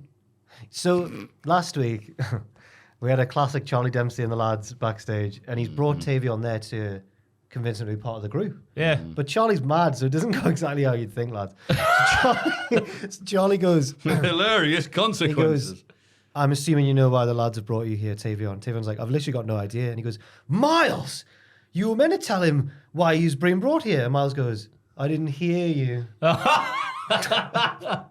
Get the joke, Can you Maffew. believe it? We missed this, Ross. This is real life deaf wrestling. You're cancelling all your holidays to make sure we have to watch NXT So then every week. Charlie goes, I'm offering you a place in the No Quarter Catch crew. And Tavion goes, all right. And he goes, you drive a hard bargain. Fine. If you beat Damon next week, then you'll be a member of the No Quarter Catch crew. And he goes, all right then. And he's like, oh, you're a tough negotiator, but okay. He just doesn't, it's weird. But Genie liked it a That's lot. brilliant. Oh, that. did he? He said he saw shades of Regal in Charlie in this segment for the first time. I don't know if I do, but I went with it. Oh, since he started becoming a mobster, Have you? they need to go more in on the mobster stuff. Have him dress like Tony, speak more like Tony, and just every word that's not capiche. Yeah, he's dialed the mobster stuff back, and he's just weird now. He's just a weird man. Okay. Maybe he's started eating the chocolates he makes. So I guess Tavion's in the crew now. Oh, good for him. Like, because Damon didn't want him in. Like, this is 2 weeks ago now because we couldn't work out Charlie, could we? Yeah. I do like how Damon's got a Papa Shango-esque shoulder breaker, which is what Vic was saying. Yes. And I thought Tavion's belly finish, where he pops his hips, you can actually see his hips popping. That's how high he goes. Well, He must have some sort of amateur background. oh, yeah, he's Olympian. Oh, right. Well, fair enough. Yeah. Not good then. He'll not be scared of any spooky gimmicks. Oh, he will be. No. We're scared of the Papa Shango shoulder breaker. Yeah. Kalani Grace tells Rancid What? Kelly Clancid. Sorry, no, I've got that wrong there. Sorry. Kalani Grace. Kalani Jordan, sorry. Yeah. So I actually got it right. Yeah, Good. yeah. I was wondering, like, hang on, who's that? Kalani Weber. President Kalani Jordan. That's right. Tells Rancid Kelly Clancid, who stings, that she wants to be a drama-free champ. No, say it like she said it. I want to be a drama. Is that harsh? I want to be a drama-free champion. I felt like I was watching it again, a political manifesto piece. Oh, right. Okay, we go. I am nobody does it better than Lani. I want to be a drama-free champion. Doesn't sound like a human. Sound like you said lovely Irish chocolate. Drama free. I want to be an Irish chocolate. So last week, all the women in the locker room were arguing because NXT women. Hey, women got to be fighting. But while they were all fighting, in the side of the frame, Sol Ruka's just really chill. She just grabs her bag and walks away. She doesn't get involved with that nonsense. Kalani likes that. And she's like, I want to give the title shot to my friend Sol because she stays out of drama. She never asks for anything. Then Ariana Grace turns up and goes, my ears are burning. She went, I wasn't talking about you. I was talking about Sol Ruka. And that's what set up the match tonight. Kelly tries to end the segment, but Jada Parker rushes in and cuts an angry promo calling out the OC. Good bit. She wants Mission next week in a street fight. Good angry promo. Now there's the last you believe what you're saying. Yeah. That was the Carly Bright and the Wendy Chu, metaphorically speaking, in terms of promos. Yeah. That Carly Bright is Jada Parker, and the Wendy Chu is Kalani Jordan, who cannot cut a promo, and who is not ready for the role she's been given. I hate to agree, but yeah. In ring, yeah, but it's just hello, I am Kalani Jordan, and I like smiling because smiling is fun. I want to be a drama free. I just don't believe her. Hey, Roxanne Perez was there at one point. Yeah, Now look at her now. So yeah. So just turn her heel. Brynja Reese is proud of Edris and Malik's effort in the tag team turmoil match. Malik tries to stay positive, but Edris is annoyed they didn't win. Izzy Dame interrupts. It is what it is. She says Brindley is dragging them down. Tate and Paxi creepily watches from behind a nearby window. God, they shift everything in this, didn't when we've known a wrestler for some months, but then they get a vignette explaining who they are. We got one of them for Izzy Dame last week. She's really good at volleyball, and she calls people narps, non-athletic regular people. That's her new thing. At the very end of the segment, she goes, later, narps, and walks off. Narp. It sounds really stupid. You massive narp. Oh, you like that? That's good, that. Yeah, I think we'll keep that. If I was athletic, I'd be calling people narps. Narps. But I am a narp. We're all narps. I liked how Bryn was on about how positive she was about the lads losing. She was proud of them, even though they lost. And then, when Izzy Dame came in and said, the lads don't want you around, crucially, Edris didn't say no. Malik was like, oh no, we like her being around, but Edris stayed quiet, and I thought it was interesting. And Can't say anything nice. Don't say anything at all. You say best. You should not know. I thought the cinematography as well of Izzy Dame slapping the window for no reason just because Tatum Paxley was there, but she didn't know she was there. And it scared Tatum away. And then when Izzy looked around, Tatum wasn't there. That cinematography was great. I think that's blocking rather than cinematography. What would you say, Maffew? I'd say it was beautiful. Yeah, Axiom commiserates with Nathan Fraser for losing to Tony D. Now at least they can concentrate on their tag title defense at Heatwave. Axiom wants to watch some tape to prepare. Oh, good, there was one on Raw. But Fraser has a WWE speed match tomorrow. I want to prepare for that instead. Oh, focus, no. Nathan. That's like concentrating on your Premier League team, you've drawn a lower league team in the third round of the FA Cup. That's like putting your first team in that match. You've got a top of the table clash in the Premier League. He's got it all wrong. It's like Lex Lewis going, I don't have to worry about Hassi Rahman. I've got Tyson in a few months. Yes, 90s reference. Jesus. Those 2000s, but yeah. Was it? Early 2000s. I thought it was late 90s, boss. How dare you? Sorry.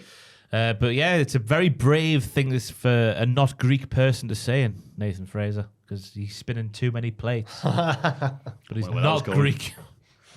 He's not even Greek, so he's not good at it. Greek, right? Nathan Fraser here. Here's my plates. Okay, smash it in the background. Sol Rugger beats Ariana Grace to earn a title match against Kalani Jordan. The champ comes out to celebrate with her, but Sol stares at the belt. Oh, yeah. Did you notice that? Oh, yeah. I did notice it, yes. I think Kalani's reign might be in trouble instantly because Saul was the one everyone was like, she finished top of the combine. She's the favourite in the ladder match. She can cut a promo. Better than... yeah. She got a really sweet finisher, and boy, was it not helped in this bloody match. Slippity slew. All over the place. That's what they say, right? She did fall off the apron, but then somehow recovered without tripping. Is that the right word? Yeah, she did that. Without That's tripping, all right. yo. And then the second time, she seemed to do it okay, but then Vic went, she slipped, but she recovered. Like, it looked fine. And the third time, she just fell. Yeah. It's like, ooh, there's either a really sweaty ring rope, or she's got the wrong shoes, Gromit. So wrong shoes. She probably wears clogs being Tyler Bates' girlfriend. I saw... What? Sol Rucker. Really? Yeah. I saw a tickety talk belonging to Sol Rucker where her and Tyler, boyfriend and girlfriend, they do. I don't know why I said that like boyfriend and girlfriend. They have a game which they play together where they have a blank bit of paper and say, you're Sol, I'm Tyler. I'll great. draw the first part of a character. I give you the paper, she draws the next part, past power, until they get a character. Then they give it a crazy name. That's very wholesome yeah. for a wrestler. Suspicious. Yeah. Suspiciously wholesome. When do they do all the lines and go and get in a fight? When do they sacrifice all the sheep? That's what I'm asking. Because that sounds like picnic now with our friend the Toad. that sounds like you're battling karma once again. Just having a nice little game, you know. I'm imagining We're Tyler, meeting at the giant mushroom I'm later on imagining today. Tyler in like a chitty chitty bang bang car. I can't make your match, Sol. Sorry. Sorry, Sol, I had to go wind up the car. I'm off to the rabbit warren for dinner. with his flapping scarf in the wing. He's changing the gears, like just pulling levers and stuff. Sell the punk out of the way so Baby Duck's got out of the way. There they are. I'm going to play this. Oh, no, don't do that, man. He's not signed into TikTok. I don't have a TikTok account, but look, you Yeah. can see the characters they draw in the background if you really look hard. That's great. That's really cute. Oh. I like that. Anyway, yeah, this match was very good. But I still like Sol, and the finishes still rules. And I still like Ariana as a character. Yeah. I like how Ariana, any offense she had in this match here, it was very basic. Up against Sol Rucker's more flamboyant stuff. I thought it worked. It worked really well. I think Ariana, she was definitely, there was that clip of the picture frame falling on her during the live stream. She sat next to Stacks there, are they a couple? I don't know. If they are, we need Ariana in the mob. I think that would be hilarious. Really good. Here's Maffew. Tyler drew a unicycle wheel as its feet. What's he like, man? He's so whimsical. Here come that boy. Get your rubbers out, everybody. Get your rubbers out. Well done. They complain about, a little while later, JC Jane, Jasmine Nix, and Fallon Henley glare at Sol and Kalani backstage. They complain about not being given the same opportunities as other wrestlers in the division and decide to do something about it. Is this a new toxic attraction with Fallon Henley? Yeah. Yeah, sure, why not? Yeah. What are you so downbeat about that for? It was built upon a bit last week as well. This was just the same as last week, really. I'm just getting used to it, man, the idea. Maybe after a few weeks I'll be really excited. Weird camera shot. Horse attraction. Horse attraction. What's it? I put it to you that you sucked off an horse. No, I didn't. Wait, The horse simply Wait. fell on me. toxic attractor. Oh, nice. Yes! It's coming home. We're winning the whole thing. If they come out on a tractor that's been spray painted, they look like a fairground attraction or something. Yes. Imagine if they just fully toxic attracted Fallon Ho. Fallon, Whoa, hey, whoa. Fallon though. Imagine if like they just made her do the full like JC Jane. Leather in that. Yeah, all that sort of All right. booty shaking. I've heard about, you know. God. All right, Imagine Booker, how you all right? weird that would be. She'd certainly rise up the Biscotti rankings if that was the case. In Booker's mind, I'm not Of saying course, anything. yes. Roxanne Perez bursts into Ava's office to retrieve her belt. Ava absolutely verbally destroys her and confirms the title match at Heatwave. Roxanne storms out. This has nothing to do with me. She said. I was waiting for her to lay the smacketh down on her. Yeah. I thought she was going through that table. She's like Bill Watts. What the hell's going on in the show? Is Roxanne some like jobber who she's just allowed to just, what's going on? She's definitely been told to shout more. Because again, this was another sentence not said in the Ava cadence. But I 4 weeks ago, Ava would have said that sentence. Well, Roxanne, That's got nothing to do with me. That had nothing to do with me. Exactly. Exactly. She just found out Didak's leaving. She's pissed. All right, I cut you off. What were you saying? I was just adding to your point. To your point. To your yeah. point. Shifting gears, Maffew. Where are you going? Clunk, clunk, clunk. We're going to the main event. A mysterious intruder, Brooks Jensen. It's just mean- who is it? It's Brooks Jensen. They kept cutting the camera to him. You could see his filthy mullet, couldn't you? Yes. Jumps the guardrail during the main event between Trick Willie and Sean Spears. As security drag him away, he hits Trick with the announce table cover. Great shot while he's being dragged away, though. Spears takes advantage and gets the win. Wow. This was a good match, you know, I thought. I know that everyone's going mad because there's the visual of Sean Spears pinning Trick Willie. But, you know, the context of Trick Willie getting hit in the head with the hood of the announce table by JB and the fact that, like the Siobhan thing, I imagine Trick will get a win back eventually against Sean Spears. I think it's fine. I thought this was from bell to bell, the moves they did together, they meshed well in terms of like a Trick singles match. It's been one of his better ones, I thought. I think I was completely shocked that this happened because Ava had got extra security now. I was shocked that this happened because for weeks now I've been saying, since Stand and Deliver, really, I've been worried that Trick's finding it all too easy. He's beating people so easily. He easily won the feud with Carmelo. He's beating lads in like 12 minutes in the main event of PLEs. And then he lost to Sean Spears. Couldn't believe it. I get where they're coming from because, yeah, they do need people at the top. You know, there's a big Dijak-shaped hole there that they could have filled, but whatever. So they're going with the people who they've got. So I get why he got the pin. It was just the way they did it with, oh no, Brooks Jensen. You're like, wait, he's involved in this now. Yeah. And the way it was like the Chucker brothers, twice they're getting mentioned, like twang, oh, you've hit me with the announce cover. I thought that was a bit silly. That was more comical than like, oh God, he hit him with that. That's a heavy hood of the announce table, yeah. The hood? The hood of the flimsy as out. They're not flimsy, they're rigid. You don't see it flumping around, do you? I don't know why I did that. I want to get some gesture of there. its own Jesus times, Christ, yeah. man. So we've got Sean Spears, Ethan Page, pushed way too quick to the top, Javon Evans, and now Brooks Jensen. The main event scene looks rougher Now, than JB's Chernobyl. not involved yet. Oh, BJ. BJ, sorry. Yeah, BJ's not involved yet. That's too soon to say. I think next week we'll get the answer as to where BJ is on the card. BJ's coming for that title. though. I hope he does. No, they TNA gave him one. that theme back in the day. That 80s Did song. you just say the TNA one? Yeah. Oh, it's catty of you. So, yeah, it is. I'm Caddy Kelly. I agree more with Chauncey than I do with you at the minute. Oh. That's his name. You're just sweet and wordsmith. Remember that from the Culties? It was good. I do. Remember that from that video 2 days ago? Chauncey. That was ages ago, Ross. I'm like Russo. Who remembers, bro? In Ava's office, Mr. Stone and Stevie Turner argue who should get the title shot at the Heatwave. Ava books a four-way. Trick versus... She's a maverick. There's no containing this woman. We knew this was going to happen since the closing shot of last week. I was not feeling the suspense. Yeah, the only thing I was surprised at is that Ava didn't book herself in the main event. She looks... There's every other bloody segment. The start of that segment there at the end where she's watching the TV, watching Sean Spears celebrate, she was transfixed. It was incredible. I'm putting it forward that maybe Sean Spears does have some sort of magical power. He's definitely the one. He's got a great theme. Sean Spears has maybe the best theme in all of NXT. And I forget every week. Out of the three challengers, he's definitely the one with the least claim to this match. His whole point was, before he beat Trick here, his whole point was, I beat Javon once and he won the Battle Royal. He didn't. Yeah, deserve it's to be very in this vicarious. position. It's like, yeah, Javon's not It's quite Lyra ready for vicarious. this. Yes. Hey. Diana Perazzo. I hope he hasn't given up the biblical stuff as well, because that was going somewhere. Joshua. Not Josh, Joshua. Oh yeah, JB's The chosen one. Yeah, they moved away from Oh that really my quickly, didn't they? God, when BJ comes along, I know he's already feuded with BJ and BJ. Club at Newcastle, isn't it? Bijou, yeah. 3 trebles for £5 back in the day.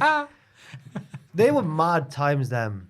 You get your 3 Right. trebles in Bijou, drink them all, and then you don't remember the next place you go to. Student card and sinners, 3 for a $5, I think it was. 3 trebs for a $5. You know you had a good time in Gotham if you got how bad the club was.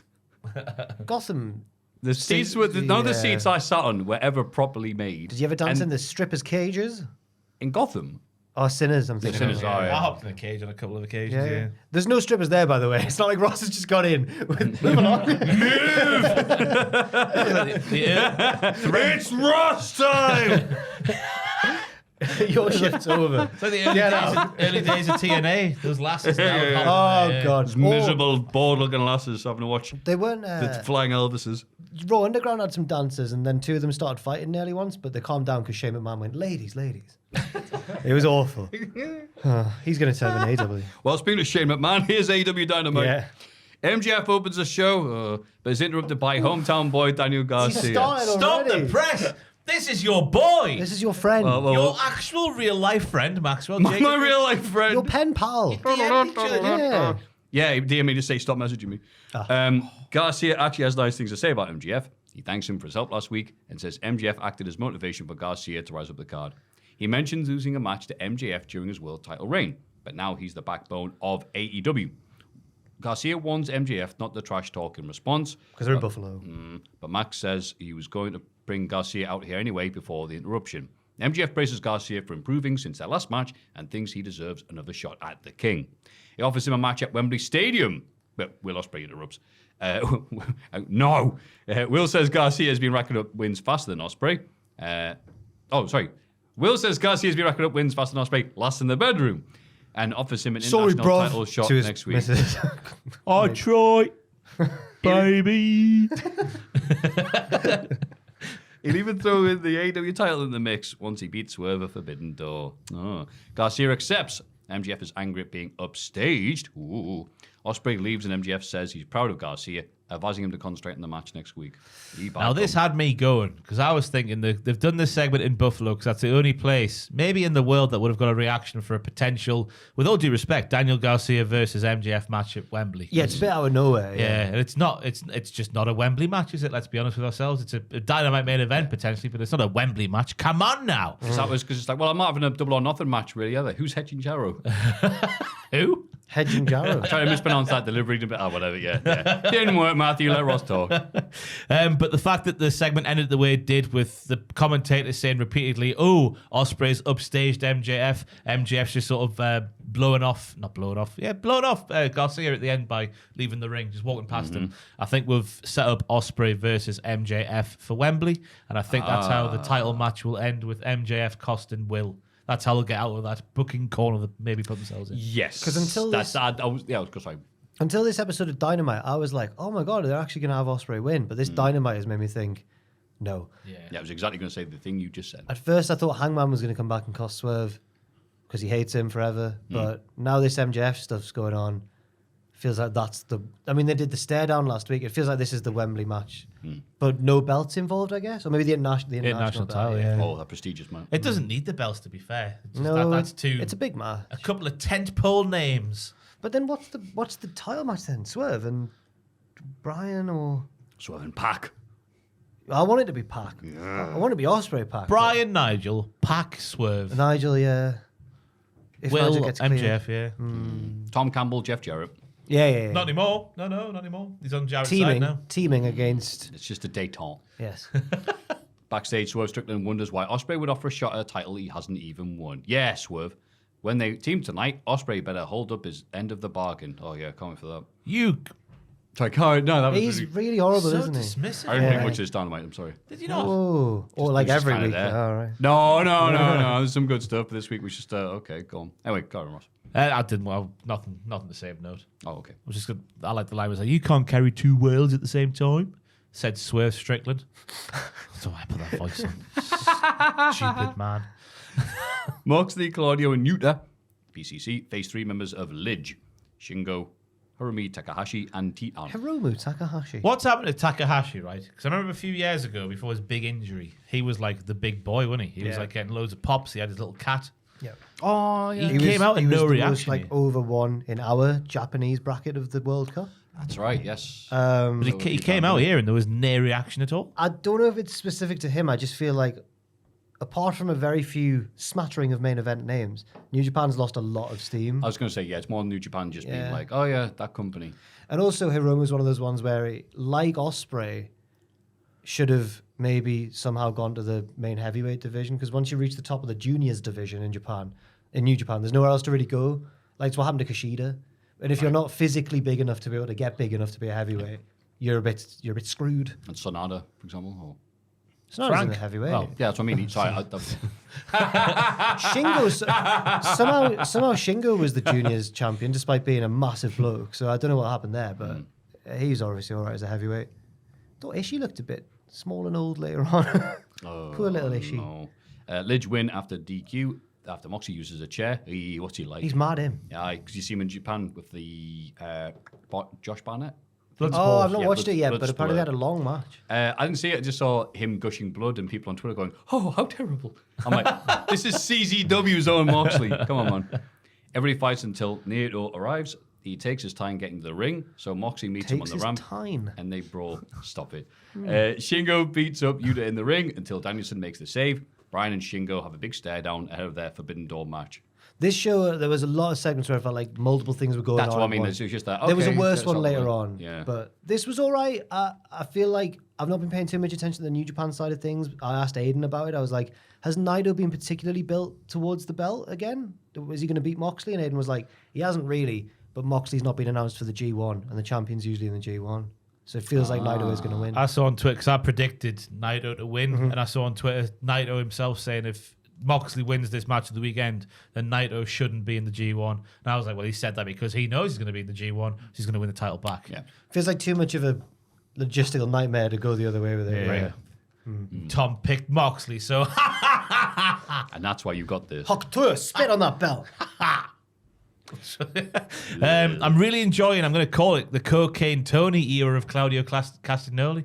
He used to be called Antonio, didn't he? So go with Tony. That's what... How he's more exaggerated. Cocaine Tony. He used to be Big D You're referring Tony, to Claudio. Who are you referring to? Claudio Castagnoli. Not Con. Yeah, I was going to say. Why would you think that? Oh, right, no. Oh, well. Because everybody else calls him that online. Right. But no, just the way he's just more exaggerating everything that he does. He's a bit more je ne sais quoi. His little stomp. Ooh. I'm finding I love him that. reckless, and I think a heel turn is in the. He's one of my favourite guys to watch in AEW, so I hope so. Well, Eddie Kingston's been warning us for about a decade that Claudio's not a good guy, so hopefully he's proven right. Finally, after all these years, he finally turns. Eddie comes back in a wheelchair. Told you. Was that some politics with the DQ finish? Was it? Was it politics? I guess or just, so, maybe. They want anyone I'm gonna guess. Do you think They do. It used to be the thing if like. Actually, no, I'm talking bollocks because they've proven this isn't the case with AEW. So carry on, Jack. Do you think that AEW went, which one of these three lads can we pin? And New Japan went, nope. So they've done the chair thing instead. Yeah. Brett Lauderdale has already GCW. approached. He's already approached Dijak on Twitter. He won a wrestle at GCW show on Saturday in Dallas. I think that's a good fit for Dijak, that. He's at in Tommy Dreamer. Why is he? I don't know. It's just like part of the conversation, isn't it, on Twitter? It's all bookers going me. That's Dallas. Salad. Jay White beats Ray Fenix in the Owen Hart tournament. Jay celebrates the Bang Bang Gang, but they're under by Christian Cage, and the Patriarchy. They stare down the Bang Bang Gang from outside the ring, making it clear they want the trio's titles. Yeah. It's sorry. Yeah. It's heel versus heel stuff, I guess. That's what I was talking about earlier with the Bang Bang Gang.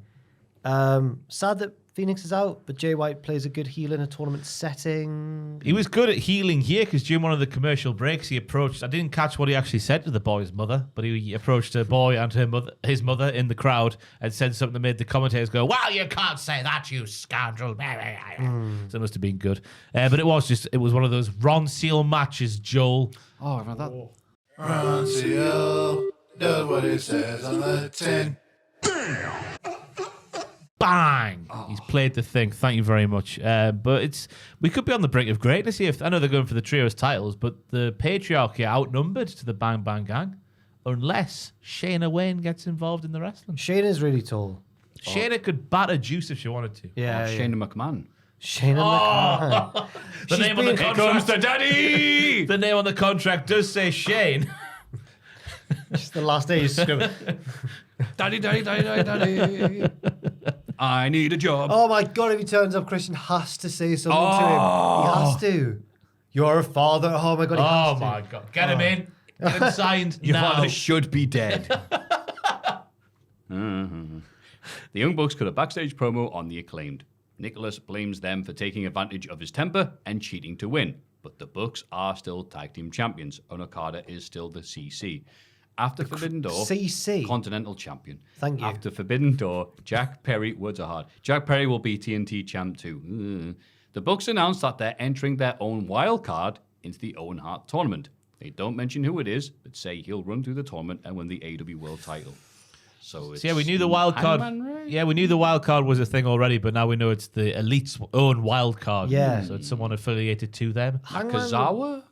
Hangman I know, got suspended, who else didn't he? Who else could it be apart from Hangman? CM That's Punk? someone from a Forbidden Door. But this is next week, isn't it? Next They've- week on Dynamite. Done stuff with Christian, but he's in like 2 feuds now. It can only be Hangman, Yeah, right? I can't think of anybody else. And that's a shame. If it's Hangman, he might win. Setting up Swerve versus Hangman 4. But I saw Alvarez saying that wouldn't be good because you'd expect Swerve to win, and he's already beaten Hangman loads of times. So Yeah, but there's enough heat there that I don't mind seeing that again. I wouldn't mind Hangman beating him, getting revenge finally. Yeah, and again, as long as Hangman wins in a way, Hangman loses in a way that he can go, look, this happened. It's like he does have actually a smidge of a point. If it's Hangman, I hope he wins the whole damn thing. And he's got Jarrett in the first round, so it's probably a heel getting heat for beating Jarrett. Yeah. Has Swerve got kids? I think he does, doesn't he? Yeah. Yeah. Oh, okay. Let's have Hangman interrogate those little whippersnappers. It's a fair game, isn't it? Yeah. Eye for an eye. Tit for tit, See how you like it. Yeah. The Acclaim head to the ring and cut a promo on the Bucks, saying they'll become 2-time tag team champions, and they've even been strategizing over the best time to claim their title shot. The Bucks interrupt with Okada, who tell the Acclaimed to scissor him, bitch. They won a 6-man tag against the Acclaimed and Daddy Ass at Forbidden Door, but Billy gets on the mic. As much as he'd love to batter the Elite, he has some friends in high places. We get a message from, of all people, Hiroshi Tanahashi. Hiroshi Tanahashi. He's coming to AEW to kick the Elite's ass. The Scissor Ace is coming. The Scissor Ace. So he's Tanahashi, the legend of New Japan, And now facing president. Billy Gunn. Now the president of New Japan. I What? honestly thought he was going to say Triple H, right? Because, you know, I know. I've got an old friend and he's a president. Yeah. old friend, he's a president, yeah. Bill Clinton, Yeah, Triple yeah. H, Tanahashi. But it is funny how Tanahashi's everyone's friend in AEW. He was Tony Khan's best friend in the entire world ever a little while ago on that Collision appearance. And now he's Billy Gunn's friend as well. Yeah.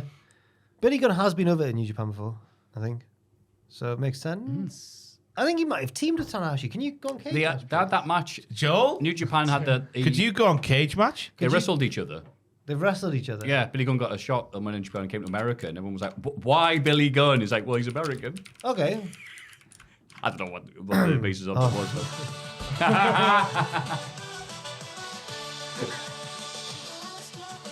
But. Yeah.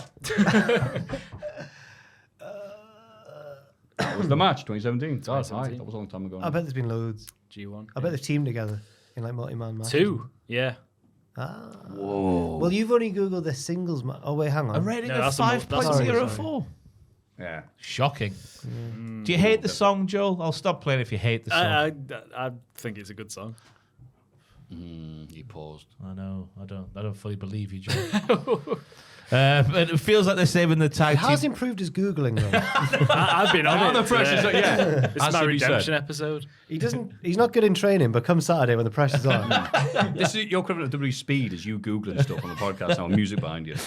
I like that Bones called the Young Bucks Eminem Nozzles. He tried to say the right way around, which I can't do either, but he said Eminem Nozzles. Enema nozzles. I'm having a bloody stroke here. Enema. Is that how he said it? Enema Nozzles. Oh, enema But he said- nozzles. he the said front em- bit of an enema. He said Eminem. Do do do do do Eminem. do do do do. Eminem. But it looks like we're getting the Acclaimed versus Bucks at Wembley. That's what I took away from this as well. Yo, they're strategizing about the best time to cash in. They're short, yes. Okay. It's an Okay. interesting match on paper. I think crowd reactions would be great. Yeah. I hope Max doesn't rap until then. Yeah. So I think if he starts rapping again, everybody full of 10 pints by then. You should learn how to rap in the UK style. You should do a grime beat instead. Yeah. That'd be good. Yeah, it would. Renee's backstage with the conglomeration. Ugh. The team of Orange Cassidy, Mark Briscoe, and Kyle O'Reilly. Mark cuts another hyped up promo saying he'll win the TNT title at Forbidden Door and Cassidy will beat Zack Sabre Jr. Kyle takes over with a Briscoe-esque promo of his own and says he'll also beat Zack Sabre Jr. because he's facing him tonight. He loses confidence and asks Mark if the promo's going okay. Mark says yes, but finishes things off for him. They stomp off camera and Cassidy is quietly impressed. So, I disagreed with Adam and Andrew last week on this because they did another one last week. You know how They Mark did. It's a really it- good one. You know, Mark did his really good one 2 weeks ago. Last week, I didn't like it as much. I found it. You remember, like Fandangoing got over, and they're like, "Let's have him do it all the time." Yeah. I'm a bit worried about that, especially because last week, Pacitti, I remember, thought that Kyle was trying not to corpse, and I was like, "I think he's doing a Jimmy Fallon, Yeah, pretending not to corpse, so that people think it's funnier than it is." I agree It's with good. you, Jack. Oh, it's good. What you doing? Oh, he's Yeah, crazy. people are like, look, he's nearly laughing. It's like he's looking directly at the camera as he's doing it. He's all right. This week he did that again, while so in shot. He was almost more in shot than Mark Briscoe was. So I don't know if I like. Look what he's doing. I don't know if I like the conglomeration. I thought this was the best, not wrestling, but the best not wrestling segment Kyle O'Reilly's been involved in since he left the Undisputed Era. Ah, That's not saying much, though, is it? Well, it is What else because has he he went done? in the No. forest with cum. there we go. Yeah. I mean, We're that- going all the way back to that. Again. Oh, okay. well, Undisputed Era was before that, wasn't it? I thought this was more. I thought This it was more of the right, Kyle okay. O'Reilly I want to see, like the line about Zack Sabre Senior maybe not recognising Okay. his son and call him a limey scallywag. You're right, Joel. You're right, Joel. He fell off. I hit my knee on the table. It's all good. It's all good. Look at him. What's I'm trying to say? I think, his body. So on you the make a really line good for all point. You of thought that. you disrupted. Oh, quiet protest, Joel. But yeah, this is more of the Kyle O'Reilly I want to see because he's outside of the wrestling. He's a bit wishy-washy, isn't he? Just a bit. He's there. It's Kyle. He's a nice guy. I agree with that. But to see him have a bit more pep in his stuff, it's good. Not Pepper Pig though. That was Mark Briscoe. That was his line. You soft son, you Pepper Pig baby. He did say that. Jesus Christ. You're not wrong. Toni Storm, Mariah May, and Mina Shirakawa team up against Saraya, Harley Cameron, and Anna Jay. Toni and Mina keep arguing over tags, but when Mariah's the legal wrestler, she can't choose which partner to tag in. They eventually win, with Mina getting the pinfall. Mariah brings out the champagne and encourages her partners to get along. Mina goes to smash the champagne bottle over Toni's head, but the champion ducks, and Mina accidentally lays Mariah out instead. Officials run out to hold Mina back from Toni, who argues back at her before checking on Mariah. This is good because it sort of leaves a bit more jeopardy in terms of what Mariah May could do. How she read that situation and how will that make her act on the pay-per-view weekend there? Who knows? Tune in to find out. There's no way that Mina Shirakawa is beating Toni Storm. No. But they can make it look like Mariah is now on Toni's side because Mina's just hit her with the champagne. Only for her to whizzle-wazzle us all. Yeah. And then I'm assuming, like Ross said the other week, that Mariah's got to be the favourite for the women's own tournament. That's the Wembley match, isn't it? Mariah And it's in versus England, Toni. Yeah. and she's from here. So, yeah. Yep, fully agreed. We again see Mercedes Moné versus Stephanie Vacu. That's no point in talking about, is there? Mercedes is backstage and says she flew all the way to Mexico to confront her opponent, and boy, her arms tired. But where's Steffi tonight? Mercedes knows Vacu has a match on Collision, and she'll be there in person to see it. Well, I hope so. The show's on Sunday. Okay, yeah. There's nothing else to add. Yeah, no, Nothing there. Hey guys! Oh God, let's go back to that. Hey, guys! Jericho, Bill, and Keith arrive, the latter with his arm in a sling from last week. Big Bill calls out the unfairness of Joe, Hook, and Shibata, who demanded a six-man tag match only to deliberately injure one-third of the group. Jericho gets on the microphone and says he's an AEW for one reason only, to help the young guys. Which, as you said, that's Cody. He's also found a replacement partner for Sunday and airs a message on the Tron from Minoru Suzuki. Suzuki says Jericho is mistaken. He'd rather have a one-on-one match for the FTW Championship. He hates how soft-minded Jericho has become and wants nothing to do with the learning tree. Joe, Hook, and Shibata come out and mock Jericho, who slaps Joe in the face to start a brawl. The heels run away. So the tag match is off then? He's not got a third man. I don't know. Yeah, they just haven't... Nothing's been said yet. So. And I don't think Suzuki specified at Forbidden Door. Yeah, I'd rather have one, but... Yeah. And he also said he wants nothing to do with the learning tree, so he's not going to be the third man. So they haven't got a third man. Match is off. Must cancel it. Unless there's another branch that's been pulled into the Jericho Vortex. Yes. Could be anyone.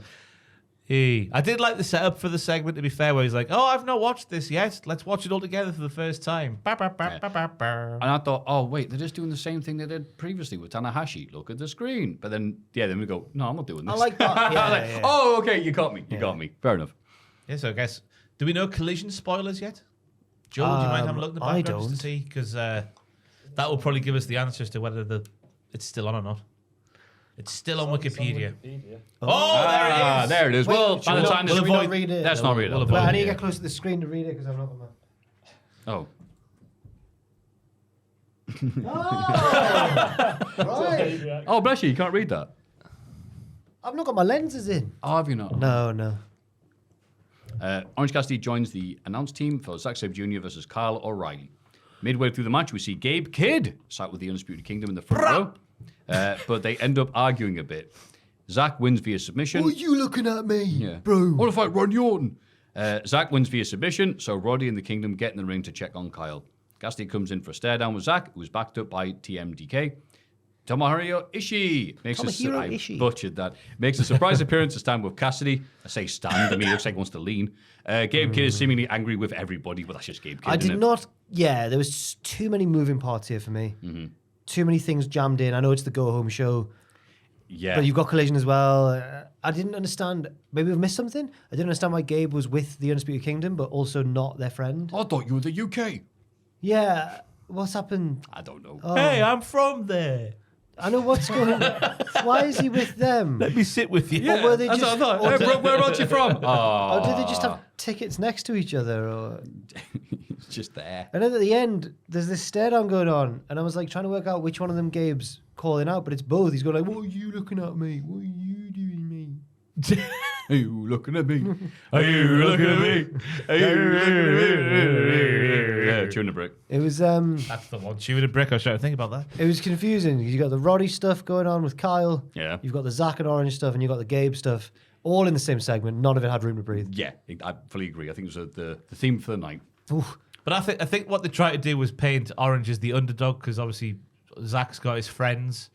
Orange has lost all of his friends, but then a former friend came back to help him. So that's why I went for Orange in the predictions, just because of the story of the underdog. I know that Zach's the overwhelming favourite for this match for some reason. I would have picked Zack Sabre Bloody Jr. I think I would have picked Zach, but I don't know if it's as clear cut as him being the Orange overwhelming Cassidy favourite. never loses. So Hasn't Zack Sabre Jr. lost all of his Forbidden Door matches so far? Both of them? Yeah, but he's Claudio. got he got his win back against Brian in Japan. But that was in Japan. in Japan. In the main event, Ospreay and Swerve team up to beat the Gates of Agony. What are you laughing at? Nothing. What are you laughing The at? Gates of Agony. Formidable foes. What about the former Mogul Embassy members? They know Swerve inside out. No. They've looked down his throat and everything. Oh my word. Ospreay swipes Swerve's belt afterwards, so Swerve kicks him in the head, which is fair enough, really. Yeah, what are you thinking? Yeah. You did that last week. He warned you. He warned you. Keep that edge swervy, baby. Now, this made me think, hang on, because Swerve stood tall at the end of the... And as we know, whoever stands tall always loses at the pay-per-view at the go-home. That used to be the thing, though, didn't it? I've been paying attention to it in AEW. If Ospreay loses, does he look like a big tit? Because Swerve's just punked him out, and then he's going to lose to him as well. I like last week, the promo, obviously didn't get a chance to speak to it, one night. Ospreay was like, mate, I could kill you if I hit my finisher move. And Swerve went, yeah, won't that affect your kids? Don't mention my kids. Don't make it personal. And he's just threatened to murder him with the Tiger Driver. That was nice. Swerve did the whole, what if I want to make it personal? I was like, whoa. I'll do you, bruv. I'll kill you twice. I like the match, You'll be though. double day. Leave it there. I like the match. I would start with a couple of moments where Swerve and Ospreay nearly hit each other, but then eventually they were working together towards the end, like when Ospreay couldn't do the Poison Rana on Toa Leona. Yeah, Toa Leona, and Swerve had to kick him to get him over. Good. And I like Swerve not taking any bollocks because you can't do it twice and not look like a cuck. Swerve did the arm break spot while looking at Ospreay saying, look what I can do. And Ospreay looked worried. So, yeah. And Big Toa Leona did a moonsault for you, Maffew, and you're still not impressed. Moonsault off the apron to the floor. They call him Tona Leona. So, That's a funny name, Jack. Yeah, that was AEW Dynamite. he was. God, wow. Yeah, But MJF's going to cost Ospreay. I think Heard you're it here right. first. Yeah. Yeah. Sweet. Sweet. Next segment. Let's have a rummage in our mailbags. Mailbag time. Diddle high, diddle low. Hello. How you doing, pals? As we're all aware, Maffew does get a tiny bit of slack for mispronouncing certain wrestlers' names on the podcast. No. If it makes you feel better, it wasn't until I saw the Harry Potter films that I knew how Hermione was pronounced, and not Hermione. I think I'll probably be Hermione. Hermione or something like that. 'cause Hermione, that's what I used to right, think it was. Yeah. Like, I thought it was pronounced when I was 12. I thought it was Hagrid. A fun fact, I think Paul London says like he was playing Street Fighter, didn't know how to pronounce the character's name, so I thought Gal's name was Gile. Gile. Oh. However, I have Keep to warm say, in the winter. Yeah. thank you. Gile. However, I have to say I was really impressed with Matthew's perfect pronunciation of Diona Perazzo's name in last week's episode 336. We're also doing a good Jack impression. Well done. Oh, I wasn't here last week. You got me. You did get it right there, to be fair, read now. Well, just for one time only. My loosely-based question on this. If you could rename any current wrestler's name, whether to make it more pronounceable or to suit them better than their current name, who would you pick and what would be their new name? Thank you for all that you do. Your podcasts keep me entertained week on week and have kept me preoccupied during some tough times as well. Lots of love, former Liverpool and Estonia defender Ragnar Klavan, a.k.a. Kakota_die on Twitch, a.k.a. Mike from South Wales. Thank you, Mike. P.S. To keep their pronunciation streak going, could Maffew please read out the following sentence? Oh, you bastard. My three favourite women's wrestlers in the moment are Lyra Valkyria, shut up, Valhalla, I can do that one, that's fine, and Taya Valkyrie. Oh my God, I just lost all the bollocks there. Yeah, under pressure. That's very mean from Taya Mike. Valkyrie. Yeah, Maffew was Taya reading the song Valkyrie. now. Wow. I think it's Taya Valkyrie. Taya yeah, Valkyrie, yeah. Yeah. So whose name could I change? I changed your name, Mike, to shut up. Mike put, there was a sentence you read there, Mike's like, thanks for everything, watch the podcast and all that sort of stuff. And I was going to go, thanks, Mike, but now you've just gone, I want Mike to change his name to Shut Up. Well, thank you, I'm Mike. kidding.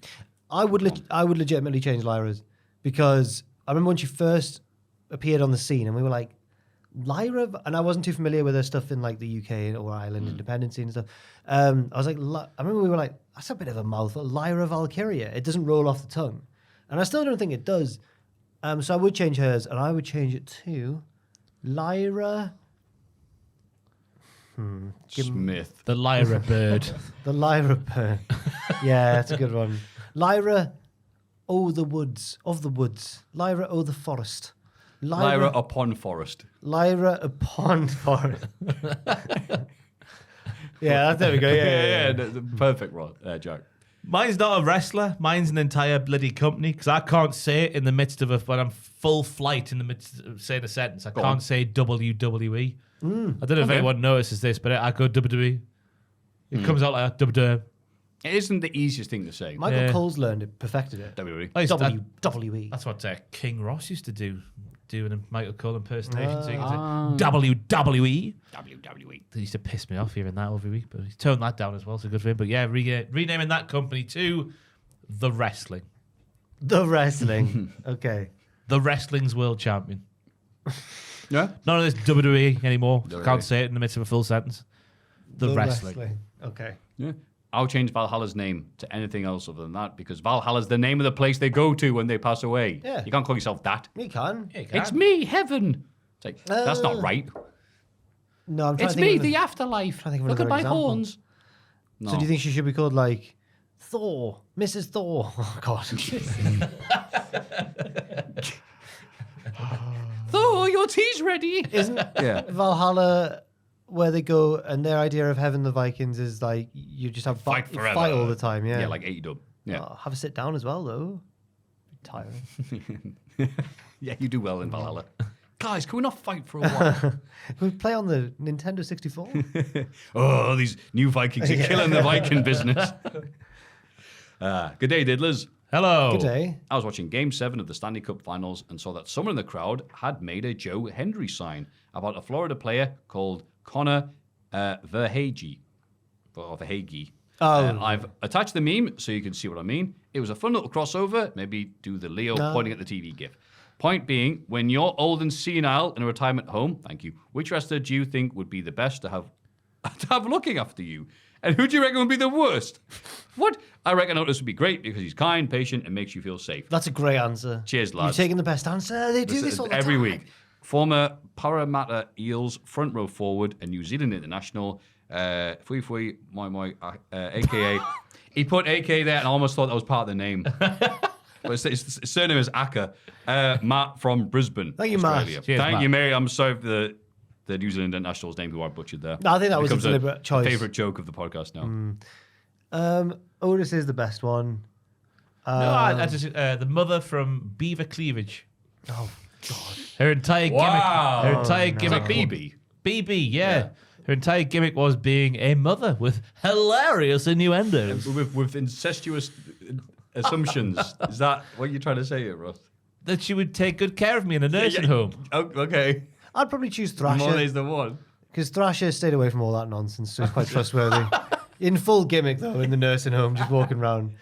Thrasher, can you come help? It would look like the basket case video. You've seen like Yes. Green Day in the asylum with all that, yeah. And worst, all I can picture is just Austin whacking Vince with the bedpan. So I think I'll go for Stone Cold Steve Austin, and also probably Vince McMahon. You think you'd be the worst person to be looking after you? I don't want to get whacked with that. Yeah, that's good. Yeah. I can Whatever. imagine sitting in the chair, just waiting for my bed bath one sunny afternoon. The door flings open, and all you hear is. No, no! Why has he done that? Yo, gonna have to pay Chavo 5K after this podcast. We're on about the worst person to take care of you. Yeah, That's you're what- right. I mean, you are right. No one's disagreeing with the choice. Objectively correct. Beat that one, Maffew, I dare you. I can have some order. Beat that. I'd go for famed Yorkshire-based wrestler and charity marathon runner. No, cut him off. Well, that was good. Oh, I have to follow that, do I? He's one of your own. Sorry. Oh, no. Sorry. You're not even a Leeds fan. We've got off the rails here. Let's carry on. Hello to whatever. Hey! You got you want me to do that? It was All the right, worst one. Probably Dr. Death, Steve Williams. Yeah. Because his name's Dr. Bastard Death. Yeah. Someone to look after me. And Claudio would be. He's very unselfish as a worker, yet very talented. So he wouldn't mind putting me legs up. Good show. What other things to do in nursing homes?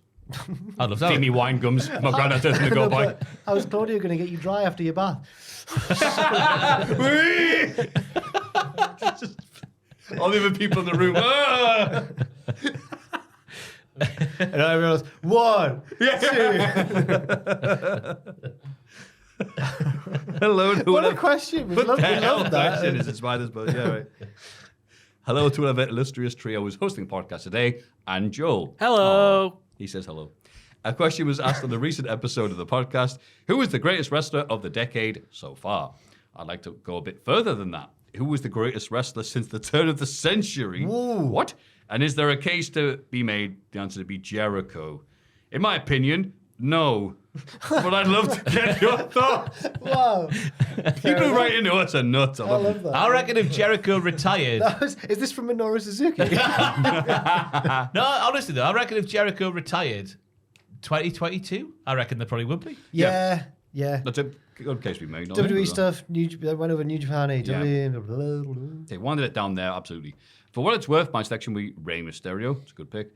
The man has been consistently excellent for almost his entire career in various promotions, from small-time places like New Japan and Lucha Underground, all the way up to the dizzying heights of WCPW, and of course, 5-star wrestling. Yeah, tap or snap champion Rey Mysterio. On this day in the year 2000, Ray appeared on WWE Thunder, losing in a 5-minute tag match to Billy Kidman and Lance Storm. And yet, here we are, 25 years later, and Ray could easily be slotted to any role on current WWE programming, whether it's a tag division, the mid-card, or even as a world title challenger, and no one would feel he is undeserving. I'd love to know your thoughts on this question. Joe from Wexford Island, you've sent in stuff beforehand. Joe. Always good to hear from you, Joe. I never look at the names until the end, and I might start leaving Joe's out. Oh. You've had too much Joe. Yeah, Joe, you're overexposed like Jericho. I like his question, though. He is a good It is a question. good I liked question. it so much that I saw it ahead of time and asked Jack Atkins for his opinion because I thought I was already messaging him at the time, and I thought, oh, Jack was a big fan of mid-2000 Ring of Honor in the glory days. He said that when CM Punk came out to his old theme tune in AEW, he said he had like a mosh pit in his living room or something like that. Aww. So I said, who do you think? Because I can't see past Ring of Honor lads who had the big indie acclaimed run and then went on to do bigger stuff. So Bryan, Joe, Punk. But then he went, you could argue Cena, it depends what you're looking for in the category. And he also said he disagreed with the Mysterio shout from Joe because he thought his best work was in the 90s. And he also said Albert. So there we go. I'll go for Bryan personally. Just think Brian who? Danielson. Okay, good. Cage. I'm just a big fan. No, Bryan Danielson because he was one of the best indie wrestlers ever when the indies were at their hottest or just starting to become what the indies are or whatever. Countless great matches in places like Ring of Honor and PWG, went to WWE and somehow defied the odds and broke through the glass ceiling. And even at this stage of his career, continues to have banger after banger after banger. Angle, I'll throw in. Whoa! Oh, Angle's good. Yeah. Yeah. Did it all. Could do it all. Did it all. Kurt Angle. Let's go on. In multiple companies with multiple opponents. Multiple companies, yeah, multiple styles, shoot style, AJ. funny, comedy, everything, all the above. Thank you. What? AJ Styles. I was about, yeah, damn it. yeah. Yeah, I was going to say AJ Styles. Good shout as well. I didn't even hear you say it. Did you say? Oh, No. When Ross said he worked multiple different styles, I went, AJ, isn't he one of the people he worked with? AJ Good Styles. God, I'm But tired. then- Yes, that's very good, Jack. But Sorry. actually, you're right. He's a good shout as well. Yeah. Just for to be consistently great for that period of time is very hard. But AJ is one of them. I think later on in the century, when we're old men looking back, it would be interesting to see if because women's wrestling wasn't taken seriously, unfortunately, by WWE until 19 years in. or 15, something. yeah. So it's hard to nominate a woman on the biggest platform because it wasn't taken seriously. But Asuka. would probably Asuka. be amongst the leaders. But I reckon because she's still young and we don't know yet what she's going to go on and do, in decades to come, could you look back and say Rhea Ripley just because she's so good so early? Or Bianca Belair, like the way she never Aye. never flaps, does she? Never flaps. Never. I think of consistency, Bailey. Yeah. What she's done. Yeah, but- yeah. Yeah. But right now it's hard to because the it's a men good have, thing to the think men have about, yeah. basically had a 15-year head start. I think we're talking overall, Jericho would be a good shout just because of a few terrible years. Because we're talking about the 2 decades leading up to it. It's like, you can't say, yeah, but you sucked here. That's a case. Angle's last bloody 5 years could be taken out. I was also struggling when I was looking at like Japanese wrestlers because New Japan ruled the 2010s, but before that it was like Noah in the 2000s. Yeah. But then obviously Misawa died and everything, and it all ended very. The promotion didn't end, but then momentum ended really abruptly and stuff. Kenta, I don't know. That's a tough one. I need to sit down. wanna I'd give say him- Jun Kasai, but that's just me. Still top. Eddie Kingston. Yeah. You could. Well, no, but I'd say because I like him and I'm biased. Fair enough. Because you're supposed to be with wrestling. Yeah. Giant Bernard. Yes. There we go. Tomko. Tom Campbell. He's 1-0. Tom Campbell. Is he? Could he beat? Drake. Howard Drake. Well. In Japan. No, in Long Bend. Long Benton, Japan. Yeah. Just east of Ashington, Mexico, where Rich is from. I should point out it was a 2-on-1 handicap alongside Mickey the Dragon, but Mickey didn't get the pinfall. Tom got the pinfall on Drake. Yeah. Well done. Well, those were the questions. Thank you very much for sending in your thoughts, queries, as weird as they were. Mailbag at cultaholic.com.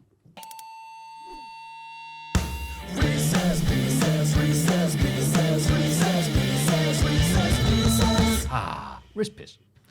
Good evening, my beautiful, gorgeous, juicy little boys. Good evening. Good evening. It is I, the man who wrote the Saw-themed wrist piss a few months ago. Ah, the torture where man. I inadvertently made Jack kill CM Punk and Ross kill Von Wagner. Try again, Maffew. I can't help but feel like I manifested the death of Come Tuesday into the world.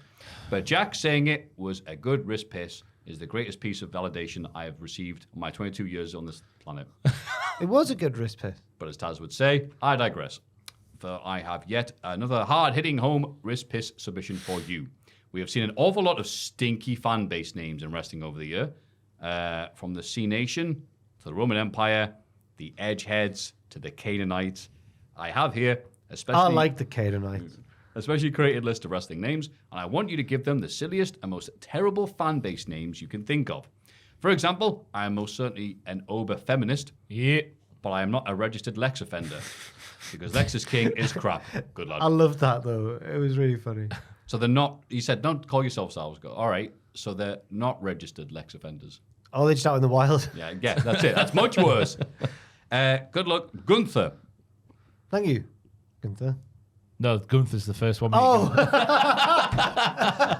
Okay. Oh no. No, if people are watching, Gunther, this is the podcast. people listening and watching will, I think, will be on my side there. Thank you. I'm sorry. Gunther. What was the name of the man? Is that at the end? It's at the end of the year. Yeah. So we've got the What's list that now. news thing we're talking about? Like, good evening, Good evening, Peter Viles. Talk about that pause. I'll go for the Gunther-sauruses. The Goonthers. Oh. Gooning Gunthers. The Tommy Gunthers. Okay. Dijak. No, thank you. I'll leave it there. Told him to kill Told him to himself. die, yeah. No, the die Jacksonville Jaguars. Oh, yeah, that's good. Watch this. I'm going to make him squirmy. Oh, I can't wait. The Die Jackanakanori's. Oh, that's not what she used to say, is it? What did she used to say? The old Jackanakanori. Susie used to nickname me Jackosaurus Rex. No, it's like a Jackanakanori, wasn't it, as well? Was that a second? Maybe I that do was it's in my hard dreams. when you call Jack. People do this sort of stuff with your name all the time, so you get quite used to that. So I can't single one. Susie used to call me Jackosaurus Rex, though. Yeah. That's nice. The Die Jackosaurus Rexes. Okay. Dijak-offs. Yep. Oh. Okada. The Okada bitches. Because he just says bitch all the time now, doesn't he? That's his character. Where are the bitches? The kazoos. Okay. Kazuchika Okada. Oh, You think you know me. That's a kazoo. It's my time. And he's really angry. It's hard, this, isn't it, on the fly? Okada. The singing in the Rainmakers. Thank you. I'm saying Okay. it. Singing the Rainmakers. Chase you. Oh, we're already the urologist. The worst one would probably be the grade U's. Oh, You yeah. idiots. Great news. Like Get a grade grade you, U. Grade U. Oh, You were given a grade U for your essay on whatever. a U? Oh, you can get a U. What's that for? Like the worst one. Yeah, like a U, like an F. Yeah. Oh, Aye. okay. I don't know that. It was more of a British thing, surely. The U's, just the U. Yeah, I remember people in my classes getting U's. Oh, okay. Aye. Oh. Especially psychology. That was where you see your most common U's. Oh, really? Oh. Yes. Wow. It's completely killing the segment, sorry. The Chasers. Yep. Yep. Rey Mysterio. The juniors. Oh, I don't know, man. Yeah, the juniors. The eyes. The eyes. Oh, 'cause he's only got one. Lost his Yeah, eye. yeah, didn't he? That's right. The Rays. Yeah. Watch them whip. Watch them ray. Thank you. Christian Cage. Go on, say it. Well, no, I don't want to. Well, it's got to be a play on, his old gimmick, hasn't it? Peeping at your dead fathers. Yeah, like the. I've got one. Go on. The Edges. The edges. Because he's Christian and they're the edges. That's right. Hey! Then I'll go for the rhinos. Come on, we can do it. Let's Come on, pick up yeah, the come on. energy. Sorry, I was really struggling there. It's hard. This isn't on Yeah. the fly. Come on now. Natalia. That would be hers. Oh, It was a gimmick back in the day. The Smellies. Well, 'cause she's not the coach, she's the boat. Yes. Say the captains. Okay. Captains of the boat, Natalia. We're tired, man. This might be the worst hell Reese's is this? Pieces of all. Joe Hendry. Oh, good. He'll save us. The worst name for his fan base would be I don't want to drag him down. English. The English. Although I said this on the podcast last week, but I managed to get at Fraser once we pulled into Edinburgh from Glasgow, and I went, "Oh, it's good to be back in England," and he went, "F off," Hey. because Edinburgh's way more civilized. Oh God, what am I doing? The Hendryites. God. the AJ Francises. The Crucibles, because Hendry used to rule the Crucible in the 90s, didn't he? Stephen Hendry. Oh, right, yeah. Bank of Bel-Air. The Baldies. Oh, sorry. The Ballies. Because her hair is part of a gimmick, therefore the worst name for a fan base The would be Fresh Princes. The Baldies. Fresh Princes. I was going with Fresh Princes as well, yeah. This is the worst of all time, isn't it? Wendy Chu. The Chewer Files. The Choo Choo Trains. What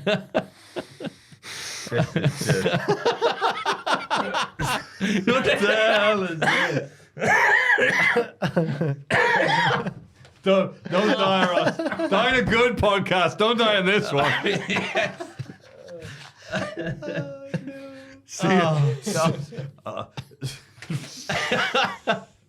CM Punk. Oh, the punk rockers. Come on. The punk is on a roll. Punkies, I don't know. I've given up Yeah, now. and finally, Von Wagner, God rest his soul. The Blarts massive, on a Tuesday. the massive Wagners. The Plasters Radio. Yeah. I can't wait for all these to become memes and gain traction, leaving the Sorry. becoming official fan base type. We've let you down massively here. Lots of love and hugs and kisses. The leader of the Oliver Heads, a.k.a. Oliver Townsend from Bunbury, Western Australia. Thank you, Oliver Townsend. Thank you, Oliver. Sorry. Never email us again. It's not your fault, Oliver. Oh, It's our fault. And if you have any Reese's Pieces of your own, keep them to yourselves. It's Cultaholics.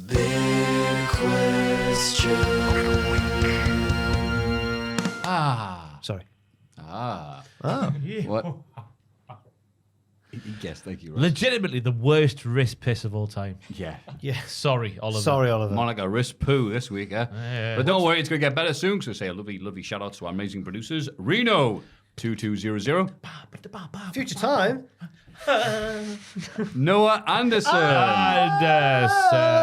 Anderson. You know you make me want to shout.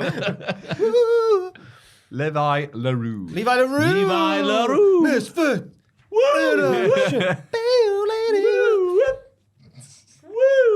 Lash LaRue. Me The throw fire my, alarm going off. We also sometimes sing Bulletproof or Going In for the Kill. going for the Yep. kill.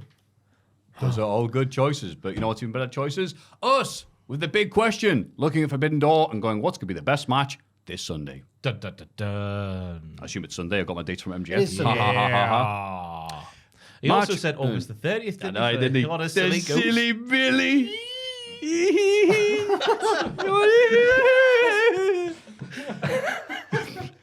Chris Statlander, Momo Watanabe versus Willow Nightingale, Tam Nakano. Tam Nakano. Who's Tam. It's BT Gunn. No. His real name is Tam. No, it's the lasses from Stardom. Oh, fantastic. Your favourites then. So is this going to be good? Yep. I went for Chris Statlander's team to win in this one, with the thought, being... Was this included in predictions? Yeah. Whoa. Aye.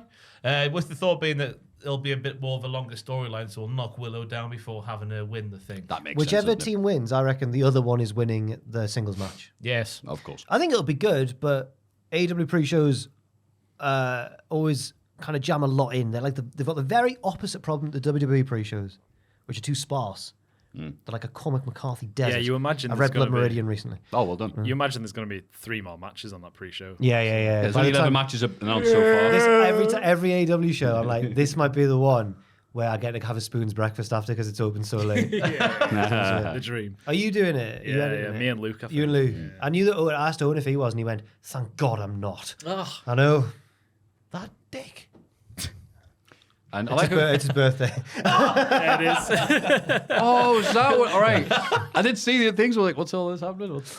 It's Owen's birthday. Oh no, this is we're going for drinkies tomorrow if you want to come. Yeah. Because it was Sam's birthday about a month ago, but he just hasn't done anything for Oh, it. right. Thank you for that. Sorry. Swerve Strickland Thanks to versus listeners on the podcast. yeah. Swerve Strickland versus Will Ospreay. It's the in the AEW World title. conversation. It's definitely in the conversation. Yeah, It's the best match. I love how whoever does these Wikipedia pages that they put like here's the pre-show match and then second will be that. Yeah. It's like okay. Yeah. Takeshita versus Mark Briscoe versus Jack Perry versus Dante Martin versus Leo Rush versus El Fantasmo. Ladder match for the vacant AEW TNT title. It's always hard to predict how good ladder matches will be because they can blow you away or they can be terrifying in the wrong way. So I'm not willing to risk my reputation on saying this will be the best one of Forbidden Door. I think in terms of a ladder match, it'll be what a ladder match is. I don't think you can put it in the competition for the best match of the evening. Because it is just a bit It'll of be a Ron Seal, you're a saying. showcase, yeah. Yeah. More, yeah. Winner takes off the AEW TBS and New Japan Strong Women's Championship. Mercedes Moné versus Stephanie Vecchio. I don't know, Jeff. I don't know. I'm looking forward to it, but I'm not too familiar with Stephanie Vecchio's work. Same. I do think this match suffers from the problem of having a very predictable winner. Surely Mercedes is going to win. Yeah. Surely. If it has a non-finish, that's a bit of a cop-out. If they call it winner takes all, yeah. Yeah. I think that people have been saying that CML have been wanting to have Moné appear in CMLL. Okay. Tamara Tony Storm taking on Mina Shirakawa. It'll be a AEW women's. match. Sorry, Matthew, I've cut you off there like a It's terrible okay, guy. No, yes, go ahead, Ross. I think it'll be a match of 2 halves. Bit of storyline at the start, then it'll descend into a big old ding dong, and then it'll end with a bit of storyline as well. That's 3 bits, not 2 halves. I think it'll That's be extra time. I think it'll be one of the more entertaining bits of sports entertainment on the show, but I don't know if that necessarily means it'll be the best match. I get you, yeah. Zack Sabre Jr. versus Orange Cassidy for nothing. It's in the conversation. It's in the as well. It's in the conversation. John Moxley versus Nato. I don't know. Is Nato a bit buggered these days? Naito's exhausted, yeah. He can probably still have a good match though, but I just don't know if this is going to be the sort of event that he'll. Like, it's not Wrestle Kingdom. He's not going to go above and beyond. Maybe. I don't think it'll be the best match on the show now. I want it to be good because I love Moxley. I'm not got high expectations, and I hope they batter it. I And hope that my they- expectations. I mean, not each other. I think they can have a good match by brawling a lot and playing up to the difference between Moxley being all intense and Naito being all That would be nice if he does that. And they don't need to drop each other on their necks loads of times. Yeah. But it's Naito, and he loves taking bumps on his neck for some reason. Well, if you got him, use him. MJF versus Hechizero. I think it could be Oh, a Joel. sleeper. One more time. I Thank think you, mate. it could be a sleeper hit. Yeah, I think there's no expectations heading into this one, so I think anything to do will exceed it. And Henshisero is good. We just need a reason to care a bit more about the result, I guess. It's like the Georgia football team. Yes. Yeah. Where'd that come from? They beat Portugal the other night. Oh, that. I thought you meant like American football. The Georgia Bulldogs. Yeah. That's what I thought. Danielson versus Shingo in the men's Owen Hart Cup tournament final first round. It's in the conversation for me. I guess it's in the conversation with the two names involved. It's Danielson. It's going to be great. The Learning Tree. Hi, guys. And to be confirmed, Shane McMahon versus Samoa Joe, Hook, and Shibata. Just to clarify, for those watching on YouTube, that name there is not Shane McMahon. We just didn't want to reveal it because Collision hasn't aired yet. Or it could be Shane Oh, McMahon. it could be. But it's not Shane McMahon. It could be, but it's not. No, unfortunately, I don't think this will be the best match of the night. No. The Elite, which is the Jacksons, and Okada, taking on Scissor Ace, it says here, the Acclaimed, and Tanahashi. It'll be fine. Yeah, In the main event of the pay-per-view, according to Wikipedia. Fun. This could be the opener, maybe. Be fun. Yeah, fun. Yeah, to set up the proper matches later on. Right, yeah. And somehow Daddy Ass gets the winning pinfall. Yes. Even though he's not. Yeah, just whatever. Rules are for fools. So, Ross, what do you think is going to be the best match? If I was going to nail my flag to the best matchup flag poll, I would go for, just like Graham Souness. I'll go for Swerve versus Ospreay. Okay, what have you got, Jack? I wonder if Swerve and Ospreay might try to do a bit much, and at the end of a long show, we might be suffering from burnout a little bit. However, I could look like a fool because they're both really good wrestlers, and they could easily have a very good match. But instead, I'll go for Zack and Orange. Damn it, I was going to pick that. I think they've got a fun contrast in styles, and they could have a really good one. And I think that when Orange Cassidy fires up, it's always really exciting in a match. I'm looking forward to Tony Storm versus Mina Shirakawa. Okay. Oh. They'll have the pizzazz. I think there'll be a lot of, New Japan style. You pervert. I don't know why you voted for that one. Wait, I'm a sorry, big old wait. perv. I need to change my answer. I forgot about one of the matches. I'm going for Brian Shingo. After talking of Zack and Orange, I've just gone, hang on. Oh, I'm going to stay with my women and say that, they're going to be lots of pizzazz, lots of that one style of match that I think sometimes can affect AEW's pay-per-views when they stick that one style. This is going to be a lovely, what's the word looking for? Smorgasbord. Smorgasbord, a palate cleansing smorgasbord. It's not how that works at all, is it? That's But the we'll exact take opposite, it. yeah. But obviously it's going to be great. There'll be the debuts of Rhea Ripley, Shane McMahon, anybody else we can put in the thumbnail. Ricochet, of course, yeah. Ricochet. Gail Platt. Gil Platt. Jack. Dijak. And Joel. And Joel as well. He's going to shove himself in the corner and see if you can spot him.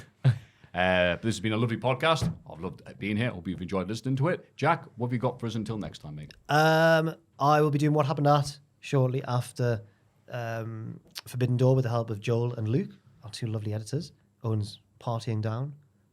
He's not much of a... He'll be enjoying himself. He'll be enjoying his birthday. We'll be doing What Happened At, which will come out shortly after. And Ross and Tom are doing the bulk of the other things. Yeah, live reactions as the show is going on the YouTube channel, youtube.com/cultaholic/live. Or just subscribe to us and it'll be in your little subscription box thingy, hopefully. Set your reminders now. I bet the thing's live. We've got pictures on the channel now. We've got prediction on the channel now. And yeah, just the stuff going out with the show. That's it. Bloody hell. Another pay-per-view weekend. And next weekend's another pay-per-view weekend. Sorry? Premium live event weekend. What? Money in the Bank. God, is that quick? Yeah. There's never a rest. We're literally prisoners to this podcast. I would love. We have a love. God. Isn't it great? I have so much fun doing Wrestling it. is giving me such a pounding. I just need a rest. Is it NXT Heatwave as well? Oh, well, that's a privilege. That's what we're all I here can't for. wait to talk about it. Wrestling's great to talk about. God, I'd love to make other content, but I can't because of this podcast. It takes up too much of your bloody week, doesn't it? I like the time it I'm takes, fuming though. me. I would only waste the time I would spend gooning. Joe, anything to say? Have a good weekend. Bless you. What a lovely message. Yeah. Anyway, me and Tom did the Call It Classic SmackDown review. Maffew. And now we're going to end this with what Joel's just said. On a count of 3. 1, 2, 3. Have a good weekend.